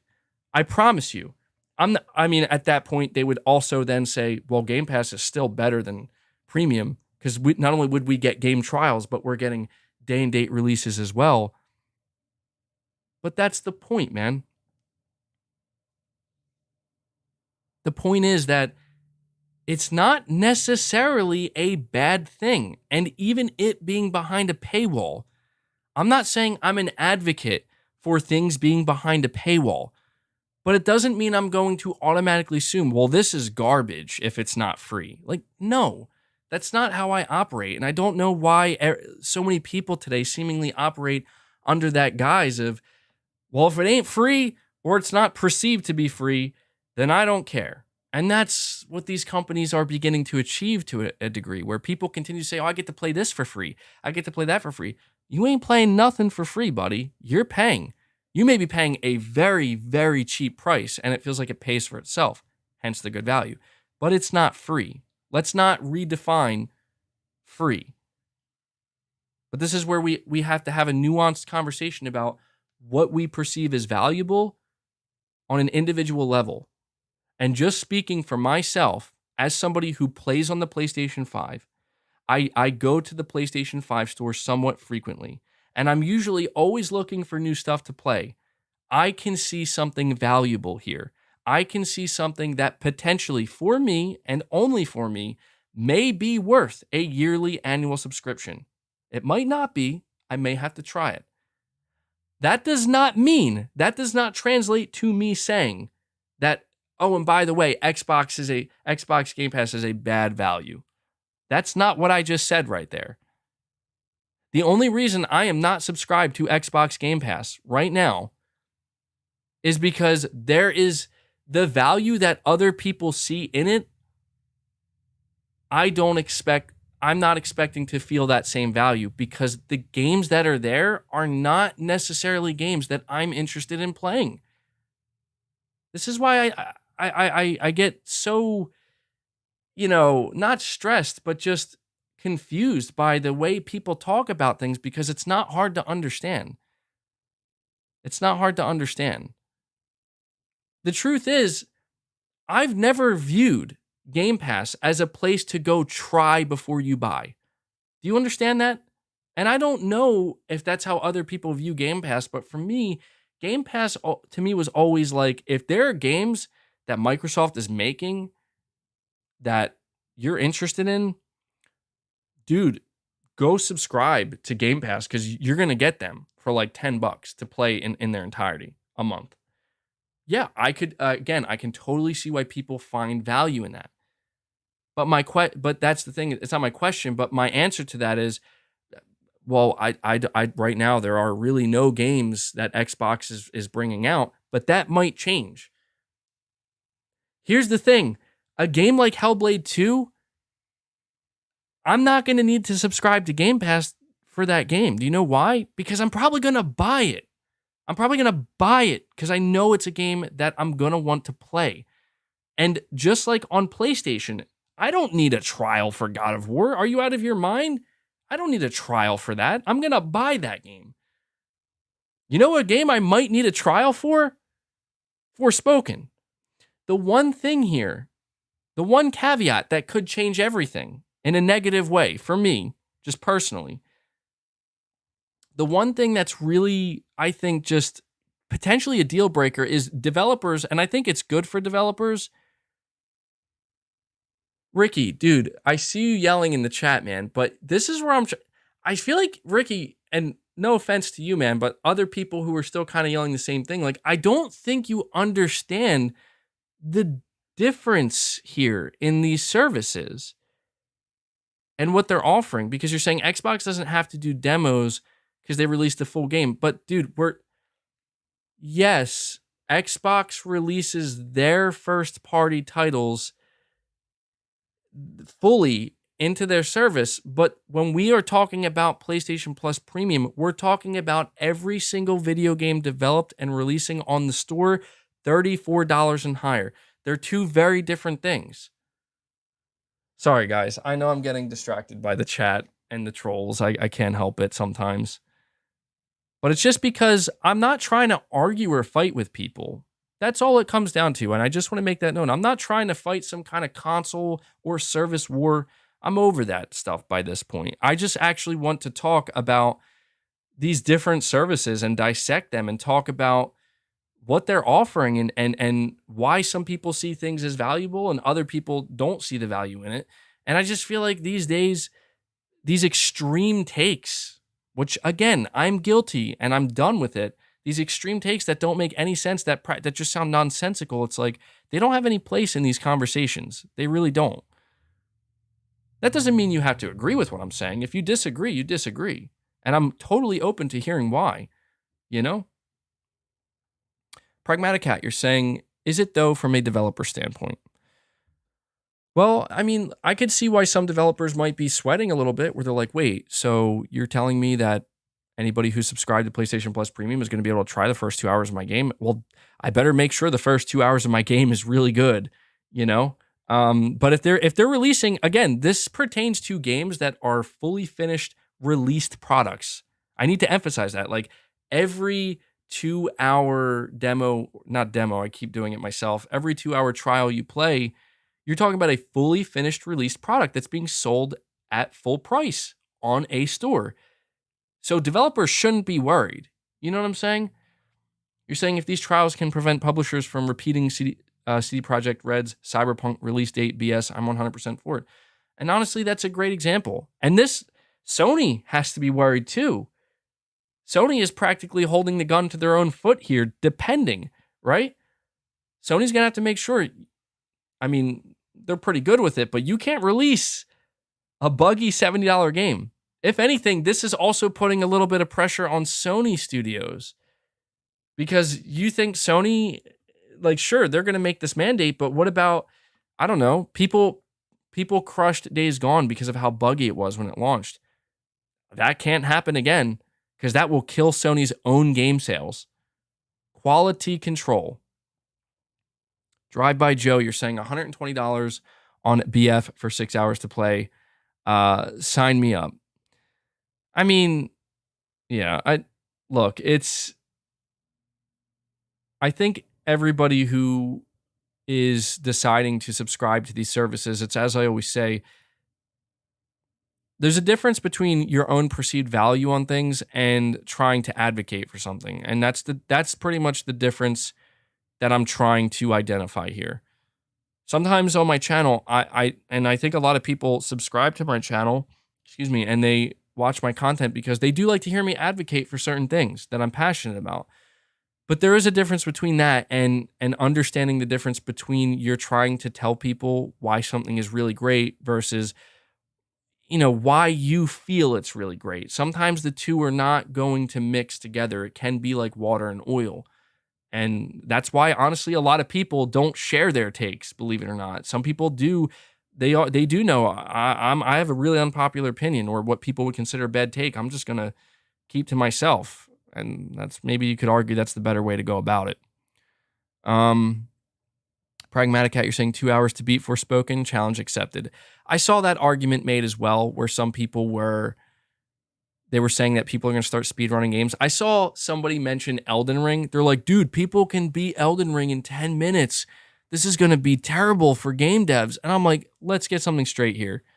No offense to speedrunners, but anybody who's booting up Elden Ring and beating it in 10 minutes is not really getting enjoyment out of it. I'm sorry, you're just not. Like, you're not experiencing the game.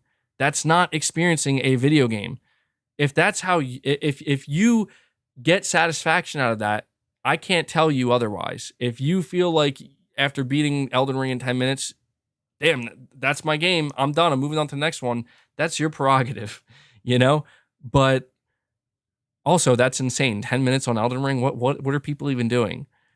But I just don't think that the speedrunning argument is a good is a good argument to make against something like this.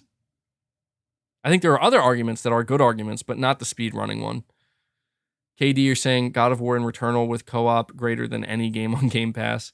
Well, I mean, yeah, I'm not necessarily trying to get into the weeds of, the games that are on Xbox Game Pass versus what's on PlayStation Plus Premium, but it's just that because Sony is pursuing a revamped service, a lot of people are immediately drawing comparisons. And I think that's fair. I think that's natural. That's always going to happen. But I feel like they each need to be observed as individuals and as individual services, and the differences between them need to be acknowledged, their strengths and their weaknesses, And yeah, I think that again, that just kind of comes down to each person deciding what's best for them. Waleed is now a game cat, specifically a white tiger. What an interesting name. Look at Halo Infinite, biggest fail due to Game Pass. I'm going to be honest, Waleed, I don't know that Halo Infinite, the struggle it experienced was due to Game Pass. I honestly think that's more so to do with just the poor management at 343 Industries, which they're still struggling with. I think it was easy at the time to say, see, look, this is what you get with Game Pass. This is Game Pass quality. But looking back and also continuing to see what's going on with 343, it's become pretty clear. It's become pretty clear that, yeah, Game Pass is not having a negative impact on 343 Industries. 343 Industries is just in a... They have their own problems that's completely separate from that. And I'm not saying that means Halo is a bad game. I'm just simply saying that it's been literally documented. Like the studio is not in its best shape, and it's having trouble. And I honestly do think it would be extremely disingenuous to imply, frankly, that it's because of Game Pass. Because again, you look at a game like Forza Horizon 5, and I know I'm going to sound crazy because it's like, oh man, is MBG defending Game Pass here? It's not that I'm defending anything. I'm just trying to be factual. Forza Horizon 5 is objectively a high-quality game, and it released on Game Pass, and it still sold pretty well too, apparently. So it just goes to show that, like, things can succeed on Game Pass, but if you want to have a wider conversation of how do Xbox game studios compare to Sony's, well, that's separate from the service and whether or not something can be successful on it. Mount Cash One, you're saying people just have to stop the fake outrage. You get 400 plus PS4 and 5 games, legacy games, a few free PS5 games, new game, 2-hour trials for the price of 2 PS4 games. And Mount Cash, that's what I'm trying to convey here, is that when you package that together for what you say, $120, the price of 2 PS4 games, I don't think it's my place to determine to anybody whether or not that's a good deal to them. And that's what I just want to say, that is what has pissed me off about this entire conversation ever since this report has come out. Because I have always said to all Xbox fans, to all Game Pass fans, that it's your decision. I cannot tell you whether Game Pass is a good deal to you. That's for you to determine.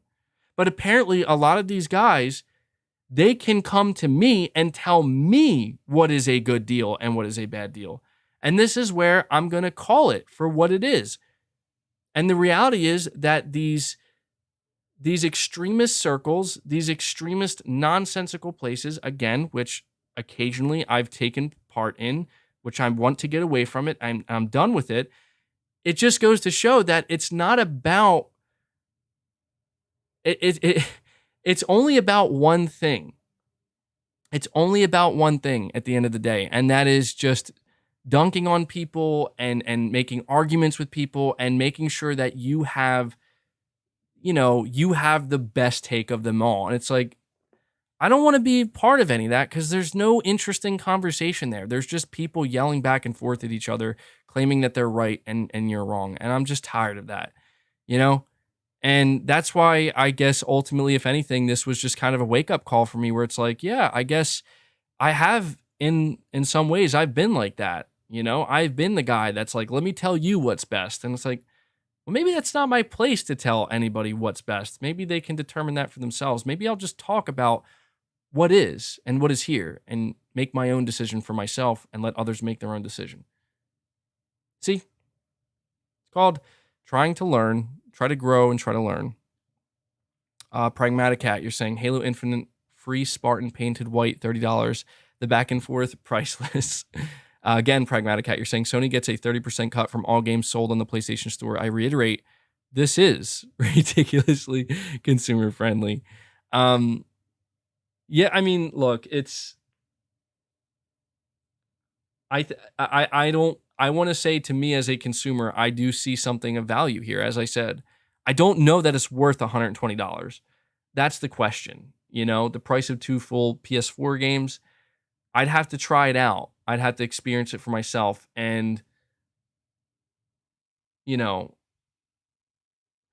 always busy. You're saying, I agree with you. The value of the service is down to the individual, but one cannot be argued is the millions of people that benefit from these services as a result. There is generalized value for sure. Yeah. I mean, yeah, like it, and that's why I feel like just when people say like, "Oh, dude, with Game Pass you get every Xbox game day and date," and it's like generally speaking, that is a good value. Just like if Sony did it, it's like yes, that is generally good value. I don't think anybody can argue that, but that's where the nuanced conversation comes in. Like I actually do understand why a lot of people would look at this report because Sony did not convey this officially. It was a report and it was a little bit confusing to read. I actually do understand why people would turn and just automatically be like, that doesn't sound good at all. And I do understand why people are turning around and saying, I have to pay for demos because Sony has not properly, again, this is information that was not supposed to be public knowledge yet. They did not explain this yet. And so we're getting like these really detailed reports that most people are not going to read or look into, and they're just going to automatically say like, well, I think this is bad, and I think that this is a bad deal. And it's Sony's job to prove if Sony actually thinks that there's something here that is of value that they think people will pay for, that they think will help incentivize people paying for their service, then it's up to them to convey that. I'm just simply saying that after reading into it and looking into it more deeply and really thinking about how I could leverage this for my own use and how I could utilize it. Yeah, like I understand like why this is something Sony would want to pursue, you know? Um True Witty, you're saying speedrunners spend days to get to the fastest times. Yeah, they do. It's not something that happens overnight or in 10 minutes as people imply. And that right there, I want it to be known, True Witty. It's shit like that. I feel like I've went this whole podcast without swearing, but I had to say it at least once. It's shit like that that made me just be like, I'm done with Twitter, dude. I can't. I can't anymore. When the top most liked, most hearted, most upvoted comment was somebody saying Elden Ring players can finish, people can finish Elden Ring in 10 minutes. This is horrible for game devs. Like, holy shit. People, like, as somebody who has had bad takes, that is a bad take. I've had bad takes. Other people are having bad takes. I'm telling you, these places encourage idiocy. And I don't want to be an idiot. I don't want to be part of it. I don't want to be, I just can't deal with it anymore because it's like, geez, that's not how this works, you know? Yeah, whatever.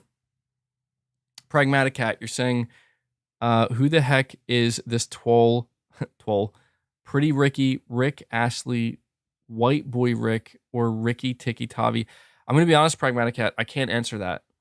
I don't even know what's going on with that super chat, buddy. And Ernest, you're saying, I'm currently replaying the Sly Cooper games on my Vita. They've been elevated to my most wanted remakes. Amazing games. Everyone needs to try them. Yeah, I heard that there is a new Sly Cooper in development. I don't have much experience with Sly Cooper. I'm actually probably somebody who could really benefit from something like that. But yeah, apparently Pixel Opus is the one making a new Sly Cooper. So yeah, that was the final topic of the podcast. And just to summarize, because I feel like that was the topic out of everything I discussed today that maybe got a little bit all over the place. Just to summarize, I'm interested to see ultimately how game trials unfold and how Sony plans to um, talk about them and how they are going to work, because I did forget to mention that developers will have 3 months, and that's a big difference maker. They will have 3 months to essentially determine whether or not determine, but they will have 3 months to put out their trial. So a good example is a game like Elden Ring. If you're somebody who has subscribed to PlayStation Plus Premium since January, you still wouldn't be able to probably play a trial of Elden Ring until May 25th, because May 25th will be exactly the 3-month point uh, from when Elden Ring launched. And so I don't know that this is going to be as good as I'm hoping it is in my head. Because if the reality of the situation is, if I'm going to subscribe to PlayStation Plus Premium to have access to these game trials, and I'm looking at a game like Forspoken, where that's actually a really good game that I would like to try for 2 hours to make sure that the story's not going to be horrible or I'm going to actually like it. If the reality of the situation is, you're not going to be able to try that until like what, it's coming out in October. So November, December, like what, January 20th or something like that, then it's useless to me. It really is, because by that point, the game will probably be on sale.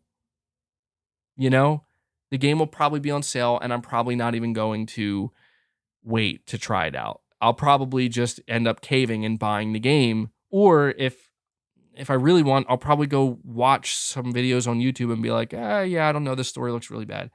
And that's the big thing. I have to make sure to mention this before I end this topic and end this podcast, where for as interested as I am in game trials, I do also see a pretty big potentially downside to it, where in our heads, I think we're automatically jumping to, we get to try out new games as they release. The reality is the Cyberpunk situation, and here's some serious food for thought. Here's some serious food for thought. The Cyberpunk situation wouldn't have actually been avoided, even with game trials in PlayStation Plus Premium. I know. Think about that. CD Projekt Red would have waited until the last day of the 90-day period to put out their game, and by that point, the damage would have been done. So, yeah, I mean, hopefully people are listening to me saying this and understand that I'm not just out here trying to sell PlayStation service, and I'm not just a pure advocate. I'm also critical of it, and I'm not fully sold on it. I think that, again, when I first read about this, my impulse told me, this is great. This is awesome. This is a really awesome thing that Sony's doing. And when my impulse immediately subsided and I started to actually think and use my brain, I realized, well, it's a little bit more nuanced than that. There's a little bit more to it. So we'll see. We'll see how Sony plans to handle it, and we'll see how they plan to market it. And who knows? Maybe they leaked this on purpose. Maybe Sony leaked this on purpose or something to get some feedback before they announce it, because maybe they are afraid that they're going to get severe backlash and they kind of want to know before they actually do it. All right, guys. That's it. That's episode 107 of the podcast. I'm going to be honest. I had no idea that this podcast was going to go for 4.5 hours. I actually thought it was going to be a shorter podcast, but sometimes that's just the way it goes down, and hopefully you guys appreciate it. I don't know how you guys feel about the length of the recent podcasts. They've been going very long. I think like the shortest episode was like 3.5 hours, but it seems like you guys mostly like it. And, I don't artificially extend the podcast. At least I'm not trying to. And I thought that everything we talked about here today was good. I enjoyed it. I enjoyed having all these topics, seemingly, even on a slow week, to discuss. So, all right, that does it. Before I head out, I want to extend a big thank you to everybody who tuned in, those of you, especially those of you who are my channel members and those of you who donated super chats today. I always tell you guys, those of you who show up, you are the backbone of the channel, and I literally couldn't do what I do here on the channel without your continued support, without the super chats, without you guys watching some of the ads and adding up the watch time and hitting the like button. So I really appreciate it. And yeah, as you head out and you leave the stream, make sure you hit the like button. I think we could crush 600 likes. We'll see what next week brings, or this week, I should say. It's the first week of May. And so, yeah, I have a feeling that, May should, I don't know definitively, obviously, no one knows, but I have a feeling May will be better for gaming news and potentially announcements or things leading up to announcements than April was. April's always usually a quiet month. So I'll be sure to keep you guys updated. I'll have regular content throughout the week. Make sure you tune into that. And that does it. Until next time, guys, take care.